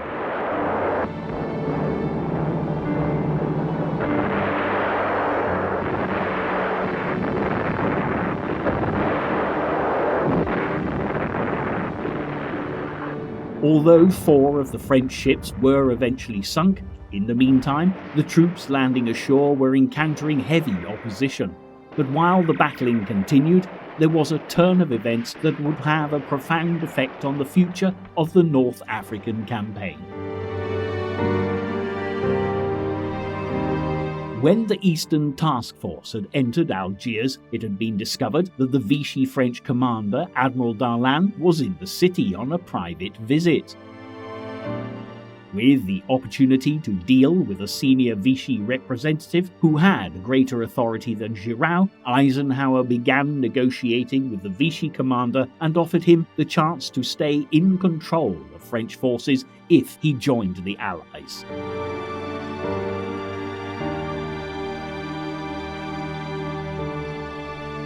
Keeping the Vichy commander would mean the Vichy regime, with its Nazi laws and concentration camps, would be maintained, and for many this was simply unacceptable. De Gaulle, who had now learned of events in North Africa, was furious, and General Giraud was not enthusiastic about working alongside Darlan. As news of Eisenhower's collaboration with the Vichy commander spread overseas, there was much confusion in America about where the loyalties of the Allied commanders lay, and many were dismayed by the negotiations being made with Vichy France. But the fact remained that without the collaboration of Darlan and a permanent peace agreement between the Allies and France, many more lives would be lost during the battle for North Africa. Hundreds of French planes and pilots stood poised for an attack on the Allied troops now moving towards Tunisia, and it was vital that Darlan's cooperation was obtained so that the rest of the campaign could succeed. Finally, on November 10th, after coming to an agreement with Eisenhower, Darlan ordered a ceasefire and the French troops laid down their arms. The fighting ended in Casablanca, and Allied troops could now continue their march towards Tunis, but the consequences for Darlan would be grave. Marshal Pétain immediately ordered his dismissal from the French Navy, and Hitler, furious with the news that Darlan had collaborated with the Allies, ordered troops to march into unoccupied France on November the 11th. However, the Nazi leaders' invasion of Vichy France only hardened the resolve of the French to support the Allies, and their troops soon joined the British and American units heading for Tunisia.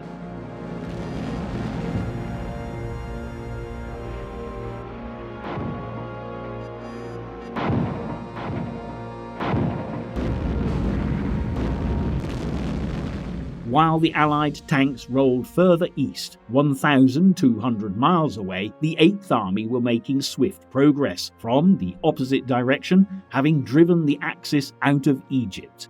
Montgomery's troops continued to seize strategic ports along the Libyan coastline, and it was hoped that Rommel and his troops would soon be encircled by the two Allied armies.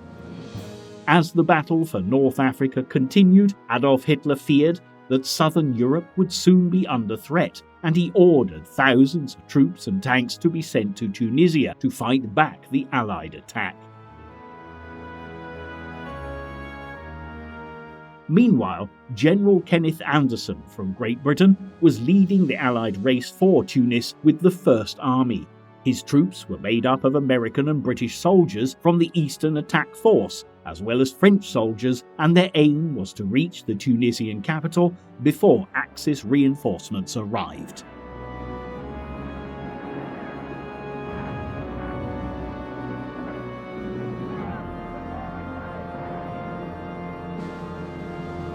By November 22nd, Anderson's troops were ready to launch a major assault on Tunis, but the weather began to hinder their advance. Within a week, torrential December rains had transformed the arid landscape into a quagmire, and the Allies faced a slow and difficult struggle across the unstable terrain.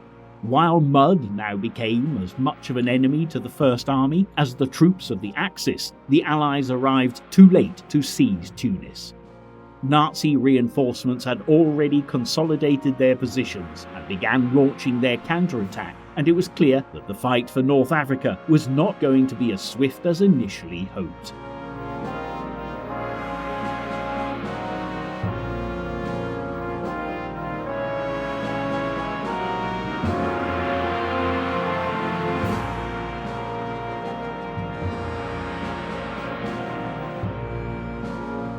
The inexperienced American soldiers would face a difficult fight before they could seize Tunisia. While the 8th Army made steady progress from the east, General Eisenhower was convinced that the Axis would soon lose their foothold in the area.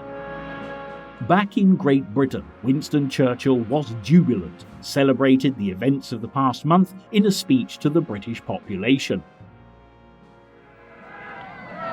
Now, we have just passed through the month of November, usually a month of fogs and gloom, but on the whole, a month I've liked a good deal better than some other months we've seen during the course of this present unpleasantness.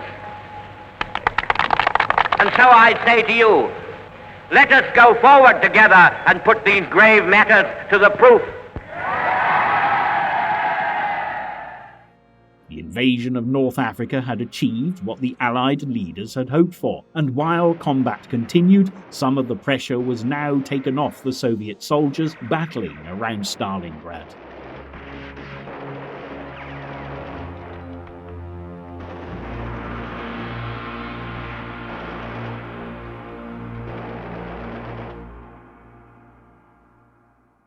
In early November, Hitler had boasted that Stalingrad is in our hands, but while attention was focused on events in North Africa, he seemed unaware that the Russian general Georgy Zhukov had begun amassing an enormous force to the north of the city in preparation for a crushing counterattack. By November 16th, the first snows of winter had swept across the Russian battlefields, and fate was on the side of the Soviet soldiers.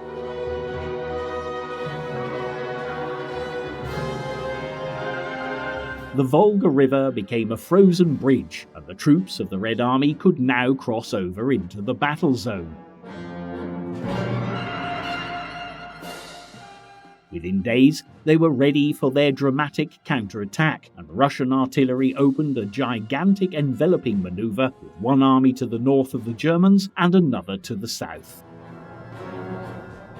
500,000 Russian soldiers and 15,000 tanks advanced in vast columns, while across the steppes, a band of 50,000 Cossacks stormed across the winter landscape.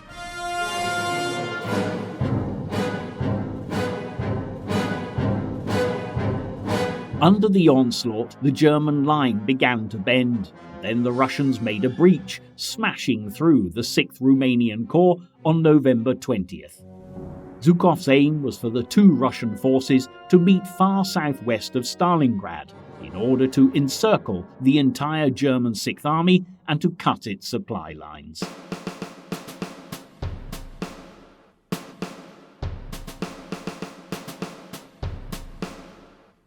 Within 4 days, he had achieved his goal as the two spearheads of the Russian pincer movement met 100 kilometers west of Stalingrad. 250,000 German troops were now trapped inside the city.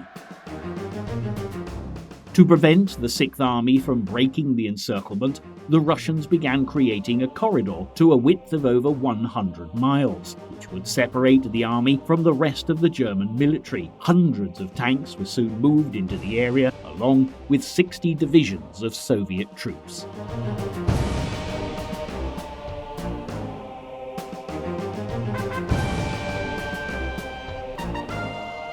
But instead of urging the 6th Army to escape while they still could, Adolf Hitler ordered their commander, General Friedrich Paulus, to remain in position and to hold the city at all costs. On November 23rd, Hitler declared that Stalingrad was a fortress to be defended to the last. Hermann Göring, Hitler's deputy and head of the Luftwaffe, had assured the Nazi leader that his planes could drop supplies to the 6th Army, but providing for such a vast number of troops was beyond the capabilities of the German Air Force. Appalling weather conditions, technical failures, and Soviet anti-aircraft fire all limited the abilities of the Luftwaffe, and while all attempts were made to get supplies to the soldiers in Stalingrad, before long, those trapped inside the city began to run out of fuel, ammunition, and most importantly, food.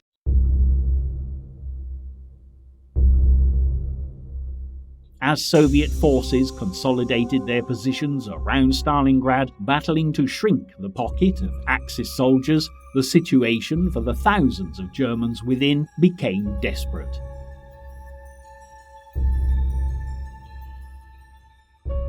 It was increasingly evident that the Luftwaffe could not carry out their mission to supply the 6th Army, and plans were made for a rescue attempt. The operation, codenamed Operation Winter Storm, aimed to break through the encirclement and relieve the trapped German forces. On December 12th, the German 4th Panzer Army, under the command of General von Manstein, began their relief effort and initially took the Red Army by surprise. They made large gains on the first day, and the spearhead forces successfully defeated the Soviet counterattacks. But by December 13th, the advance had slowed considerably, and 3 days later, the Russians launched their second offensive.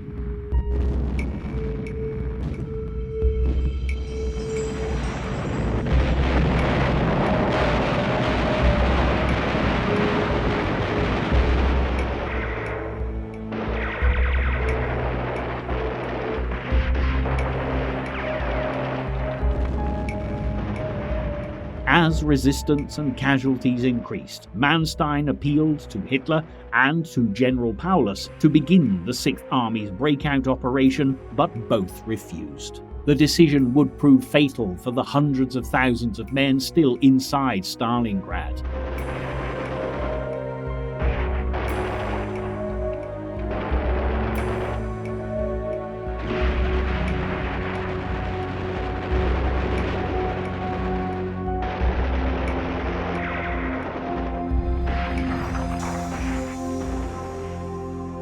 Although the 4th Panzer Army continued to attempt to open a corridor to the 6th Army between December the 18th and 19th, 2 days before Christmas, Manstein was forced to call off the assault. By Christmas Eve, the 4th Panzer Army began to withdraw to its starting position, and the 6th Army were left to their bitter fate.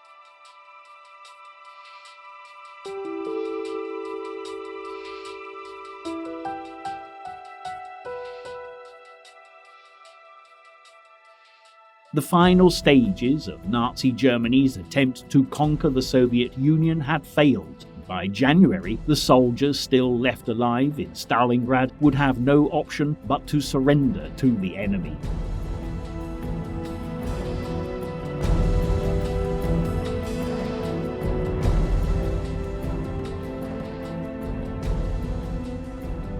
Around the world, the armies of the Axis were fighting desperate battles, and it would only be a matter of time before the Allies achieved their final victory.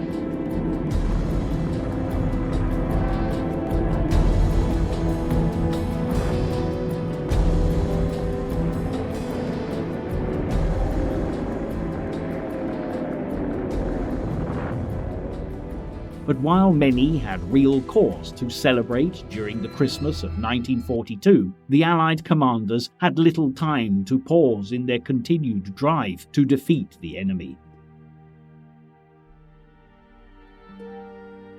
The fight for Tunisia would continue far into the new year, and it would be spring before the Allies could claim their prize and march into Tunis. And after Tunis, there would still be another 2 years of fighting before the Nazis surrendered.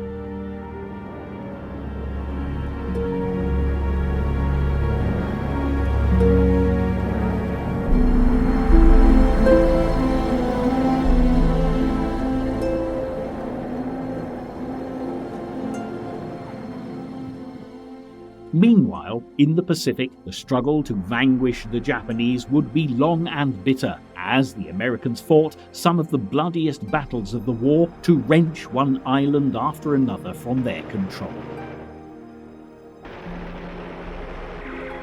Although the tides of war had turned, there were still countless battles to be fought across the globe, and the fight for victory was far from over.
As the Second World War entered its fourth year, it had become a confrontation that was truly global.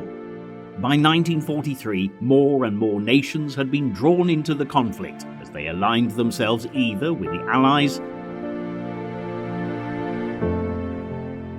or with the Axis powers, or were held powerless under military occupation. By invading the Soviet Union, Adolf Hitler had taken on a formidable enemy. In the bitter cold of a Russian winter, amid the ruins of a city that had suffered through too many long months, German forces would make a humiliating surrender, and many thousands would trudge away as Soviet prisoners of war.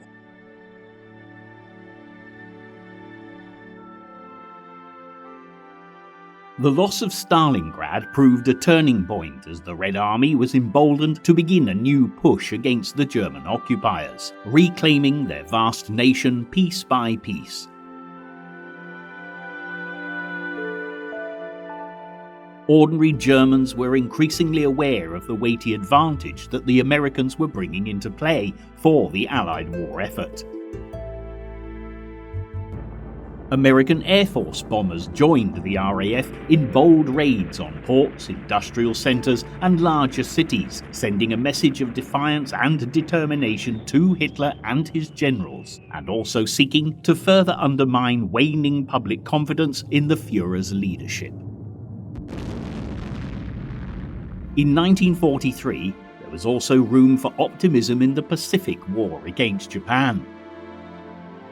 For young US Marines, the South Sea island of Guadalcanal was synonymous with anything but a tropical paradise.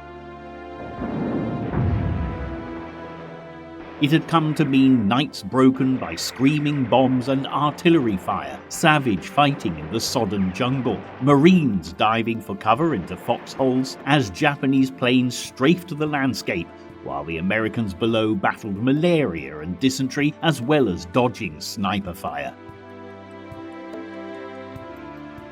But Japan's once tenacious hold on Guadalcanal was slowly but surely being loosened, and victory came sooner than the American and Australian commanders had dared to hope.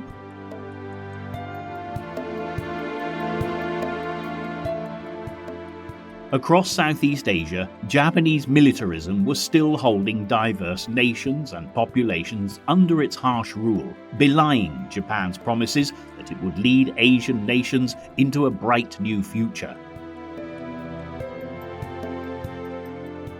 The Second World War posed a real dilemma to anti-colonial nationalists in the region. Should they believe in Japan's promises or throw their lot in with the Allies?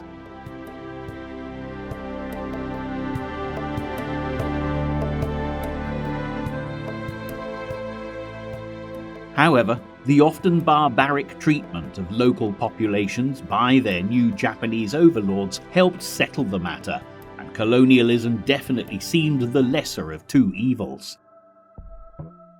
What's more, America's President Roosevelt was carefully building a relationship of cooperation with China, a nation at war with Japan since 1937. The Chinese were firmly on the side of an Allied victory, despite reservations about cooperating with the West. Also in North Africa, the Allies received a favourable reception from the indigenous population. They watched as largely mute observers as the tides of war ebbed and flowed across their lands. A clash between European titans was being acted out, thankfully, was largely fought in the barren deserts beyond their cities.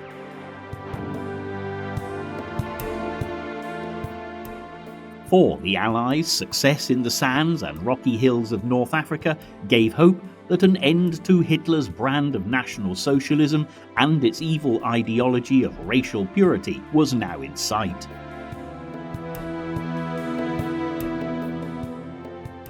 As 1943 began, the US and British troops that had made surprise landings along the coast of Morocco and Algeria at the onset of winter were still attempting to push eastwards, hoping to link up eventually with the forces under British Field Marshal Bernard Montgomery. Monty's 8th Army was advancing along the Mediterranean coast from the other direction, hot on the heels of the retreating Germans led by Field Marshal Rommel, Hitler's desert fox. Montgomery's hard-won victory over Rommel's forces on the desert battlefield at El Alamein in Libya had been a huge boost to British morale.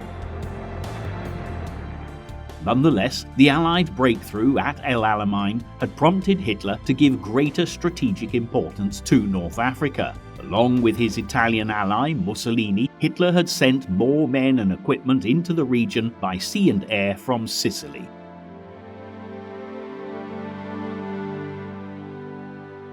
Also, Allied successes in North Africa had prompted Hitler to order the direct occupation of the southeastern part of France, which, until this point, had been administered by the pro-Nazi French government based in the town of Vichy.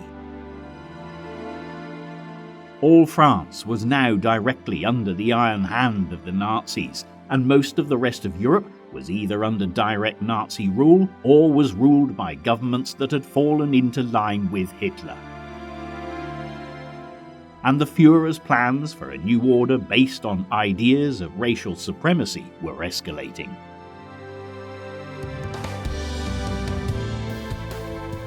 The focus of Hitler's hatred was European Jews, and in the previous 9 months, 5 death camps in Nazi-occupied Poland had started their murderous operations.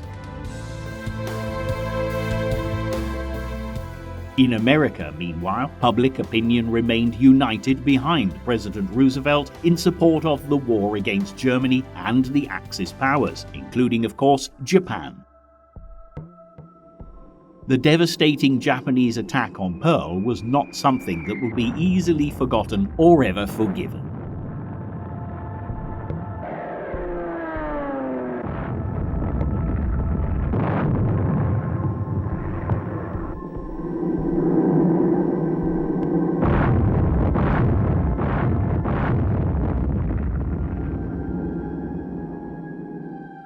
The Japanese were seeking to eliminate US naval power in the Central Pacific in order to secure access to the oil fields of the Dutch East Indies, as modern-day Indonesia was then known, as well as other resource-rich territories to the south.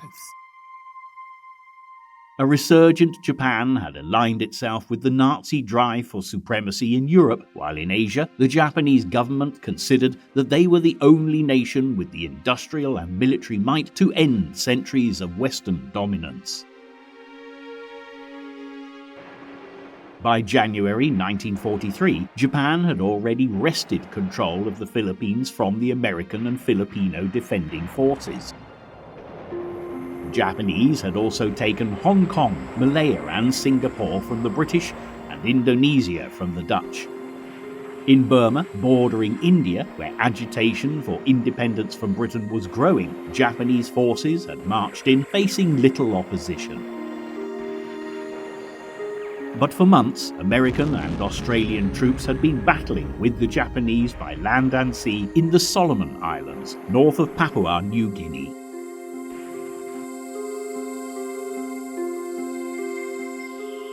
Eventually, the Japanese military commanders decided to cut their losses and evacuate what was left of their forces from the key Solomon island of Guadalcanal. As the Japanese head of state, the Emperor Hirohito, gave his formal approval for the retreat, the Allies were given hope that perhaps the string of Japanese victories in Southeast Asia might be coming to an end. And on the other side of the world, amid the snows of a Russian winter, the Germans were also meeting tough opposition, as Soviet and Nazi troops were locked in a war of attrition. The momentous confrontation between Hitler's Germany and the Soviet Union, which had started when the Nazis had marched across the border from occupied Poland a year and a half earlier, was by January 1943 entering its final tragic act. Hitler had expected the communist regime of Joseph Stalin to crumble from within. But this Eastern Front had proved an ever more perilous drain on the the human and military resources of the Third Reich. The Germans had discovered, to their cost, just how determined the Red Army was to resist them. Now, a second harsh Russian winter was sapping the morale of the cold and exhausted German soldiers, and nowhere more so than at the city of Stalingrad on the mighty Volga River. Stalingrad, today known as Volgograd, lies a full 600 miles south of Moscow, but its position allowed it to control the shipping of supplies by river to the north of the Soviet Union. The factories of its industrial zone had continued to produce tractors and armaments in spite of war and invasion. And beyond the city to the south lay the oil-rich Caucasus region, which the Soviets considered a vital part of their empire. For all these reasons, the city of Stalingrad had attracted Hitler's attention, and the previous summer it had endured a massive bombardment from the Luftwaffe while the German Sixth Army attempted to encircle it by land. As the city was reduced to rubble, the death toll mounted into the tens and then hundreds of thousands. Russians, both civilians and military personnel alike, bore by far the heaviest burden of casualties. But then, in November 1942, a counter-offensive by the Red Army had trapped the German forces, along with some contingents from the Romanian and Italian armies, in a pocket of land on the west bank of the river and had prevented German reinforcements from breaking through.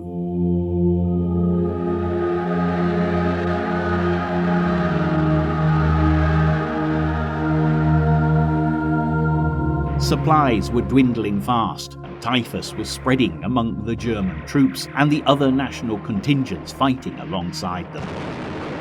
Just 9 days into the new year of 1943, as the winter drifts still lay thick outside the city, a Russian captain appeared before German lines with a white flag.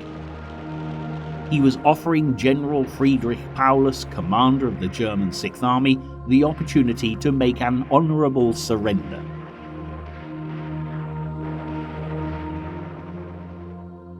Paulus was an experienced strategist, having begun his military career before the First World War, who was doing his best to carry out the Führer's orders to hold Stalingrad at all costs. However, there was little he could do, and Paulus and his men realised that they would be expected to fight to the death. After the Germans had held out for as long as they could, on the evening of the last day of January, the Red Army battered its way into the city, forcing Paulus to retreat into a former department store. But the Russians soon captured him in the basement of the building, lying fully dressed on his camp bed. He and his men had no more fight left in them. To all intents and purposes, the nightmare that had been the battle for Stalingrad was over.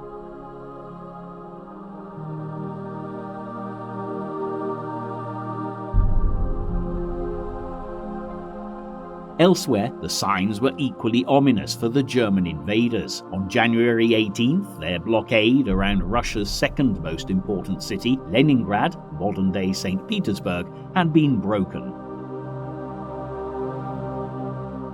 The Russians freed up a narrow corridor of land through which more supplies could at least be brought in for the city's famished and disease-ridden population, and more civilians could be evacuated to safety.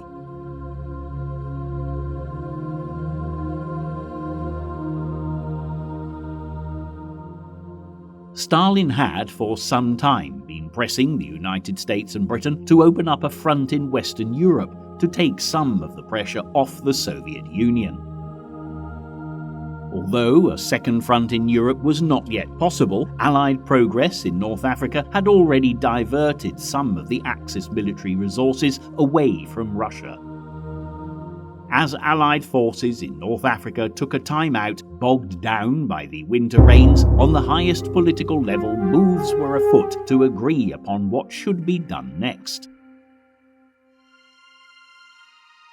As the fighting in Stalingrad was entering its last desperate phase, 2 men were booked into the Anfa Hotel in Casablanca, Morocco's main seaport, under the false names of Admiral Q and Mr. P. Hotel staff were astounded to see that the 2 were in fact America's President Roosevelt, who had flown in via West Africa, and Prime Minister Churchill, who arrived from London in a converted bomber. Stalin had been invited to join them, but had sent a message saying he could not leave his country at such a crucial moment. However, he made sure he reminded the 2 leaders that they had promised to open a second front in Europe that spring.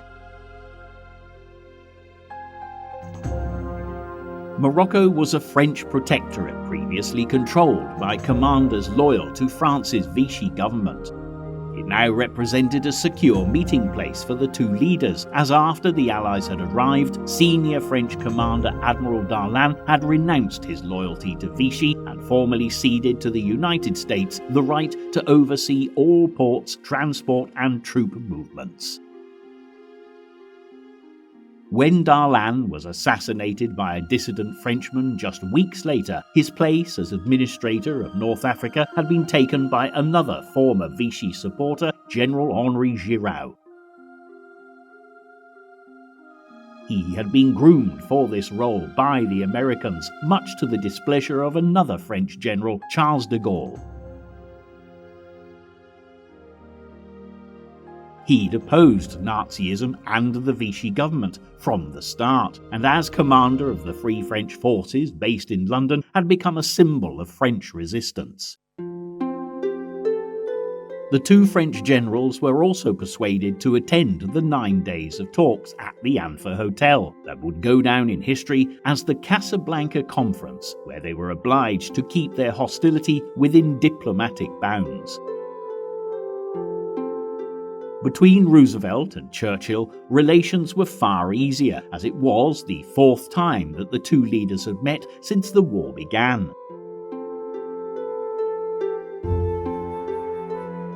As the Casablanca Conference ended, Roosevelt told the press that he and Churchill had agreed that the war would continue until the Allies secured an unconditional surrender. There would be no deals with the enemy, and those responsible for atrocities would be put on trial. In fact, the Allies had decided on this policy before Casablanca. There was criticism in the US and Britain over the policy of working in North Africa with former Vichy commanders who had previously collaborated with the Nazis. Roosevelt and Churchill therefore needed to re-emphasize that their goal was the total defeat of Nazism and all its grotesque ideology.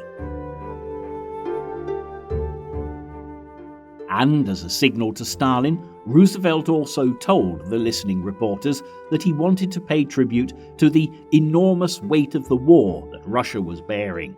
However, some of the most important decisions taken at Casablanca had inevitably to be kept out of the public arena. The first was the decision that the second front to be opened against Nazi Germany in Europe would initially be via Sicily or Sardinia and on to mainland Italy rather than through northwestern France. It had also been decided that an invasion across the English Channel would not be possible in 1943.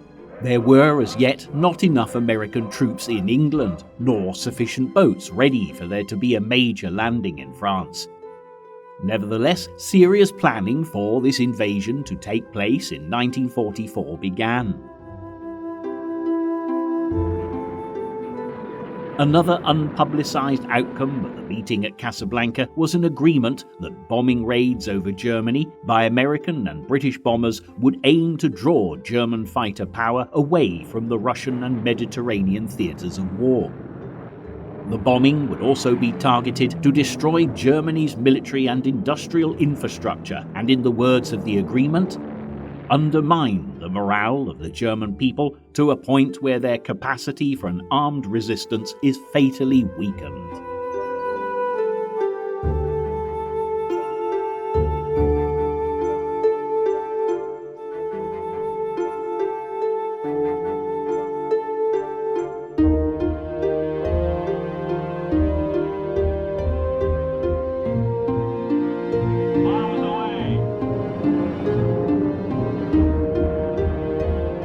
As for the two French generals, they reached their own resolution at the conference, agreeing to share authority in French North Africa, which they hoped, from now on, would remain under Allied control.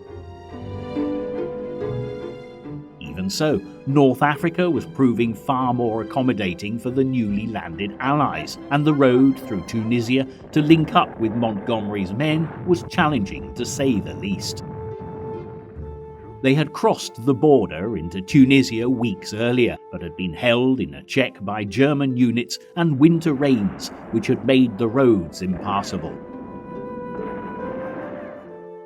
In the capital, Tunis, which lay so temptingly close to the Italian island of Sicily, the Germans and Italians had been building up a new military presence, redeploying transport planes from the Eastern Front. The French commander in Tunis remained loyal to Vichy and was allowing the Germans to use Tunisian airfields for this airlift. While the Italian navy struggled with a shortage of oil, the Allies suffered from a lack of sufficient ships to transport their troops down across the Mediterranean, even with civilian craft such as cruise liners pressed into service. After the Battle of El Alamein, Rommel would never again be able to hold a firm front against Montgomery and his men, who included South Africans, Indians, New Zealanders, and others alongside British soldiers. At first light on January 23rd, a British tank with 7 Gordon Highlanders clinging to it rumbled into the deserted Libyan capital of Tripoli after coming along an empty but heavily mined coast road where every bridge had been demolished by the retreating Axis force.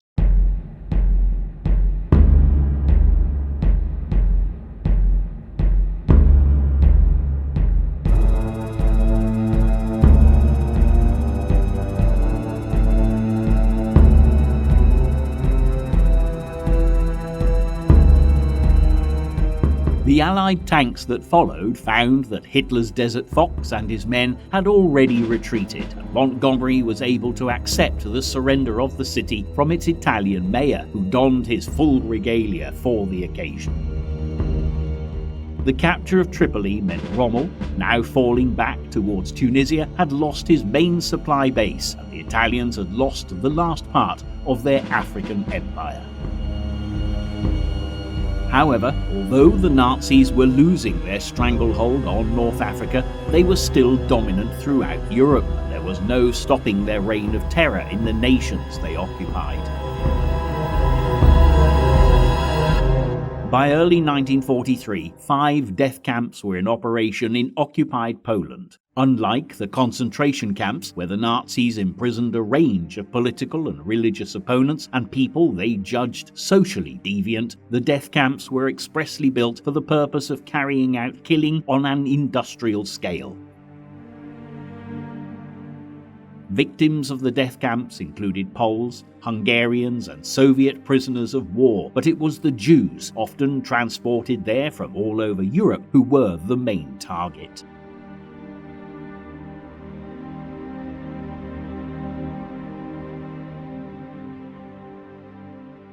Presiding over this genocide was Heinrich Himmler, one of the most powerful of Hitler's henchmen. Himmler's SS operated police and military units alongside the regular German army, and its members were recruited for their ideological commitment to Nazism and their supposed racial purity. The SS was a prototype of the master race that Hitler dreamt of. In Poland, the capital, Warsaw, had been home to the majority of the country's Jews. More than 2 years previously, the Germans had forced all Warsaw Jews to move into a designated walled area known as the ghetto. All movement in and out was controlled by armed guards, effectively cutting the Jews off from the outside world, where, in overcrowded conditions, typhus and tuberculosis spread like wildfire and malnutrition was rife. Some 330,000 Jews had by 1943 already been deported from the Warsaw Ghetto, but about 60,000 remained. So it came as a shock for the German guards when in mid-January a small rebellion broke out, a precursor to the more famous uprising. For the first time, the Jews held in the Warsaw Ghetto, which had become in effect a waiting room for the death camps, had attempted to strike back, and it gave the Nazis a taste of what lay ahead. Back in Germany, ordinary people going about their everyday lives were also beginning to feel disillusioned with Hitler and the Nazi regime. Particularly as by the end of the month, both the American Air Force and the RAF had been bombing major targets, including Berlin.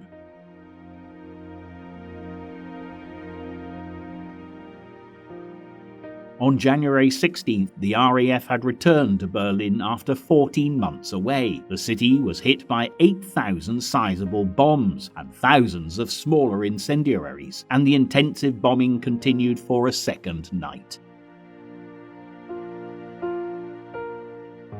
10 days later, American bombers made their first raids on the German homeland, in a daylight raid on the Wilhelmshaven naval base.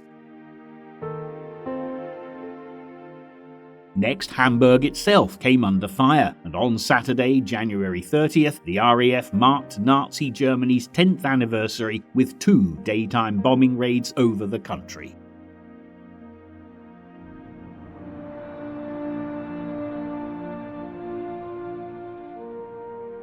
The second, in the afternoon, was timed to spoil a radio broadcast of a celebratory speech by Hitler's propaganda minister, Joseph Goebbels.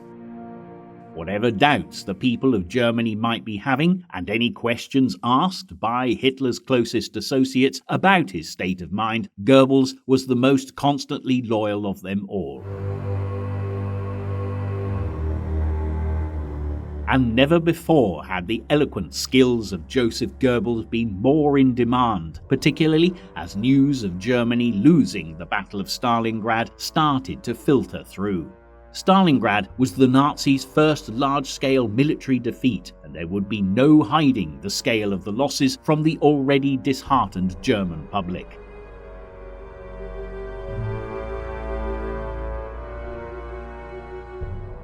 On February 2nd, the last Axis units in the Russian city's industrial zone finally followed General Paulus's example and laid down their arms. The tally of casualties at Stalingrad speaks for itself. On the Axis side, at least 120,000 men had died, while 91,000 soldiers, including 24 Nazi generals, had been taken as prisoners of war. Only about 5,000 of these prisoners would ever make it home. More than a quarter perished in the immediate days after their capture, weakened by disease, malnutrition, and lack of medical care. On the Russian side, the civilian population of Stalingrad had been decimated, while the Red Army's casualties were even higher than the Germans. Some estimate that up to 250,000 Russian troops had been killed, captured, or wounded in the city.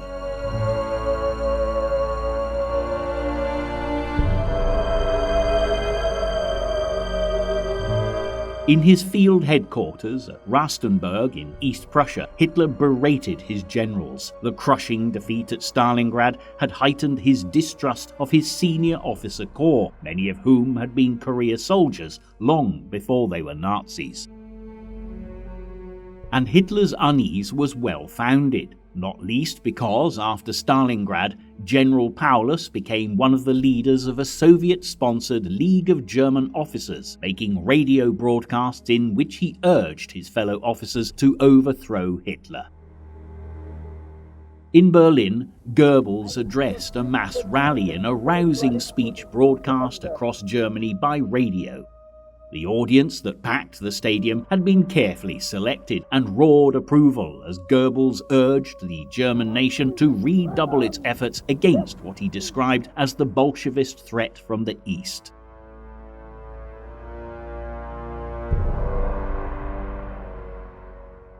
Only now, after Stalingrad, was the full scale of this threat understood, he said, but the German people would follow Hitler through thick and thin, as he put it. "Do you want total war?" he bellowed. "If necessary, do you want a war more total and radical than anything we can yet imagine?" The audience rose to its feet, chanting their support. But approval for Hitler was definitely fading. Shoppers in Munich city centre were stunned to see anti-Nazi graffiti on the walls, and at the city's university, students even dared to protest, chanting, "Down with Hitler." An underground student group, the White Rose, had been circulating anti-Nazi letters in a number of cities for several months. The White Rose students were non-violent. Some had seen service on the Eastern Front, and one of them had witnessed the treatment of Polish Jews in the Warsaw Ghetto by the German oppressors and could not get the images out of his mind. "Isn't it true that every German is ashamed of his government these days?" the first letter read. Who can imagine the degree of shame when the awful crimes that infinitely exceed any human measure are exposed to the light of day? Not surprisingly, the Nazis quickly crushed the movement before it could grow into something more dangerous. The Gestapo secret police were tipped off, and the two ringleaders, Hans Scholl, a 25-year-old medical student, and his sister Sophie, a biology student aged just 21, were executed in late February along with a third student. 3 more White Rose activists would share their fate before the year was out, paying the highest price for voicing what many in Germany were by now thinking. While defeat at Stalingrad had dealt a mighty blow to the prestige of the German military in Europe, in the Pacific, the image of the Japanese army as an unbeatable, efficient military machine was also beginning to crumble.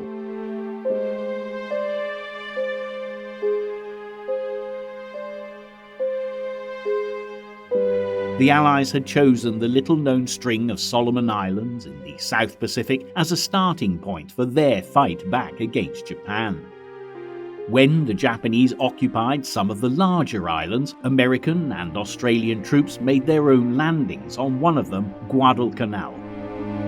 The island had an airfield under construction, and if the Japanese could seize control and get it operational, they would most certainly be able to threaten supply routes between the US, Australia and New Zealand. Throughout the autumn and winter of 1942, the Japanese put up a fierce fight by land, sea and air, while islanders sympathetic to the Allies kept a lookout for the movements of the Japanese military.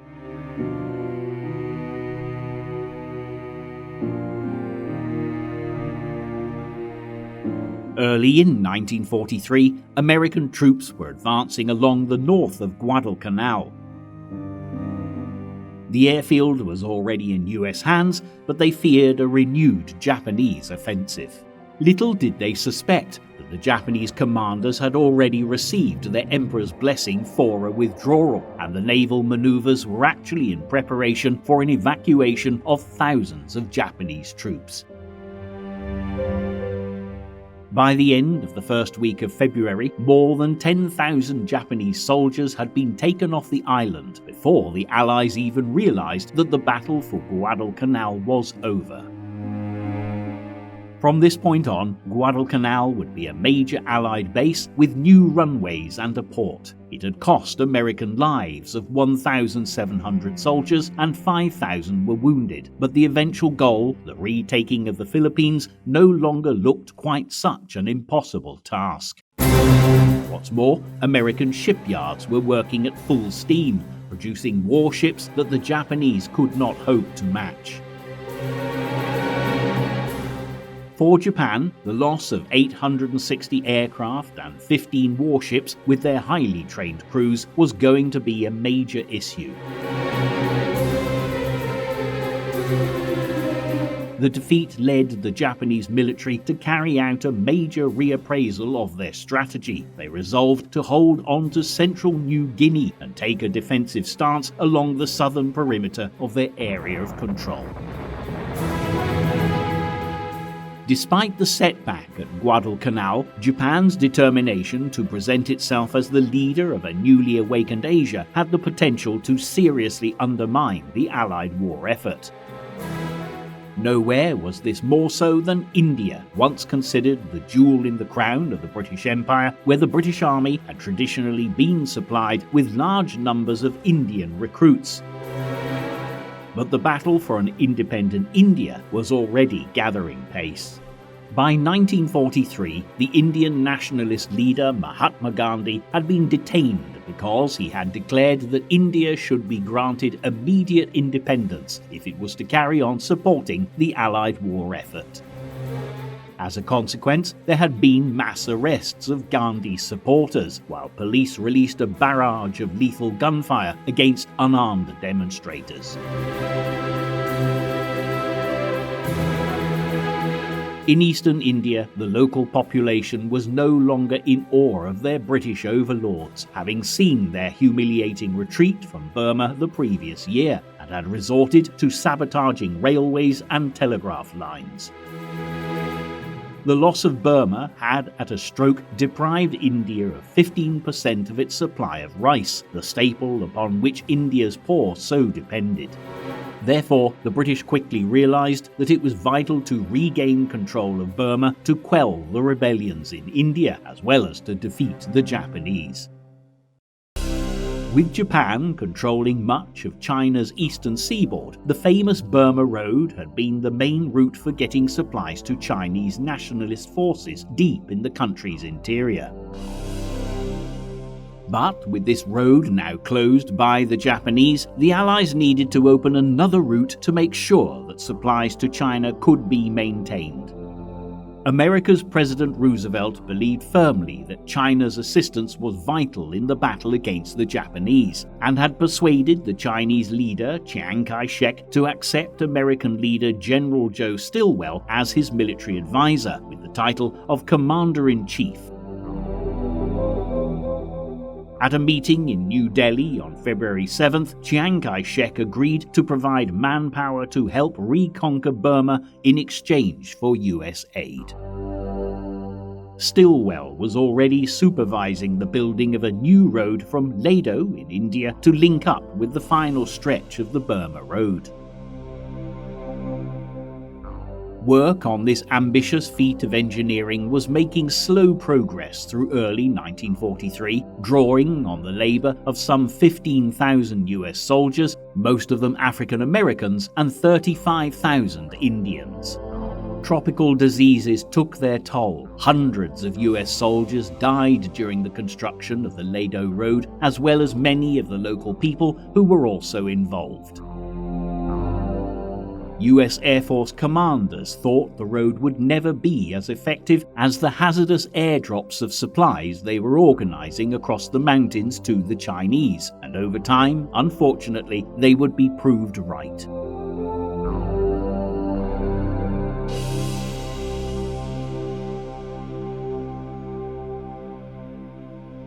A British land offensive against the Japanese on Burma's western Arakan coast on the Bay of Bengal was making similarly slow progress. The British and Indian soldiers were finding that their Japanese enemies were well trained and battle-hardened. This first Arakan campaign did at least benefit from groundbreaking research that had been done to find a drug effective in protecting troops against malaria.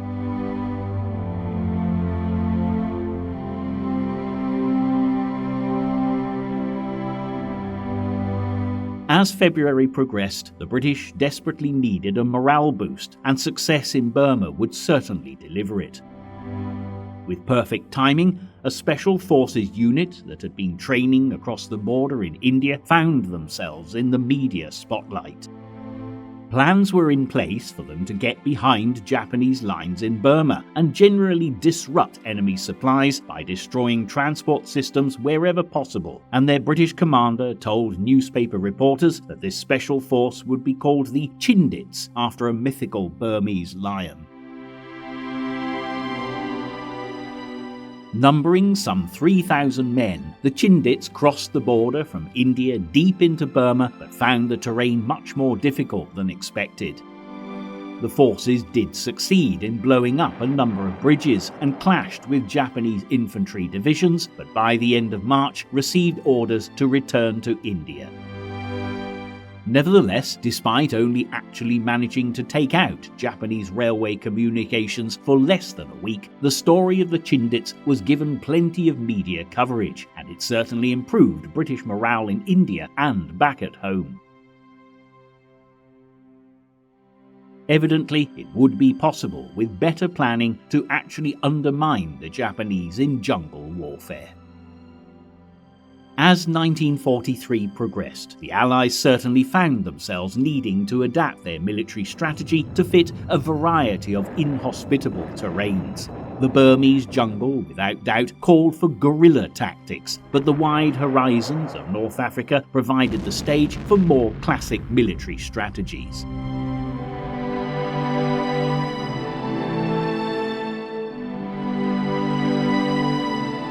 The American General Dwight D. Eisenhower was now given overall authority for the Allied military effort in the whole Mediterranean region, with Britain's General Montgomery reporting directly to him.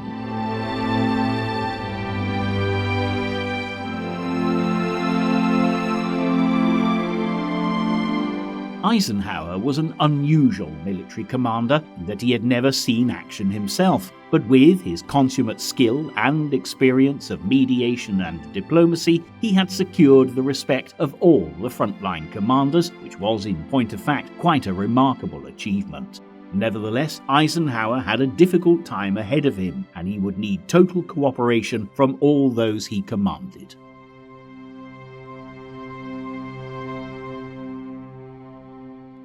On February the 12th, in driving rain, the Allies' 7th Armoured Division crossed the border from Libya into Tunisia. All Libya was now in Allied hands,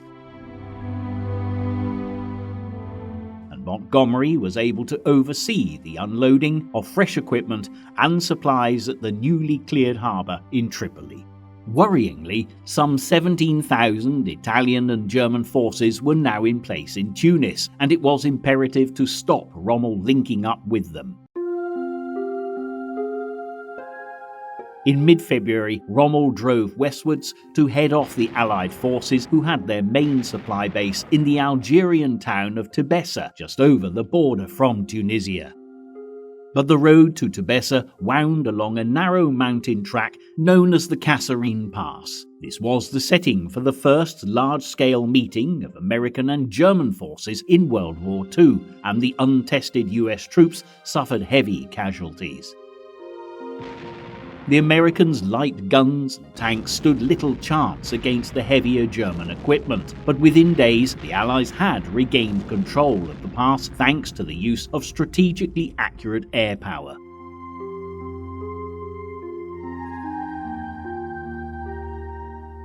At last it seemed that time was running out for Hitler's Desert Fox, and back in Britain, anything that improved morale was very much appreciated. In March 1943, the British public was still bearing up under the austerity and the uncertainties of wartime life. So far, civilian casualties in Britain outnumbered those lost in the ranks of the nation's armed forces, but the relentless nightly German bombing of the London Blitz was long past. Many of those who had left the capital for safety had returned, and everyone was making do the best that they could amidst all the rationing and shortages. Government information campaigns had managed to convince the public that rationing was something to be tolerated with good humour, and more people were realising that the best way to have a ready supply of fresh food was to keep chickens and cultivate a patch of ground on the local allotment or in their garden if they had one. Ironically, the deprivations of war did have one positive side effect in Britain, doing away with the mass unemployment of the interwar years, as soaring government spending covered the costs of keeping Britain on an even keel. Lessons were being learned daily as Britain pulled together in order to survive, and proposals were made that after the war a new system should be introduced that we now know as national insurance to provide a minimum standard of living for everyone.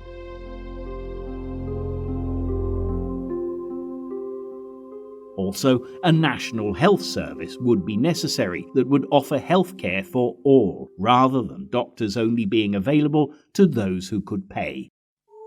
The Beveridge Report, which detailed the proposals, proved an unlikely bestseller, and a shortened version was printed for distribution amongst the armed services.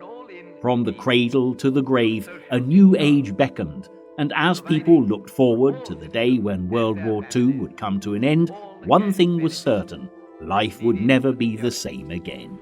It preserves the maximum of individual freedom and responsibility that is consistent with the abolition of want.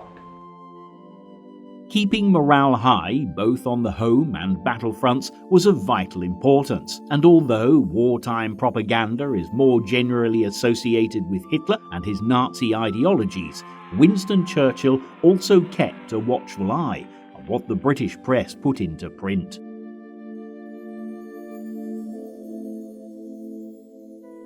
A prime example was an event of March 2nd, as panic swept through a London Underground station being used as an air raid shelter at Bethnal Green, resulting in the deaths of 173 people. Many were women and children, and ironically that night the German bombs they had rushed to escape from killed no one. EastEnders could not understand why the disaster got so little coverage in the newspapers, but there was in fact a very good reason for the media's silence. Winston Churchill had decided that to give the story prominence might well damage morale, and worse still, give valuable ammunition to the German propaganda machine, something he was determined should not happen, so he issued orders for the news to be suppressed. However, by the spring of 1943, awareness of what was happening to European Jews in areas falling under Nazi control was growing, making the Allies more determined than ever that Hitler had to be defeated, and fast.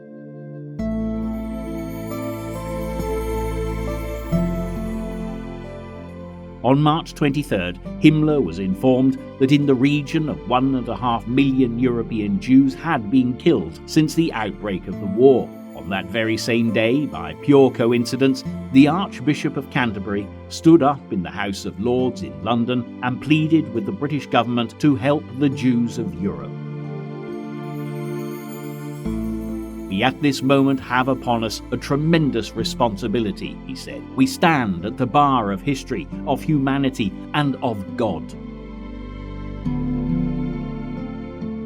The British authorities had known what was going on in the concentration camps for some time, thanks to the code-breaking activities at Bletchley Park in Buckinghamshire, which monitored all Nazi communications.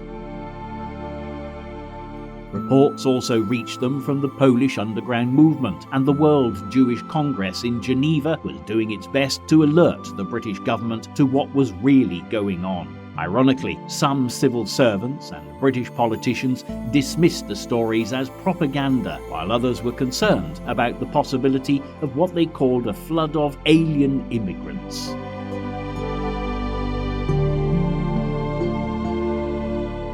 Winston Churchill firmly believed that the best way to help those being treated so appallingly in concentration camps was to press ahead with single-minded determination and defeat Nazi Germany. News from North Africa was extremely positive, and by March, Montgomery had built up a considerable position of strength. He had 400 tanks, while Rommel only had 160, and the Allies were also superior in the skies, having built new airfields in North Africa, which meant they were no longer reliant on their base in Malta. The time had come for the Allies to consider an invasion of Italy, and a bombing raid on Sicily left Hitler in no doubt as to what was being planned.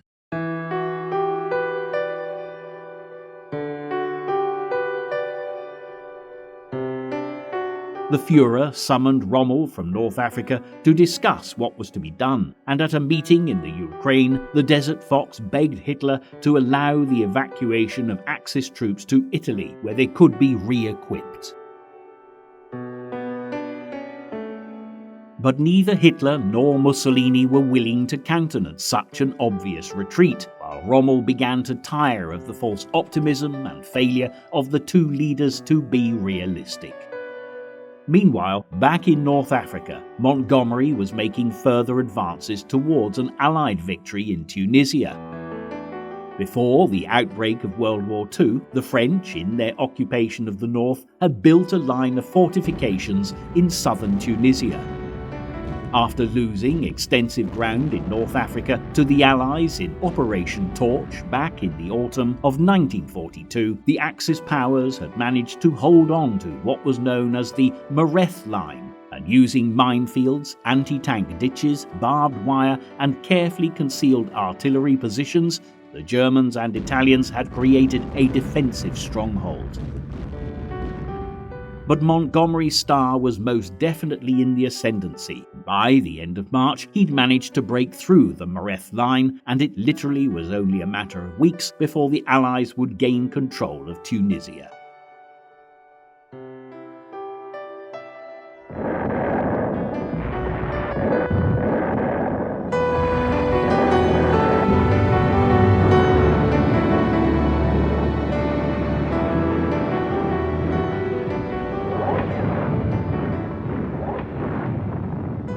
One step closer to a total victory in North Africa, the Allies were already preparing for the invasion of Sicily. Ironically, Rommel was destined never to return to Africa again. For the rest of the war, he would be prominent in Hitler's European operations, but even his great military skill and experience would be no match for the Allies, who were daily gaining ground.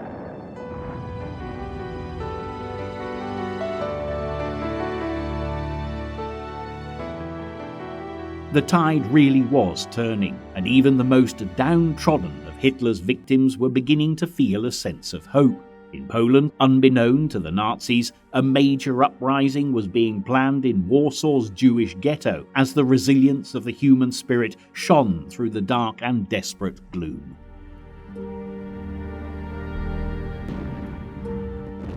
As the opening of a new front looked increasingly possible in southern Europe, as the German and Italian forces were slowly but surely losing their foothold in Tunisia, Churchill's determination to push towards a speedy victory was gathering momentum.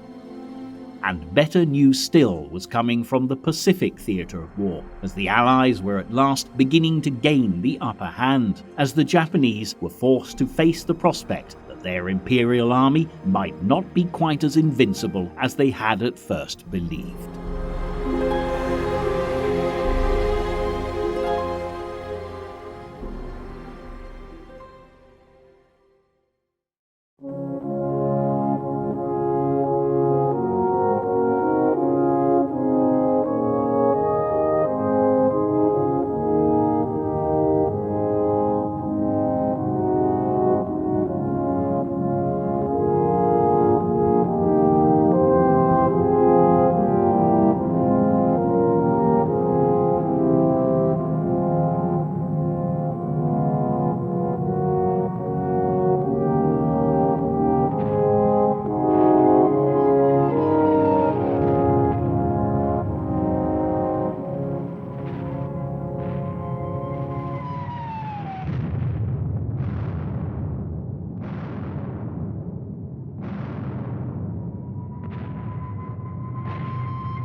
When considering the history of World War II, 1943 is of vital importance. Many strategies being implemented by the Allies were starting to come to fruition, as gradually Adolf Hitler and the Axis powers' stranglehold in both the European and Pacific theatres of war was slowly but surely being loosened.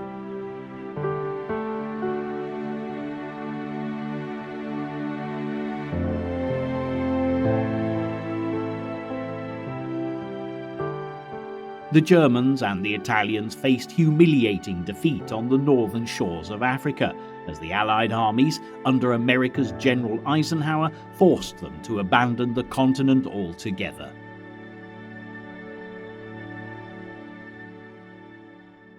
The battle for North Africa had already helped draw some of Hitler's military resources away from the Eastern Front, where his forces had taken on Russia's Red Army, as all the while the Allies would keep the pressure up on Germany itself with heavy bombings of the nation's major industrial cities.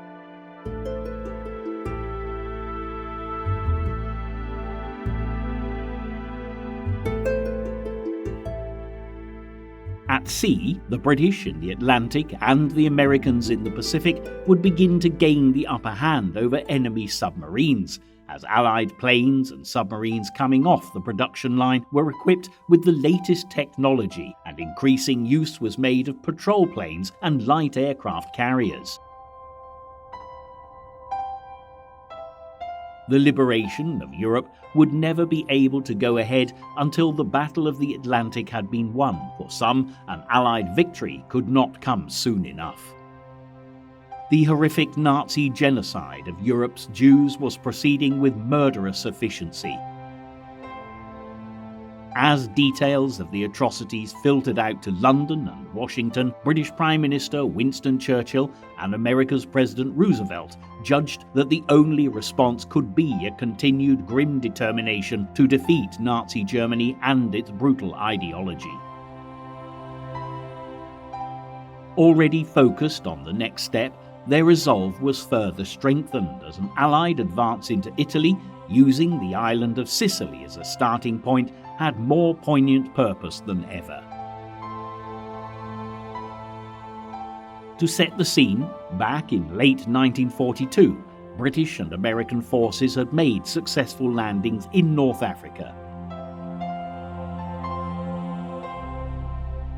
The Allies had also won over to their side many French commanders there, who had previously been loyal to the French Vichy government that was collaborating with the Nazis.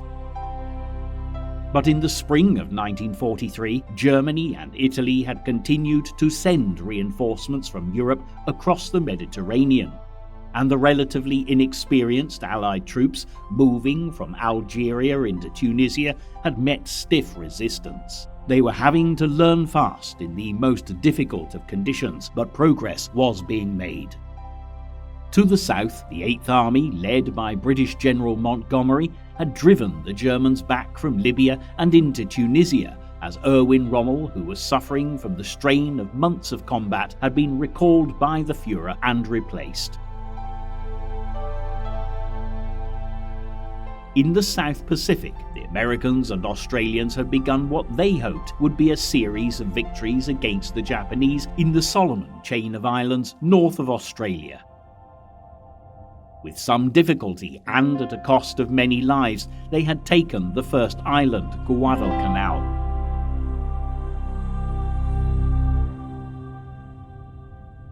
And with this achieved, understandably, they wanted to give the Japanese no respite.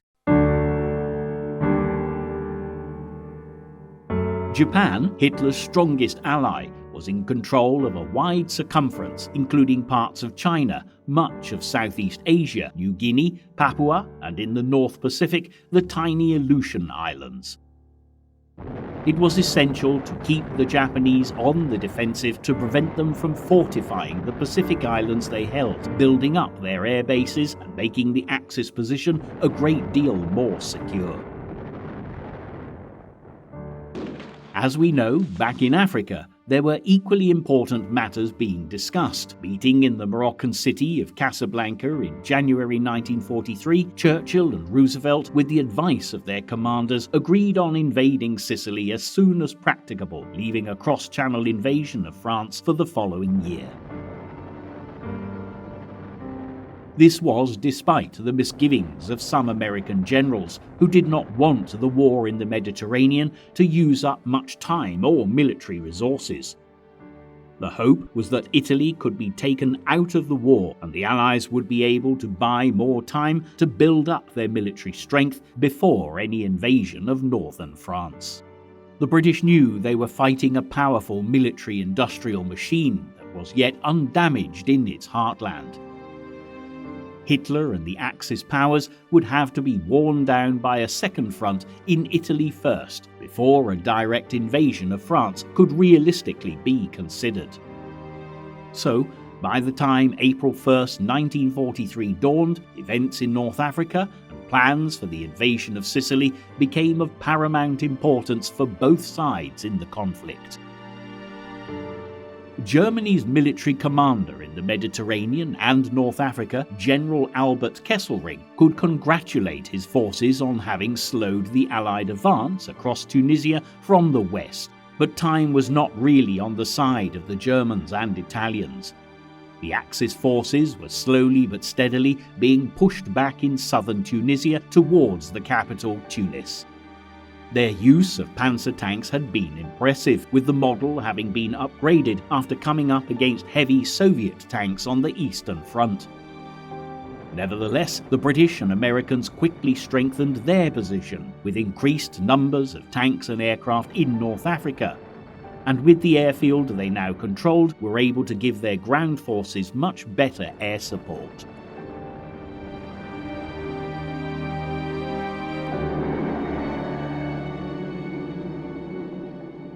In the first week of April, the Allies bombed not only the Italian mainland, but also hit Axis transport planes in the air and ships bringing supplies by sea.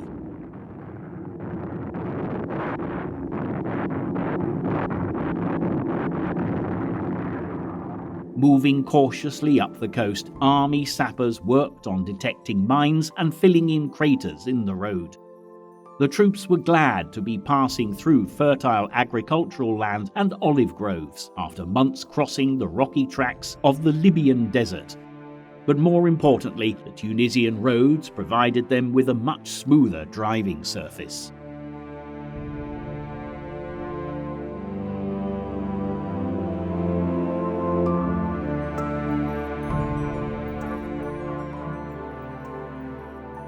Pitting his wits against Kesselring, America's General Dwight D. Eisenhower was in overall command of the Allied forces in the Mediterranean, with Britain's Field Marshal Harold Alexander as his second in command. Alexander strategically reorganized the Allied front, placing the American forces that were moving in from the west opposite the town of Bizerte on the northern coast road into Tunis. Also, the British First Army that had arrived in North Africa with the Americans some months earlier were ordered to head for the Tunisian capital. One of the last major confrontations for Montgomery's weary men was the Battle of Wadi Akarit, about 17 miles north of Gabes. The fighting was bitterly hard fought, but the British infantry, supported by plenty of artillery, were able to instigate an all-out attack across the plain.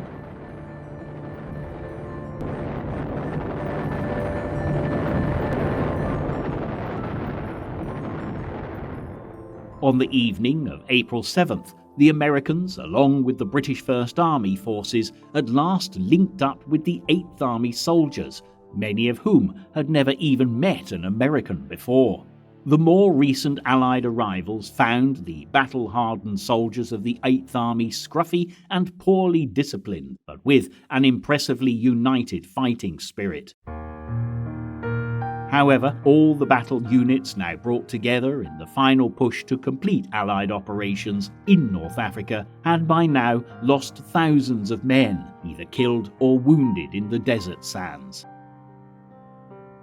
Progress continued to be made as the Allies took the Tunisian town of Sfax, which was quickly followed by Sousse along the coast. Then, with the worst of the fighting for North Africa behind them, the 8th Army, having come so far after battling so hard, found themselves playing a secondary role, pinning down as many troops as possible away from Tunis and Bizerte.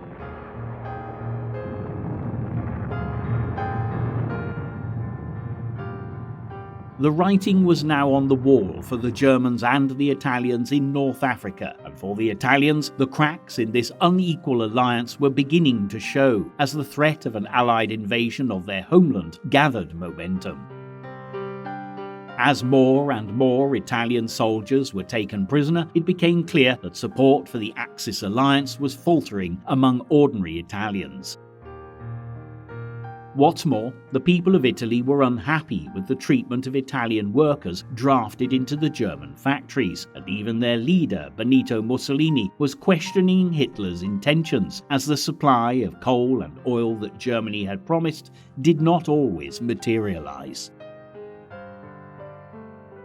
When Hitler and Mussolini met near Salzburg in Austria, both appeared to be visibly strained. Those around Hitler were shocked to see how sick and despondent Mussolini looked as he urged peace talks with the Allies, but the German Führer would have none of it. Eventually, Hitler managed to browbeat and cajole the hapless Mussolini into continuing to fight to hold Tunis, convincing his now reluctant ally that this was essential if fascism was to survive in Italy. But Hitler's own situation was far from secure, and he too faced criticism from his own people, who were by now experiencing great hardship and feeling that the Third Reich was not as invincible as they had been promised. Propaganda became more important than ever, and for Hitler, events in Russia soon gave him an opportunity to justify his position. At a place named Katyn in the Soviet countryside near Smolensk, a Russian peasant made an astounding declaration to the occupying Germans, claiming that the bodies of thousands of lost Polish officers were buried close by in the forest. For Joseph Goebbels, Hitler's loyal minister of propaganda, it was the best news he'd had to work with for some time. After some exploration of the Russian peasant story, the Nazis discovered mass graves of more than 4,200 Polish officers, slaughtered by the Soviets back in 1939, when Stalin had been in league with Adolf Hitler rather than the Allies. The Russian position was delicate because since their defection to the Allied cause after the Nazi invasion of the Soviet Union, Hitler's Operation Barbarossa, the British and Americans still viewed Stalin with great suspicion.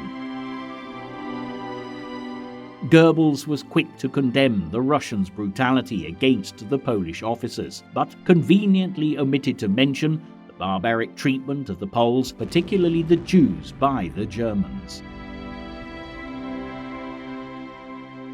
Matters were more difficult still because the toppled Polish government had fled into exile in London in 1939 and wanted the atrocity at Katyn exposed. It took a great deal of diplomatic manoeuvring to keep what had been an uneasy alliance at the best of times intact, but British and US officials managed to prevent what would have been a disastrous split in the Allied position. Nevertheless, the spotlight was destined to remain on Poland as April gave way to May 1943, with events in the capital Warsaw under German occupation hitting the headlines. Eastern Europe in 1943 held too many secrets and too much horror. As April began, a new gas chamber had been installed at the extermination camp at Auschwitz, one of 6 extermination camps operating on Polish territory. Consignments of prisoners, mainly Jews from various European countries and also non-Jewish Poles and Gypsies, were brought in cattle trucks.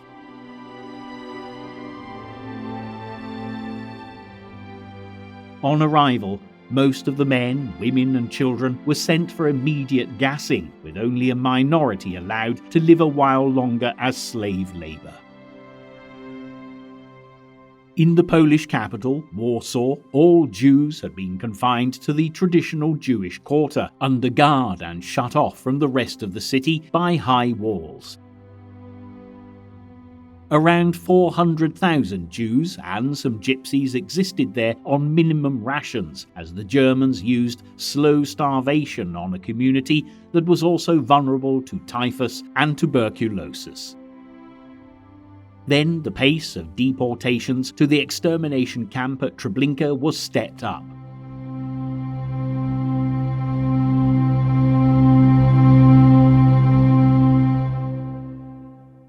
By April 1943, only 60,000 people remained in the Warsaw Ghetto, mainly young adults. These people knew by now that they had nothing to lose, and some had formed secret resistance groups using arms smuggled in from the Polish underground outside the ghetto. After a small-scale uprising by the Jewish resistance in January, Heinrich Himmler, head of the Nazi SS paramilitary, decided the time had come to raze the ghetto to the ground. He sent an SS force in on April 19th with tanks, flamethrowers and dynamite squads, and though the armed groups resisted desperately with what weapons they had, the Germans soon started burning them out and forcing them into sewers and underground bunkers. 13,000 Polish Jews were killed in the revolt, but the Warsaw Ghetto uprising had been a brave and desperate act of defiance, and it gave Hitler and his generals a taste of what was to come. Resistance against the Axis was growing stronger by the day, and as battles intensified across the globe, it was a time of intense planning and strategizing for the Allies. Keeping the seaways open to move troops into position all over the world was of vital importance, and while the British Navy was taking a lead role in the North Atlantic, in the South Pacific theatre of war, US pilots and Marines were spearheading the Allied counterattack against Japan's drive for dominance.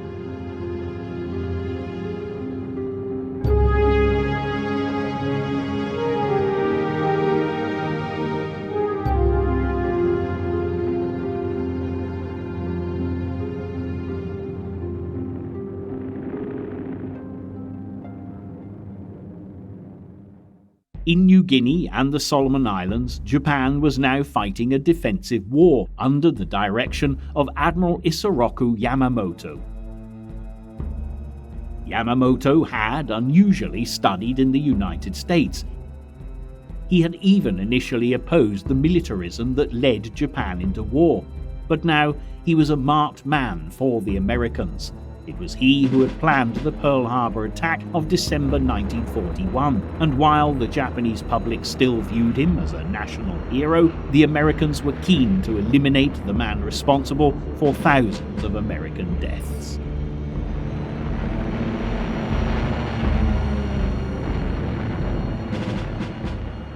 In April 1943, the Americans decoded an intercepted radio message that revealed Admiral Yamamoto would make a flight in the Solomons on an inspection trip to his troops. The bomber carrying the VIP was to land on an island near Bougainville in the north. Seizing the opportunity on April 18th, 4 American fighter aircraft took off from Guadalcanal following orders from President Roosevelt and homed in on Yamamoto's flight path. The bomber carrying the admiral was attacked and sent plummeting down into the jungle of Bougainville.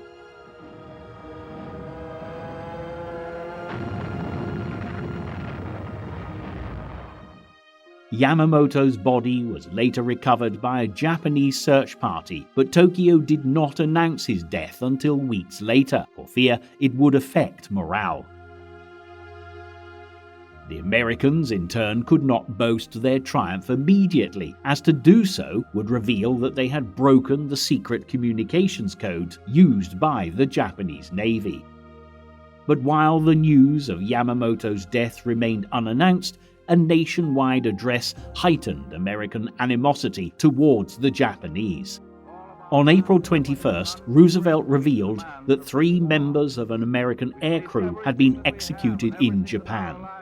The 3 men, 2 pilots and a gunner, had been among 80 crewmen who had survived a raid led by Lieutenant Colonel Jimmy Doolittle 1 year earlier. Doolittle was an aviator who had already been something of a celebrity before the war. The Americans had hoped to shake the morale of the Japanese with the bombardment of military and industrial targets in cities around Japan. It had been the first Allied raid on Japanese home territory, a bold move that Tokyo had been eager to avenge.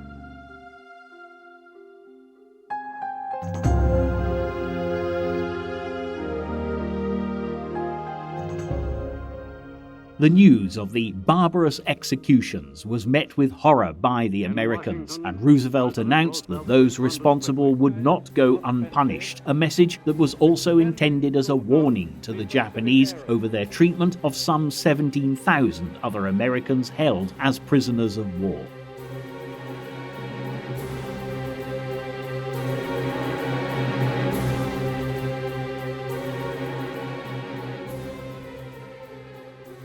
By May 1943, the focus of the confrontation between the US and the Japanese shifted for a while to the northernmost edge of the Pacific Ocean. There, a chain of tiny volcanic islands, the Aleutians, extended out from the US state of Alaska towards Siberia and Japan. In 1942, Japanese forces had moved onto the 2 Aleutian islands nearest to Japan, Attu and Kiska. Thanks to their codebreakers, the Americans had ignored this invasion as they knew it was merely a diversionary tactic, and that in fact the Japanese intended to attack the strategically important island of Midway in the Central Atlantic. Nevertheless, while Tokyo made much of the invasion of the Aleutians in their propaganda, the Americans were soon looking for a way to oust them, and to this end began to build an airfield on Adak Island near Alaska.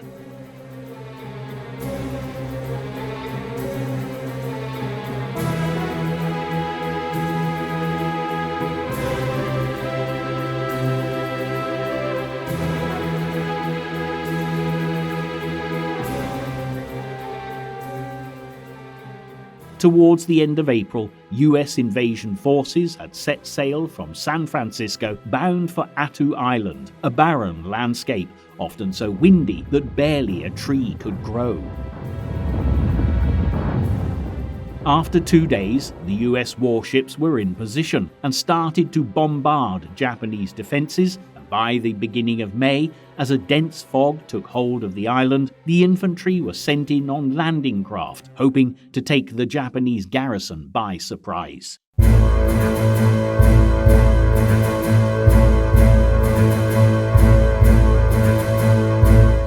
In bitter fighting that would last through May, the US soldiers managed first to reach the valley leading to Chichagov Harbour, but the Japanese would not surrender.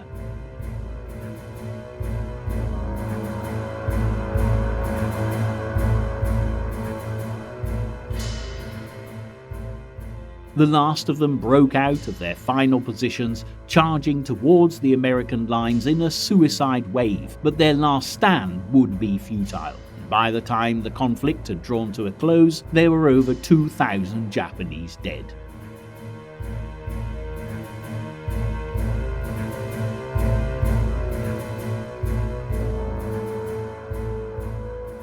The Americans themselves lost more than 500 of their men, and over 2,000 had been evacuated, suffering badly from frostbite or disease.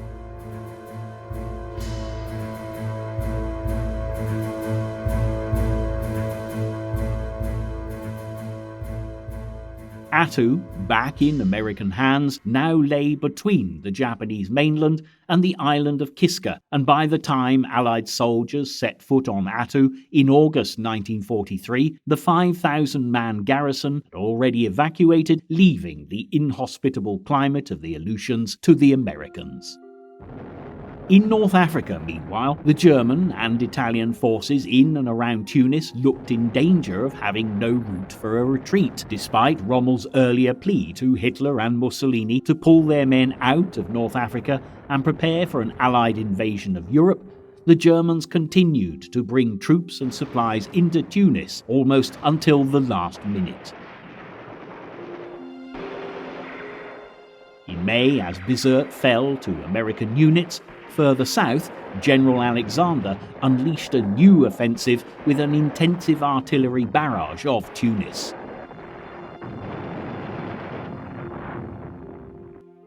Soon the first British armoured cars were able to sweep into the capital, and before long, thousands of people were lining the streets to celebrate, throwing spring flowers at the troops.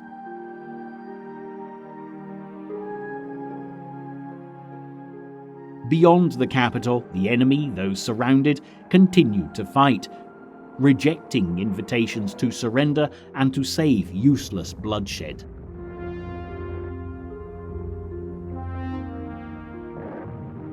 Kesselring had already abandoned the African continent when finally, at the end of the second week in May, the Germans accepted their fate and made a formal surrender.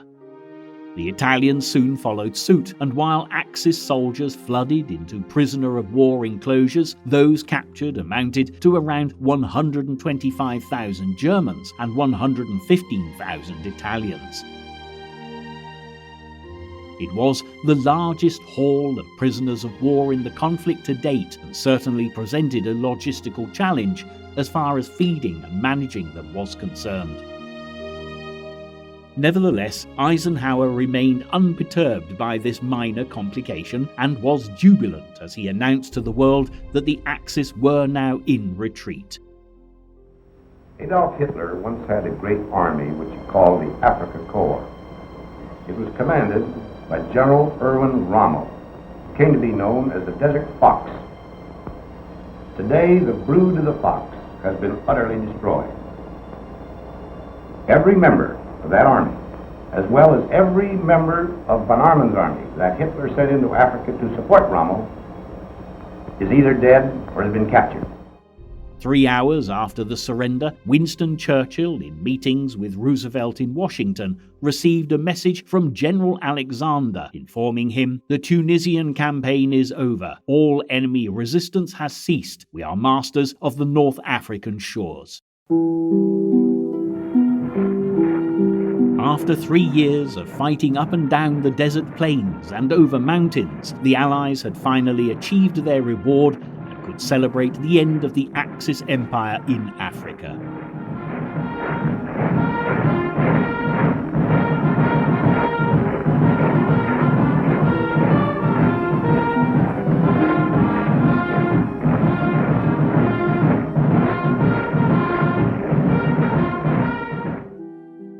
Back in Washington, President Roosevelt and Winston Churchill were ready for discussions with senior British and American military decision-makers during the conference codenamed Trident.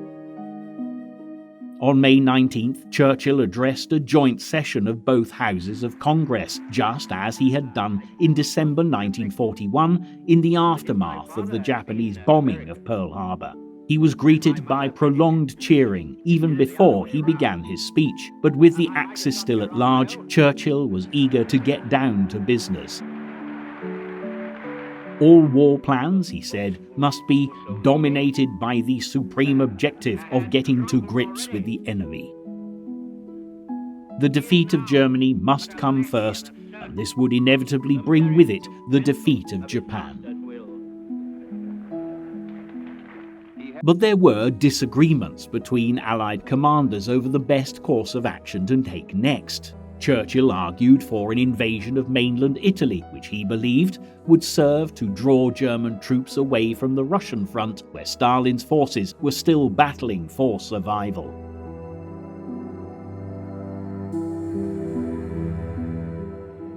The Americans, on the other hand, wanted a full-scale invasion of France launched as soon as possible, and believed that no operations should be undertaken which might delay this effort.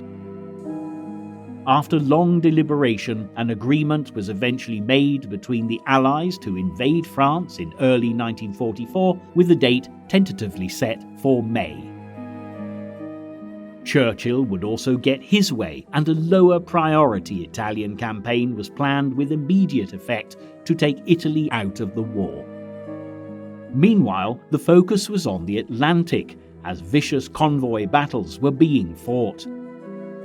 Before an invasion of France could take place, the Allies knew the Battle of the Atlantic had to be won, and with heavy losses through early spring seriously affecting supplies arriving in the British Isles, there were fears that the Nazis were winning the war at sea.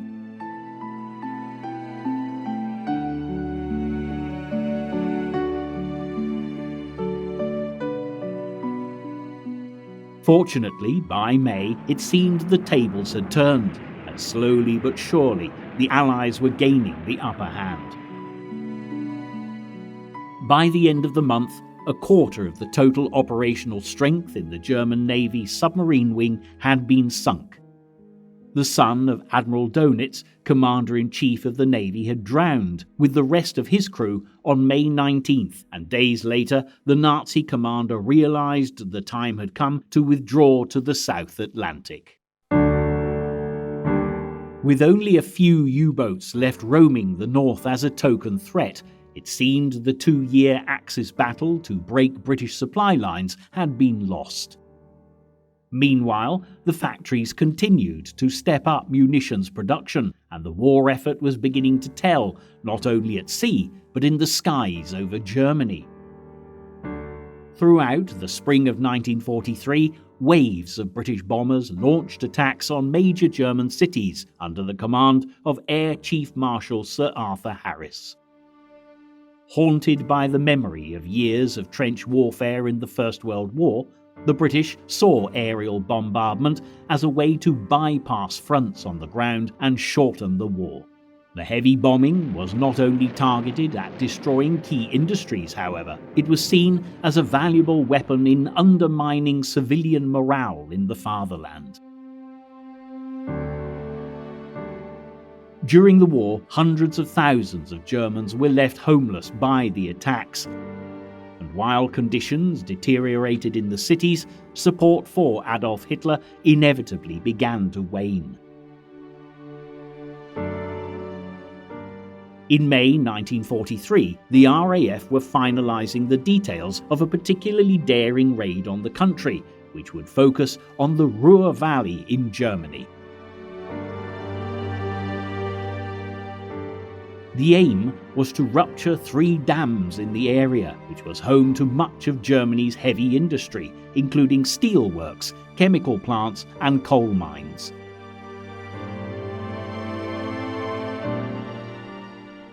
Working in the strictest secrecy, a British aircraft designer named Barnes Wallis had developed a drum-shaped bomb that it was hoped would bounce along the surface of the water towards a dam, avoiding the torpedo nets that protected it. The bomb would then roll down the dam below the surface of the water before exploding. On May 16th, the raid, Operation Chastis, successfully destroyed the first and second dam, though the third would remain intact. Many thousands of gallons of water gushed out from the breaches in the 2 dams, flooding mines and cutting rail, road and canal links, as well as disrupting water supplies. Sadly, only 9 out of 19 RAF planes returned from the mission, and 53 of the aircrew involved were killed in action. But despite the loss, the event was an important boost to British morale, as British cities continued to suffer from raids by the Luftwaffe. Meanwhile, for the population of occupied Europe, the sight of Allied bombers heading for Germany gave them some hope that the Nazis' so-called New Order could not last forever.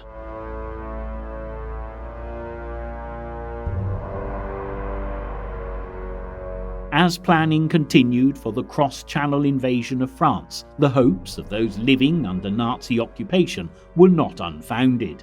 It was beginning to look increasingly likely that a cross-channel invasion of France would be possible in 1944, and with the ambitious task that now lay ahead, Roosevelt was keen to improve contacts with the grassroots French resistance.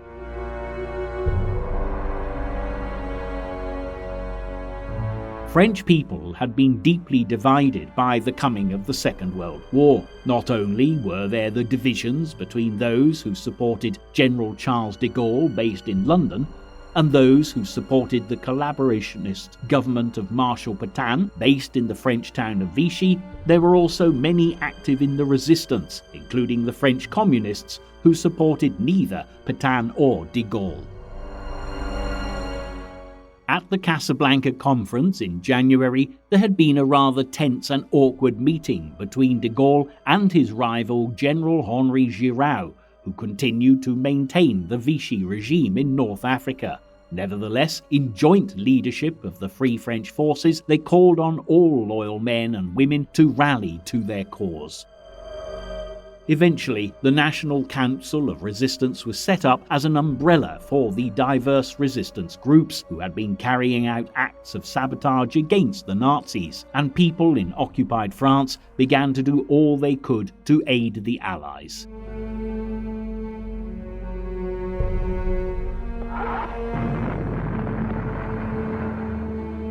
In the meantime, the American secret services began to build their own direct links with the French resistance through contacts made in Switzerland, hoping that by channeling money into resistance action, they could get access to valuable military and strategic information about the Germans in France.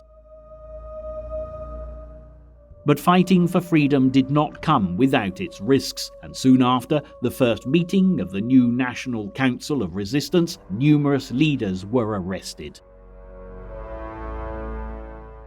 During the course of the war, many men and women who fought back against the occupying forces in France would be incarcerated, tortured, or killed by the dreaded Gestapo, but unhindered by the dangers, the fight for freedom went on.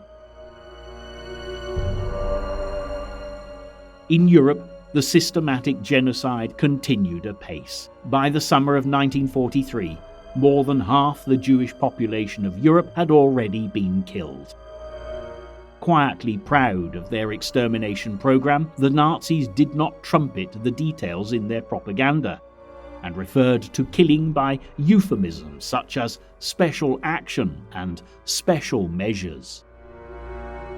At Auschwitz in Poland, on average 33,000 people a month were being gassed at the concentration camp, and after the elimination of the Warsaw Ghetto in May, on June 11th, SS Chief Heinrich Himmler gave the order that the remaining ghettos in other Polish towns should also be completely emptied and dismantled.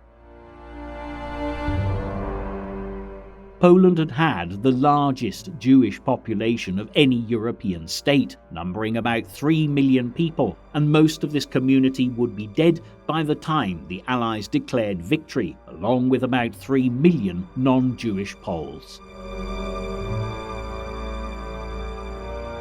Further east, in those parts of the Baltic states and the Soviet Union occupied by the Nazis, Himmler's mobile killing units, known as Einsatzgruppen, had been given a free rein behind the advancing German troops. While communities were pitilessly massacred in mass shootings and the Jewish population had been decimated. But while the Nazis continued with their war of terror, the Allies were slowly closing in, and following discussions at the Trident Conference in Washington, preparations for the invasion of Italy had begun. With the Axis cleared from North Africa, Eisenhower now placed all his attention on taking Mussolini and his troops out of the war. US bombers intensified their attacks on the country, hitting ports, airfields, and industrial areas. In Sicily, the towns of Palermo, Catania, and Syracuse were targeted.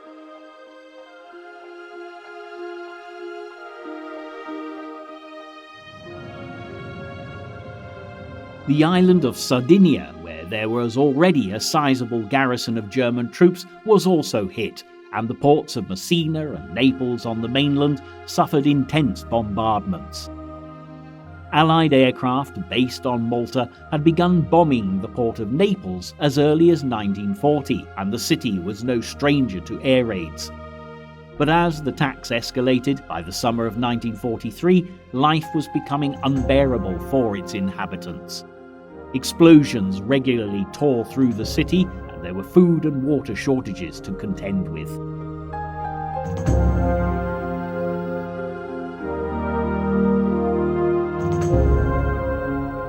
In spite of reinforcements, German air power in Italy was dwindling under the hammering of Allied air power, and as the people of Naples endured a heavier bombardment than they had known before, the Nazis were unable to send the additional planes and anti-aircraft protection that Mussolini was urgently requesting. With fears growing that the Allies were poised for invasion, thousands of ordinary Italians began leaving their homes in the south of the country, and convinced that it was only a matter of time before Allied commanders launched the attack, the Germans began moving additional troops into Italy from France. Meanwhile, the Allies had spent time deliberating the best course of action when planning their campaign, and had finally decided that Sicily would give them the best foothold for an invasion of Italy. The tiny Italian island of Pantelleria, on the other hand, which lay astride the route to Sicily, not far from the Tunisian coast, would be a stepping stone to the larger island. With its sheer cliffs, Pantelleria had been used by the Axis powers as a base for aircraft and submarines, and from here many attacks had been launched on British sea traffic in the Mediterranean.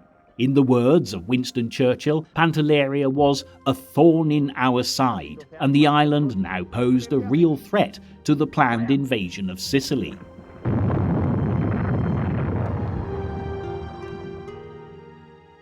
But keen to ensure that nothing jeopardized the lives of his men or the success of the Italian mission, Eisenhower had an unpleasant future in store for the little island. He and his commanders wanted to see whether, by softening up a target from the air, it could then be invaded using a minimal amount of men on the ground. Using Pantelleria as a testing ground to see the effect of saturation bombing on a defensive coastline, Allied aircraft began bombarding the island over 5 weeks from early May. More than 5,000 bombing sorties were flown, and 6,300 tons of bombs were dropped on Italian and German forces there. Barracks, supply dumps and aircraft were hit at the airfield, while British naval vessels hit the harbour area and damaged gun emplacements along the coastline.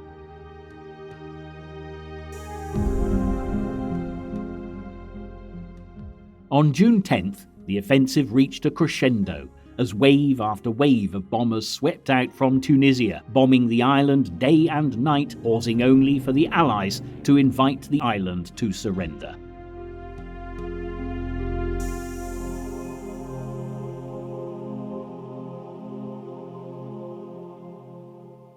Meanwhile, in Washington, Roosevelt urged the Italian people to overthrow Mussolini, but though many were keen to be rid of the fascist dictator, he would remain in power for a little longer yet. Back on Pantelleria, with no surrender offered, a British infantry division set off from the Tunisian coast on landing craft. At about 11 o'clock in the morning of June 11th, Allied airplanes spotted a white cross on the airfield just before the infantry arrived on the beach. It marked the first time in history that an enemy land force had been bombed into submission before troops could come ashore. The operation had in no uncertain terms brought home to an already nervous Italian population that the Allied armed forces meant business. As Eisenhower now focused on preparations for the invasion of Sicily, on the other side of the globe, battles in the Pacific theatre of war were gathering pace, and the Allies were beginning to dominate the seas. As an island nation, Japan depended on maritime links with the rest of the world, a fact that had been evident in the years leading up to the war. When the United States had imposed sanctions on Japan to prevent the country from importing raw materials, the tiny empire had had no choice but to fight for survival. By 1943, with new territory to administer and defend around the Pacific, the Japanese now had new concerns, and it was vital that shipping lanes were kept open to transport troops and munitions to far-flung garrisons in the south.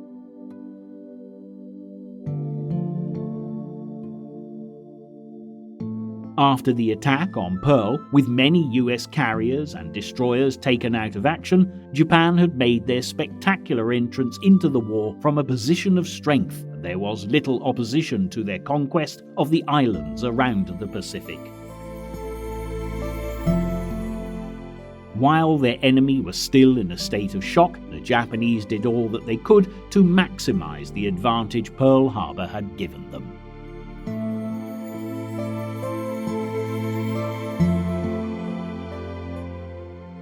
The crews of the Japanese submarines were expertly trained, and they were equipped with what were called long-lance torpedoes. These torpedoes had proved vastly more effective than those on the American submarines, which often turned out to be duds, either failing to explode on impact, detonating before reaching their target, or veering wildly off course.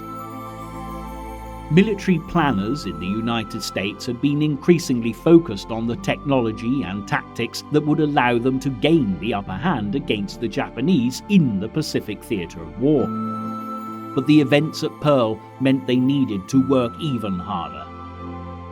At the beginning of the Pacific War, US submarine commanders had felt ill-prepared for the battles that lay ahead. Eventually, though, the US military decision-makers finally listened to their submarine commanders, and in 1943 redesigned their torpedo, issuing a model with a stronger firing pin at its head. It was time for the rules of submarine warfare to change as the Americans took advantage of the element of surprise.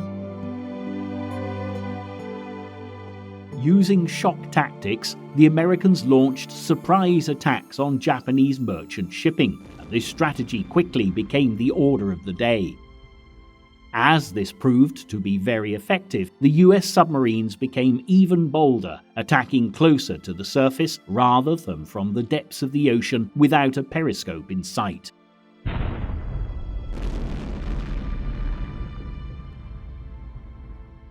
This was only possible because, a year earlier, American codebreakers had succeeded in deciphering the Japanese naval codes and were now forwarding critical information to submarine captains with information on possible targets on the surface.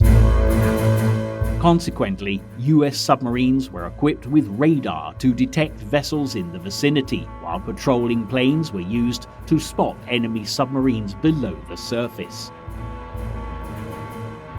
The strike rate against Japanese vehicles rose dramatically through 1943 as the Americans targeted both military and merchant shipping, even fishing fleets.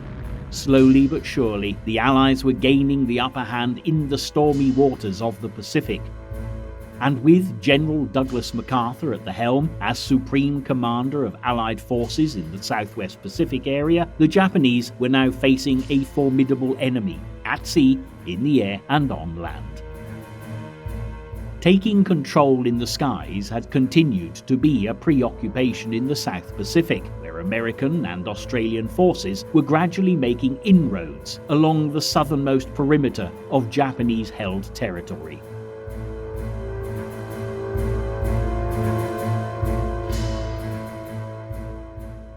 At the beginning of June, the American Admiral William Halsey gave orders for the invasion of New Georgia, the largest island in the western province of the Solomon Islands chain that lay immediately north of Guadalcanal.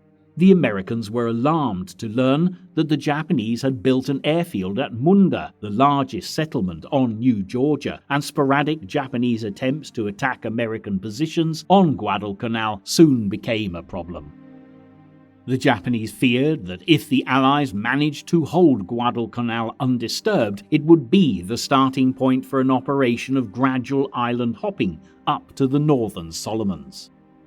This would put the strategically crucial Japanese base at Rabaul on the island of New Britain under real threat from the Americans, and anything Japan could do to halt the US forces in their tracks was considered worthwhile. Even though the Japanese attacks on Guadalcanal were unlikely to shake the occupying troops from their positions, it was a hindrance, although the American advance towards Rabaul still gathered momentum. US Marines landed on the undefended southern tip of New Georgia and started an overland advance to the island's Viru harbor. Without waiting to evict the Japanese garrison of more than 10,000 troops who were occupying the rest of the island, they began building an airfield where they'd landed. Within just a fortnight, Allied planes based at this new airfield were providing invaluable air support for the battle to take control of the whole of New Georgia. And as well as securing this island, when the Japanese airbase at Munda Point fell into Allied hands just a few weeks later, the American troops at Guadalcanal were left in peace.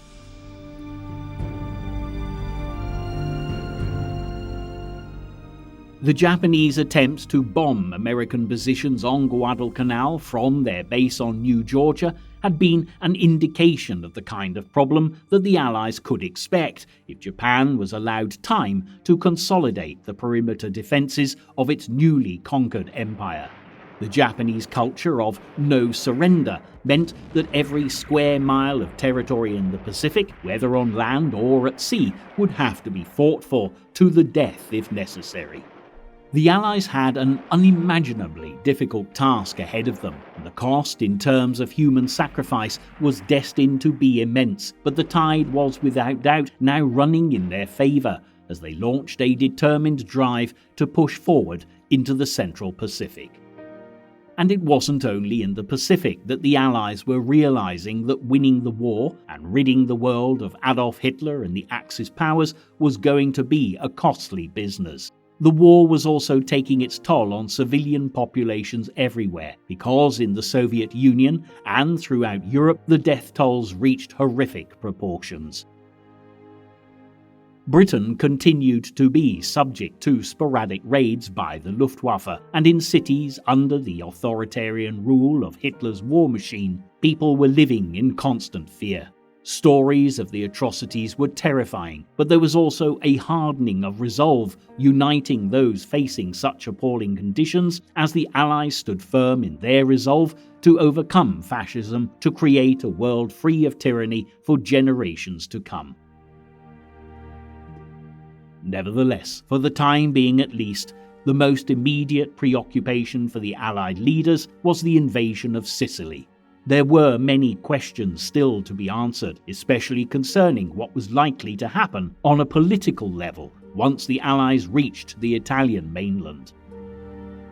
Resistance to Adolf Hitler's plans for a 1,000-year Reich was now anything but futile, and even those who had been so far collaborating with the German Führer were about to reconsider their position, meaning that the fight for control of Italy was about to get very interesting indeed.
As World War II progressed towards its fifth year, the German war machine, which for Adolf Hitler had once seemed so assured of military supremacy, was well and truly faltering.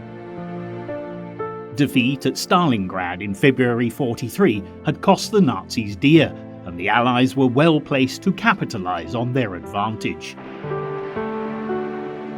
However, the Allied leaders were all too aware of the dangers still to be overcome. They proceeded with the utmost caution, beginning to take tentative but very positive steps towards victory.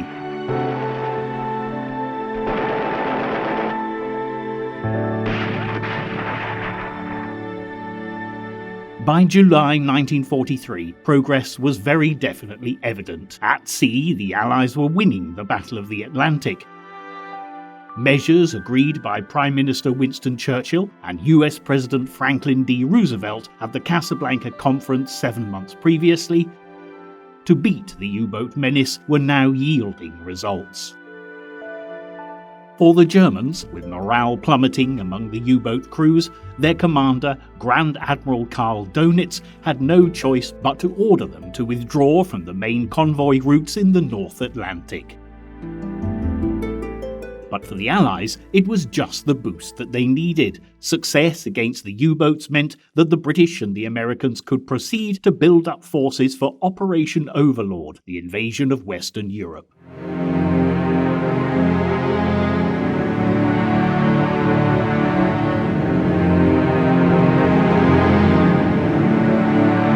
In the skies over Europe, Operation Point Blank, the codename given at the Casablanca Conference for a round-the-clock bombing campaign against Nazi Germany and Fascist Italy, was underway. The American Army Air Force pounded targets all over Western Europe by day, while the Royal Air Force continued by night.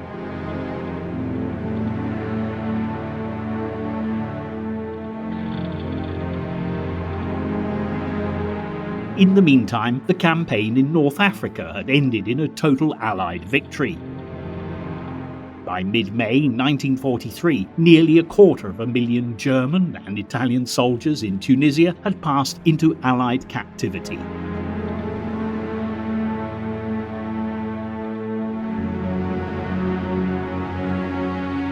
For Nazi Germany, it was a bigger military disaster than Stalingrad had been. British and American military planners were now busy preparing for the next stage in the war, agreeing on a Hitler First policy. In May 1943, Churchill, Roosevelt and their military staff met in Washington, D.C. in a conference codenamed Trident. The whole of North Africa about to fall into their hands, the Allies agreed an invasion of Sicily, codenamed Operation Husky, was the next logical step. But over where to go after that, there was no consensus. The Americans wanted to invade northern France in order to secure a rapid end to the war. The British too wanted a cross-channel invasion, but only after Nazi Germany's powerful forces had been worn down elsewhere. They feared a bloodbath similar to the slaughter in the trenches of the First World War. The British argued that toppling Benito Mussolini's fascist regime, knocking Italy out of the war, and making the enemy fight for southern France, the Balkans or Greece would be the best way to guarantee success for Overlord. The Americans strongly disagreed, arguing that such a strategy would be a diversion of resources and effort. They were pushing for an early cross-channel invasion, as it would take the pressure off the Red Army on the Eastern Front. Because all the while, lurking at the back of their minds was the fear that if they didn't, the Russians might do a deal with Adolf Hitler, as had been the case in August 1939. Nazi Germany still possessed huge swathes of Soviet territory, and as the snow melted with the return of spring, Hitler's generals looked forward to avenging the disaster at Stalingrad. So, as preparations for Operation Husky fell into place, with Hitler convinced that his enemies were targeting an attack on Sardinia, thanks to the efforts of Allied intelligence, the battle to regain control of mainland Europe began in earnest. At the Trident Conference in Washington, D.C. the previous month, the combined US and British Chiefs of Staff had actually set a date for Operation Overlord for May 1st, 1944. Nevertheless, the British were keen to gain a foothold in Europe much sooner. Sicily was just the first step. The whole of Italy was the real prize, or so Churchill and his military advisers argued.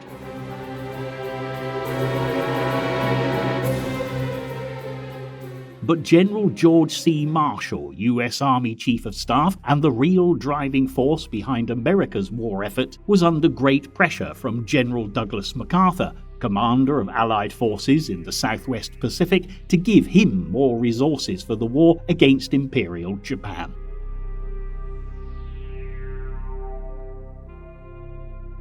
Marshall was prepared only to commit US forces to an invasion of Sardinia, and instructed General Dwight D. Eisenhower to only mount such operations in exploitation of the attack on Sicily as might be calculated to eliminate Italy from the war. Once the Trident Conference was over, Churchill and his senior-most military advisor, General Sir Alan Brooke, Chief of the Imperial General Staff, flew to North Africa to try and persuade Eisenhower that Marshall was being short-sighted and to ask for his support for their call for an invasion of Italy.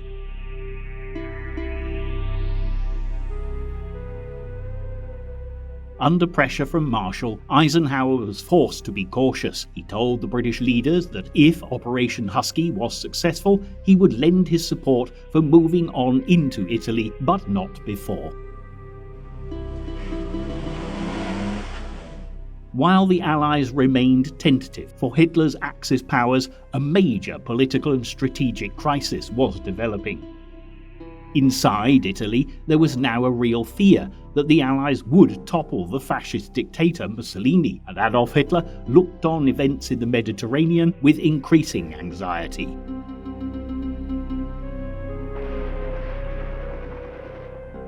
As a result of the huge burden placed on German forces by the fighting in Russia and the loss of 8 Axis divisions in Tunisia earlier in the year, the cupboard in the Mediterranean, so to speak, was practically bare.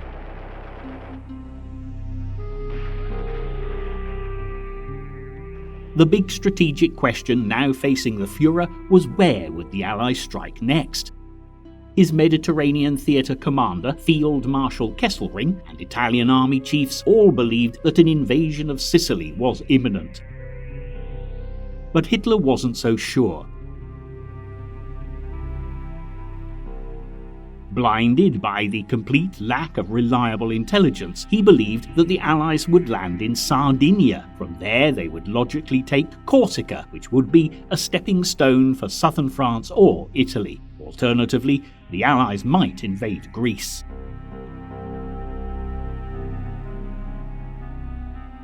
Hitler based his thinking on information gleaned from top-secret documents found on a Royal Marine officer whose body had been washed up on a beach in southern Spain back in April 1943. The Spanish authorities who found the body believed that the Royal Marine had drowned in an aircraft crash in the Mediterranean. Copies of the original documents passed on to German intelligence by a pro-Nazi Spanish naval officer appeared to show that Sardinia and Greece were next on the Allies' list. Hitler therefore ordered the dispatch of a panzer division to Greece, another motorized infantry division to Sardinia, and 2 elite parachute divisions to southern France to be ready for any invasion.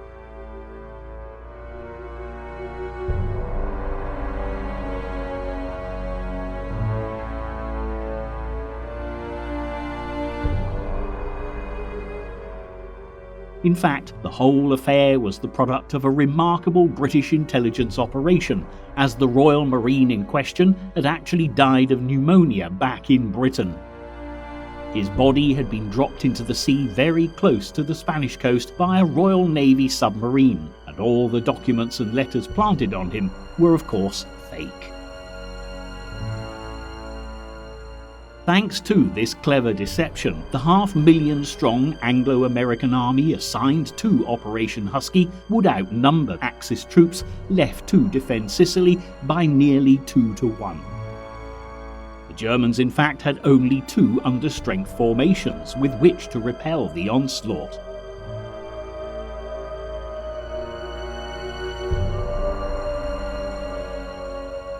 No less than 8 British, American and Canadian divisions were set to attack on the first day of Operation Husky, making it the biggest military operation undertaken by the Allies to date in the war.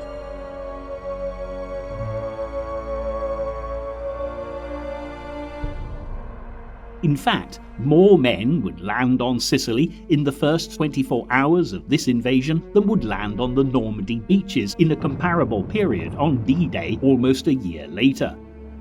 And what's more, 2 further divisions, 1 British and 1 American, would then reinforce the Allied beachhead on Sicily once it was secure.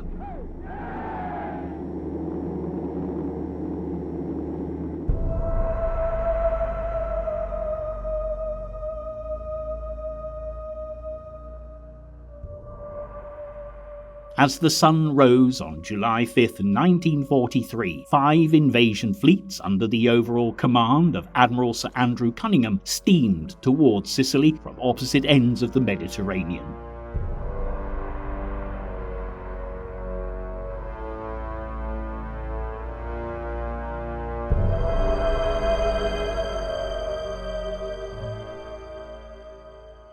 Off the fortress island of Malta, less than 24 hours before the actual landings, the fleets formed 2 groups.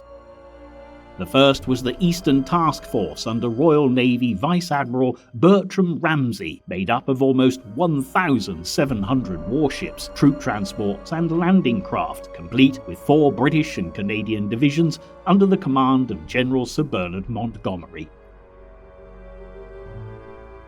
The second group was the Western Task Force under US Navy Vice Admiral Kent Hewitt, with another 1,700 vessels and 4 American divisions led by Lieutenant General George S. Patton. The planners of Operation Husky had one other surprise ready for the Axis troops on the island, namely parachute and glider troops ready to land behind the invasion beaches from the 1st British Airborne and the US 82nd Airborne Divisions.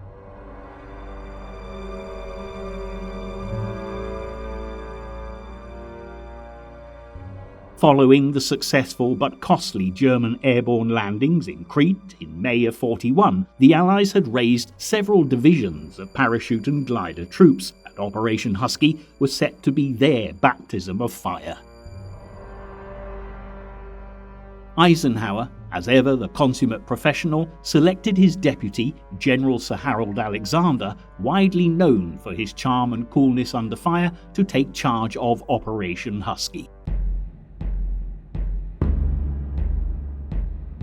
And if charm and a cool head were ever needed, it was now, because serving under Alexander as his principal battlefield commanders were General Sir Bernard Montgomery, famous for his victory at El Alamein, and General George S. Patton Jr., well known for his swashbuckling, aggressive leadership style.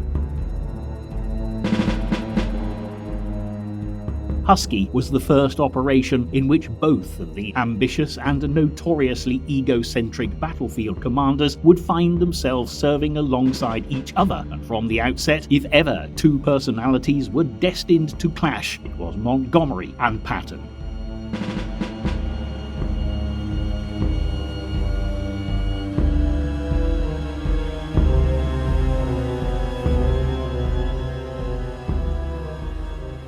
The Allied invasion of Sicily kicked off in the early hours of July 10, 1943. Patton's 7th Army would land on a 40-mile front on the island's south coast, while Montgomery's 8th Army would come ashore on a 40-mile wide front on either side of Sicily's southeastern corner.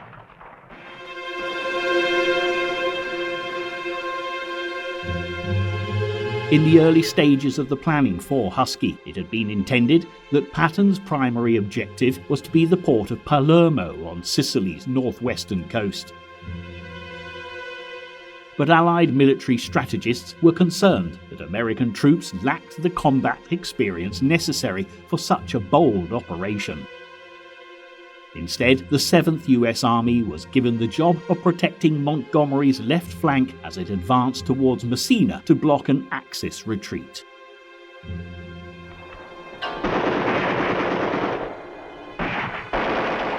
For the American general, widely known as Blood and Guts Patton, this can only be described as a red rag to a bull. He was determined to prove the doubters wrong about the operational value of the men under his command. As Husky gathered momentum, Patton soon got the chance to prove the point beyond any possible doubt.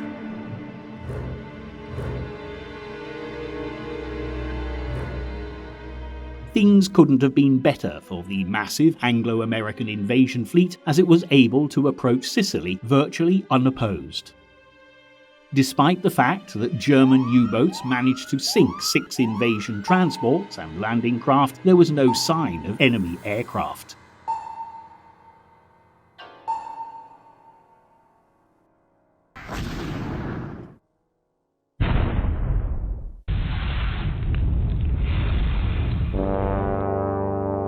In the lead-up to Operation Husky, Allied bombers had wrecked all the airfields on Sicily, forcing the German Luftwaffe and the Italian Regia Aeronautica to withdraw their remaining aircraft to mainland Italy.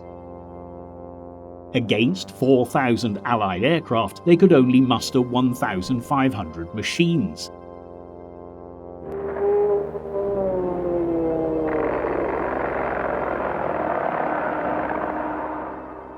In fact, the main opposition to Operation Husky came from the weather. The day before the invasion, during the afternoon of the 9th, the wind whipped up a tremendous storm, which resulted in many of the men in the invasion fleet becoming terribly seasick. Fortunately, the strong winds abated in the final hours before the first Allied troops stormed ashore, but in the skies above Sicily there were strong air currents that played havoc with the formations of troop-carrying aircraft and gliders en route to their drop and landing zones.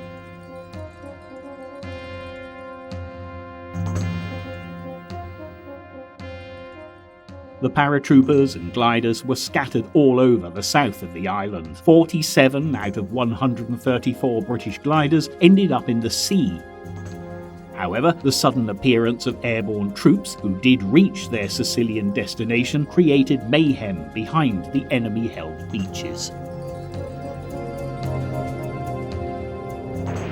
At 2:45 in the morning on July 10th, under the cover of a shattering naval bombardment, the first Allied assault troops waded ashore.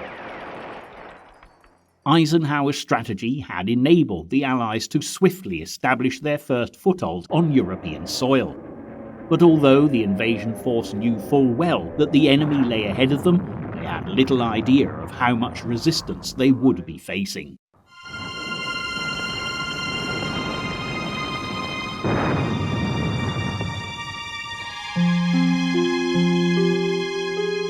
Interestingly, in the British sector, nearly all the defending Italian troops encountered by Monty's 8th Army surrendered with little or no attempt to put up a fight.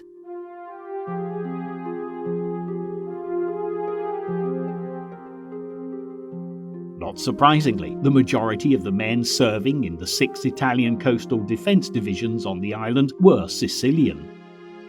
They had little affection for Mussolini's fascist regime and even less desire to see their homeland destroyed by the ravages of war.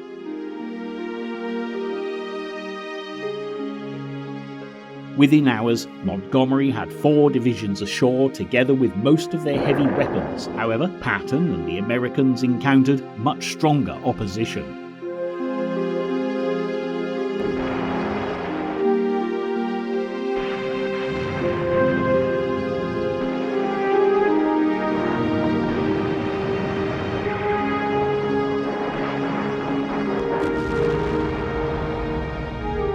On the first day of the invasion, Italian and then German tanks appeared, but the Italians were quickly sent packing.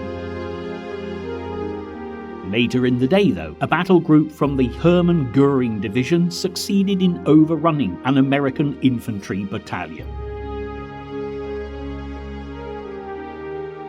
The next day, July 11th, General Alfredo Guzzoni, the Italian commander-in-chief of all Axis troops on Sicily, ordered the Hermann Göring Division, reinforced by the Italian Livorno Division, to drive the enemy back into the sea. What's more, German and Italian aircraft based on the Italian mainland joined in the attack, and the US troops were soon under siege. Patton's men fought desperately to keep the enemy at bay as panzers advanced to within 2,000 yards of the invasion beaches. Eventually, American ground and naval artillery broke up the Axis onslaught, and to the right of the 7th US Army's beachhead, a hastily assembled force of paratroopers and infantry stopped another German counterattack.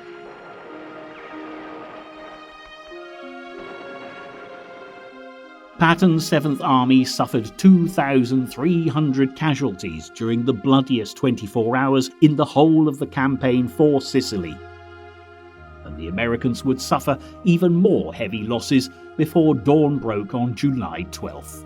Aircraft and gliders carrying 2,000 men were ordered by Patton to reinforce the 82nd Airborne Division, and although 23 aircraft were shot down, killing a further 200 US paratroopers, the threat in the American sector had passed.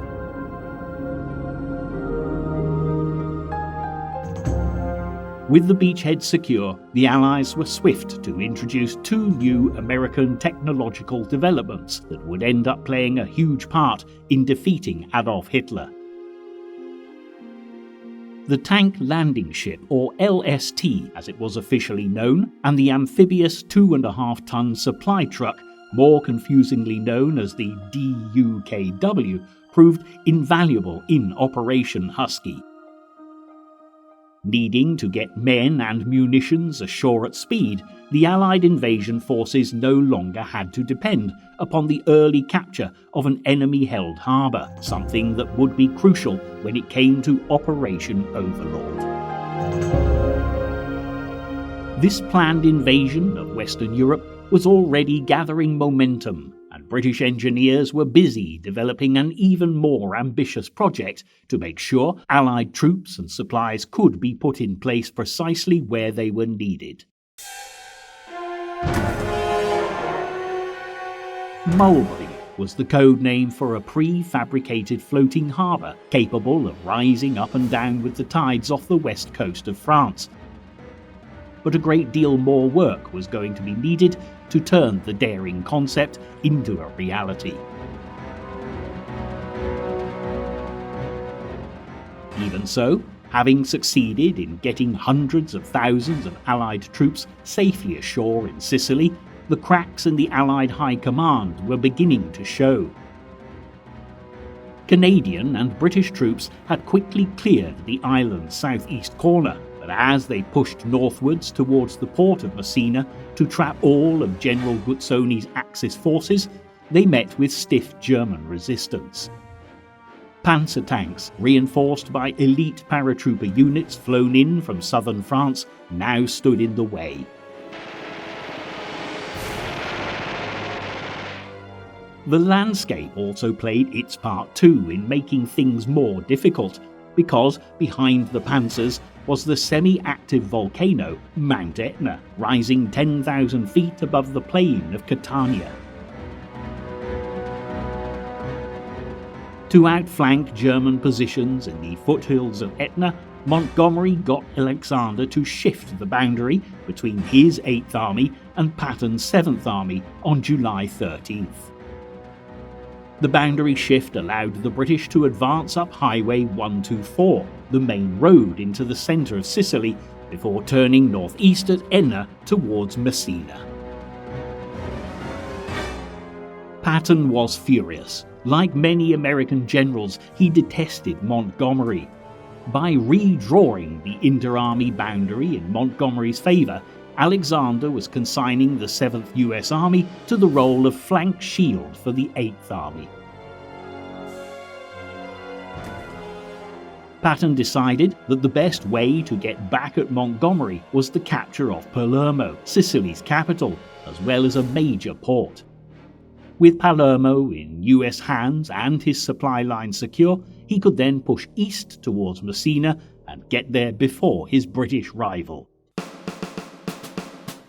To soften Alexander up, he got him to agree to a reconnaissance towards the town of Agrigento by his troops. Once Agrigento fell on July 15th, Patton persuaded Alexander to allow him to drive for Palermo.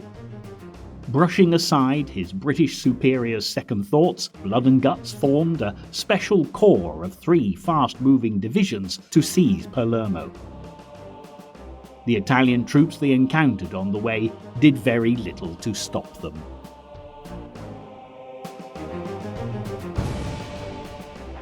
Palermo fell on July 22nd. 48 hours later, the whole of western Sicily and 53,000 Italian soldiers were in the 7th US Army's hands.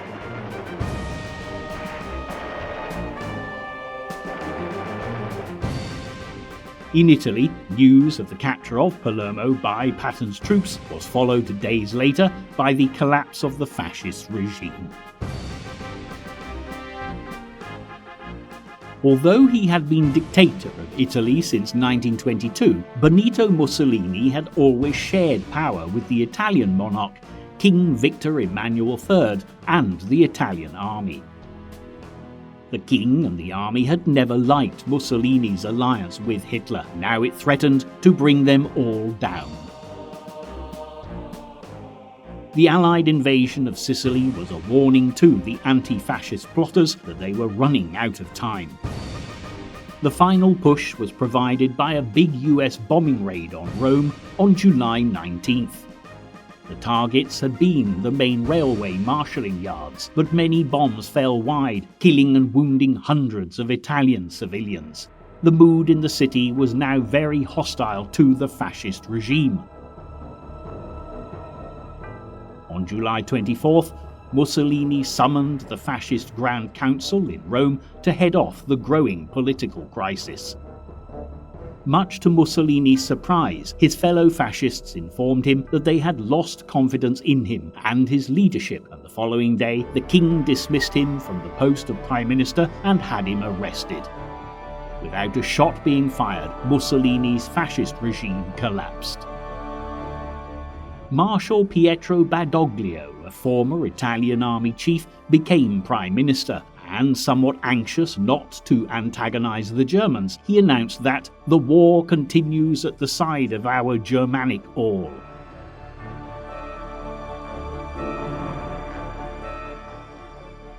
News of Mussolini's downfall came at a critical moment in Hitler's campaign in the East.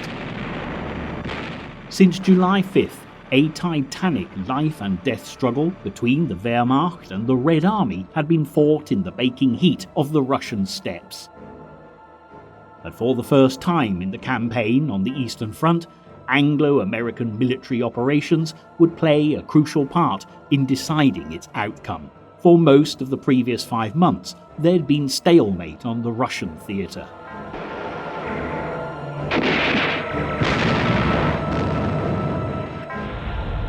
An attempt by the Red Army to exploit their stunning victory at Stalingrad had been foiled by a brilliant counterattack of German forces scraped together by Field Marshal Erich von Manstein, one of Hitler's best battlefield commanders.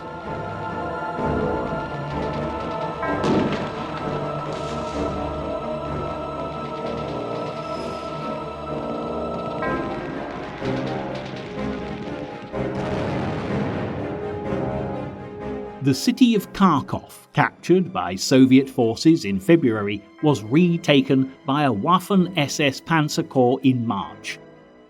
But the Red Army had managed to hang on to a bulge of territory 120 miles wide and 90 miles deep between Orel in the north and Belgorod in the south. At its centre was the town of Kursk. As warmer weather returned to the Russian front, Hitler and his generals considered what to do next. On their maps, they could see that the front line now ran from Leningrad in the north to Rostov-on-Don in the south. The bulge at Kursk and the Soviet armies crammed into it seemed ripe for the plucking. German Army Chief of Staff General Kurt Zeitzler wanted to slice it off in a powerful pincer movement. So did two of Hitler's other key field marshals, Erich von Manstein and Hans von Klug. But the Führer was not yet willing to commit himself.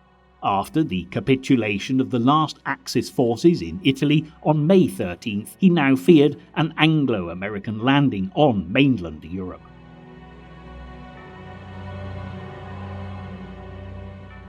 Should the Wehrmacht try to wipe out the bulge at Kursk, or should it wait for the Red Army to launch its main summer offensive? A big preemptive strike might upset Stalin's own plans, but if the Anglo-Americans landed in Sardinia or Greece or Sicily at the same time, Hitler would have no reserves to spare for the Mediterranean theatre. For once, the Führer couldn't make up his mind. His inspector of panzer troops, the famous panzer commander General Heinz Guderian, was firmly against the proposals. He asked Hitler, "Is it really necessary to attack Kursk? And indeed in the east this year at all? Do you think anyone even knows where Kursk is? The entire world doesn't care if we capture Kursk or not." The Führer replied, "I know, the thought of it turns my stomach." Codenamed Operation Citadel, the Kursk offensive, originally planned for May 4th, was repeatedly postponed. In the meantime, information passed on to the Soviet High Command by British intelligence through the dummy Lucy spy ring based in Switzerland and the Red Army's own sources gave Stalin plenty of warning of German plans. By the summer of 1943, the Wehrmacht and the Red Army could field roughly 6 million soldiers each. But Nazi Germany was losing the arms race to the Soviet Union. Day by day, the balance of forces on the Russian front was tilting away from Hitler towards Stalin. For the attack, the Wehrmacht was gathering no less than 50 divisions, including 17 panzer divisions, and providing the attack with extra punch were the new Tiger tanks, Panther tanks, and massive Ferdinand self-propelled 88mm guns.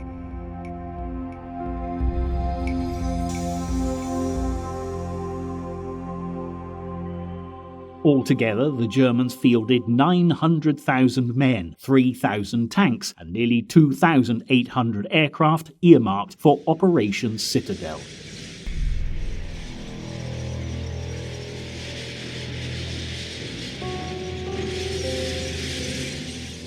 But the delay in starting the offensive gave the Red Army time to construct an elaborate system of minefields, anti-tank ditches, and anti-tank gun positions to protect the whole of the Kursk bulge up to a depth of 95 miles.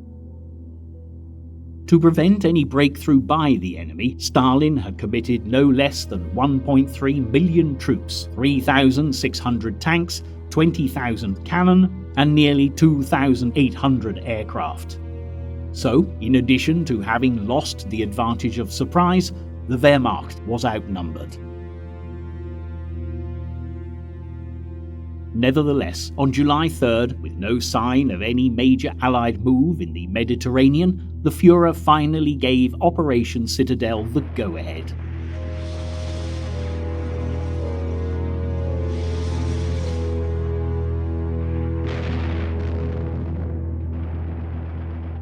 "24 hours later, German troops launched probing attacks on the Red Army's outer defensive perimeter. The next day, the main offensive began.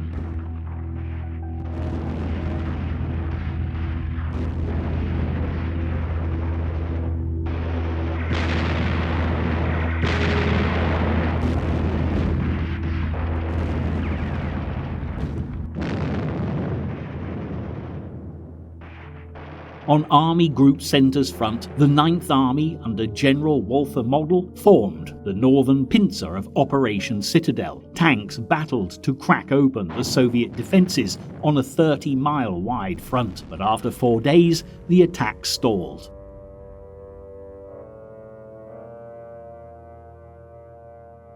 In the south, 4th Panzer Army and Army Detachment Kempf punched a hole 20 miles wide.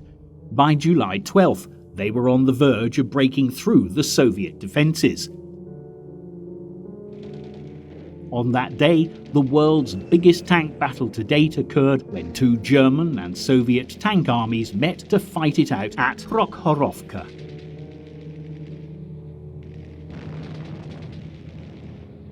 For 8 hours, thousands of sweating, frightened men rode inside their heavily armoured machines, hurling steel projectiles at each other in blinding heat and choking dust. Hundreds died, their bodies torn apart by shards of molten steel or incinerated by exploding fuel and ammunition.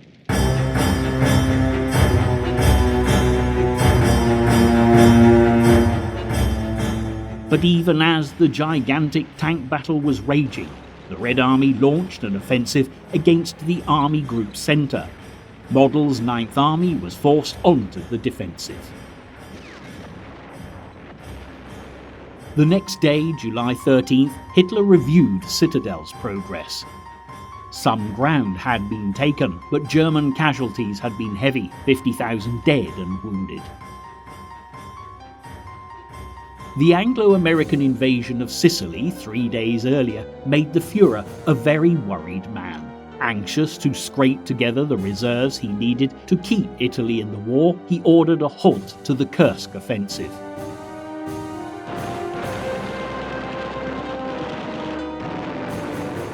The decision marked the beginning of the end for the Germans in Russia. From now on, the initiative lay with the Red Army.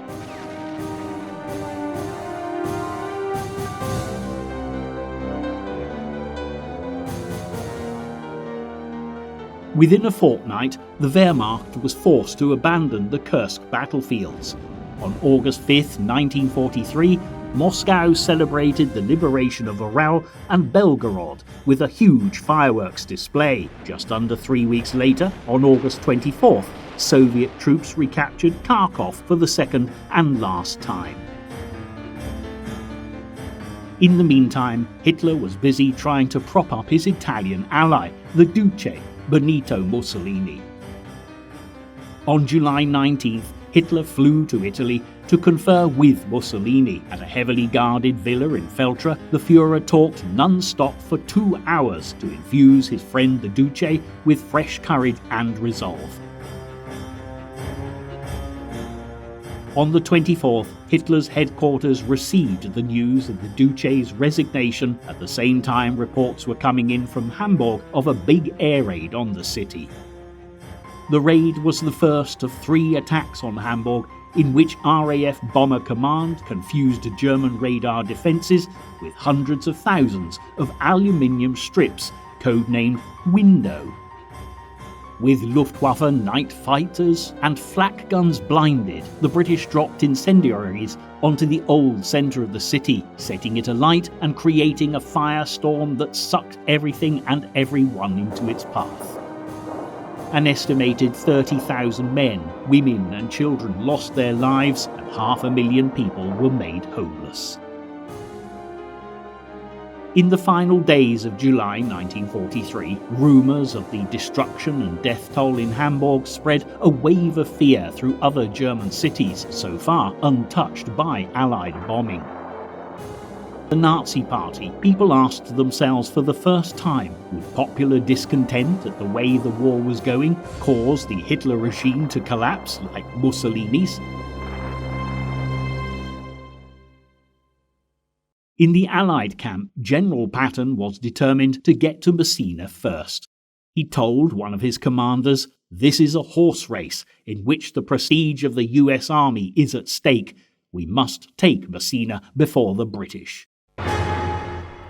The 7th US and 8th British Army found themselves pinned down in the foothills of Mount Etna, and even when they succeeded in levering out the German and Italian troops from their hilltop positions, Allied troops were held up by enemy minefields and bridge demolitions. When the first American troops entered Messina early on the 17th, they found it to be deserted.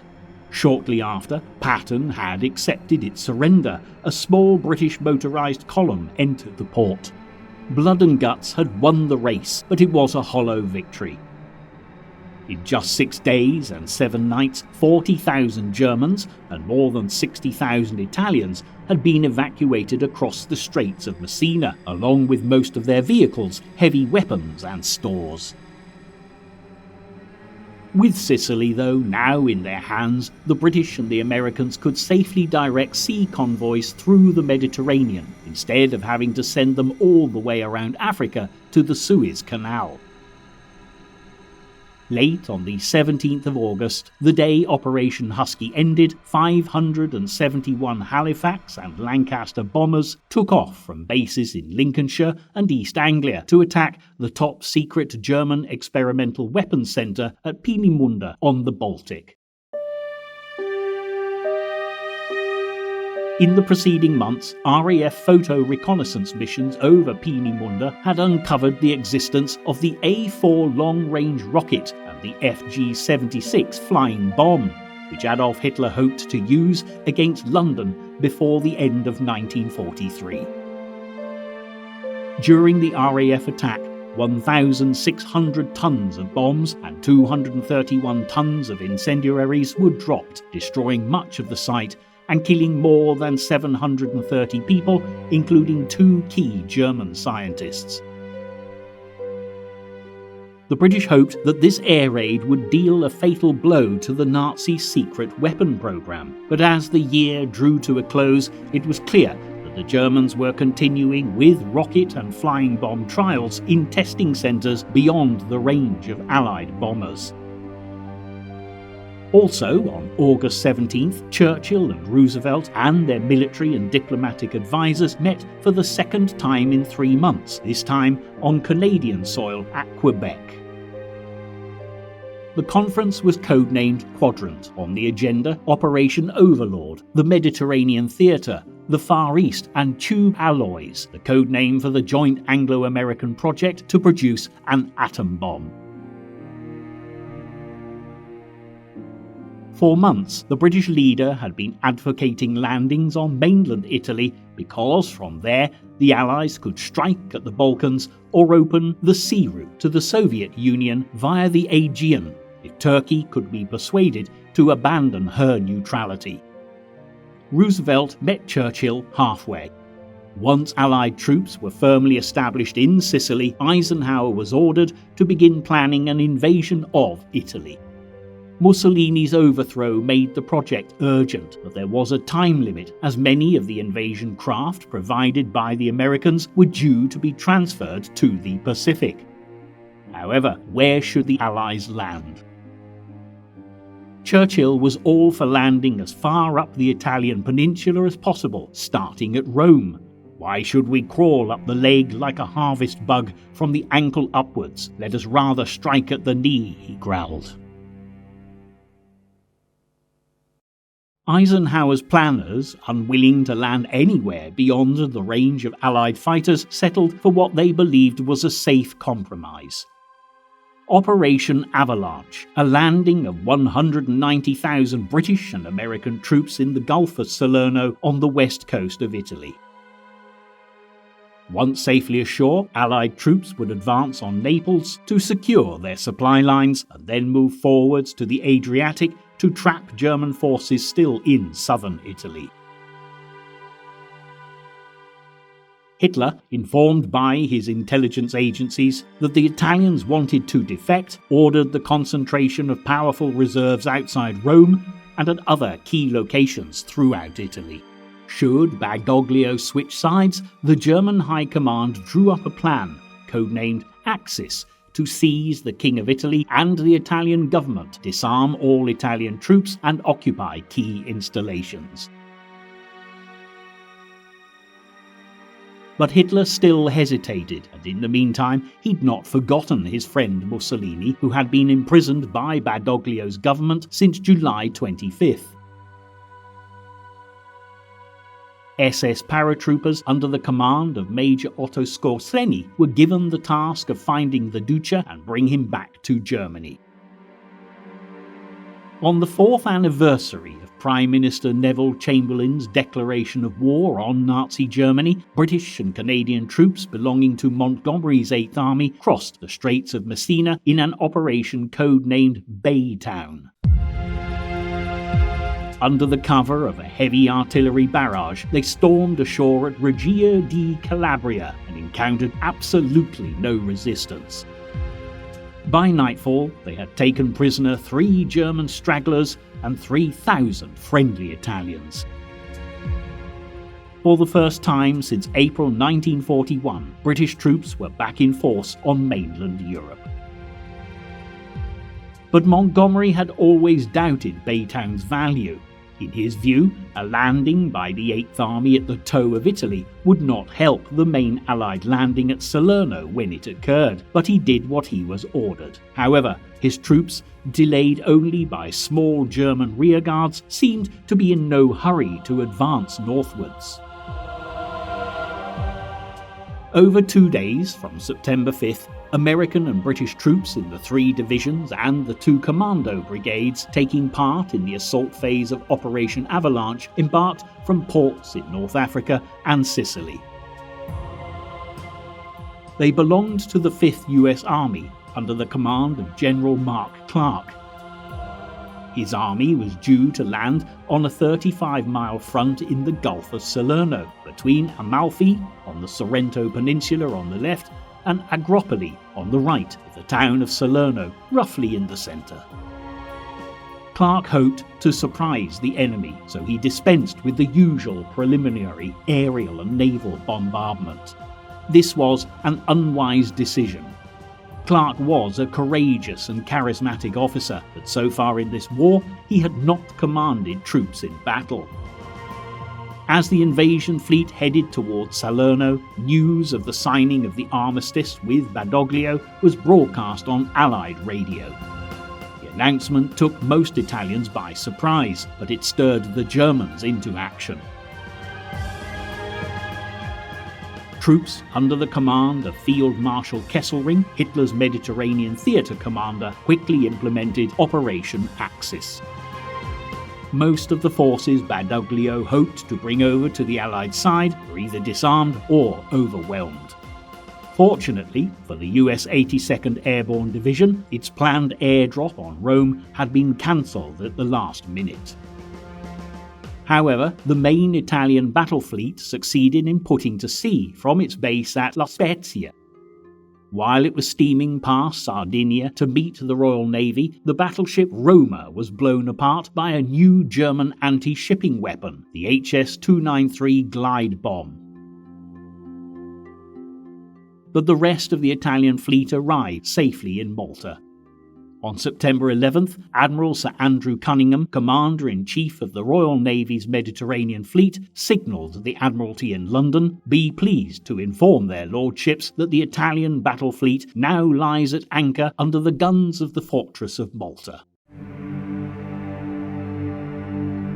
In the 12 hours before they landed in the Gulf of Salerno, the 80,000 Allied troops taking part in the assault phase of Operation Avalanche discovered to their dismay that the enemy knew they were on their way as Luftwaffe bombers launched sporadic attacks on the invasion fleet.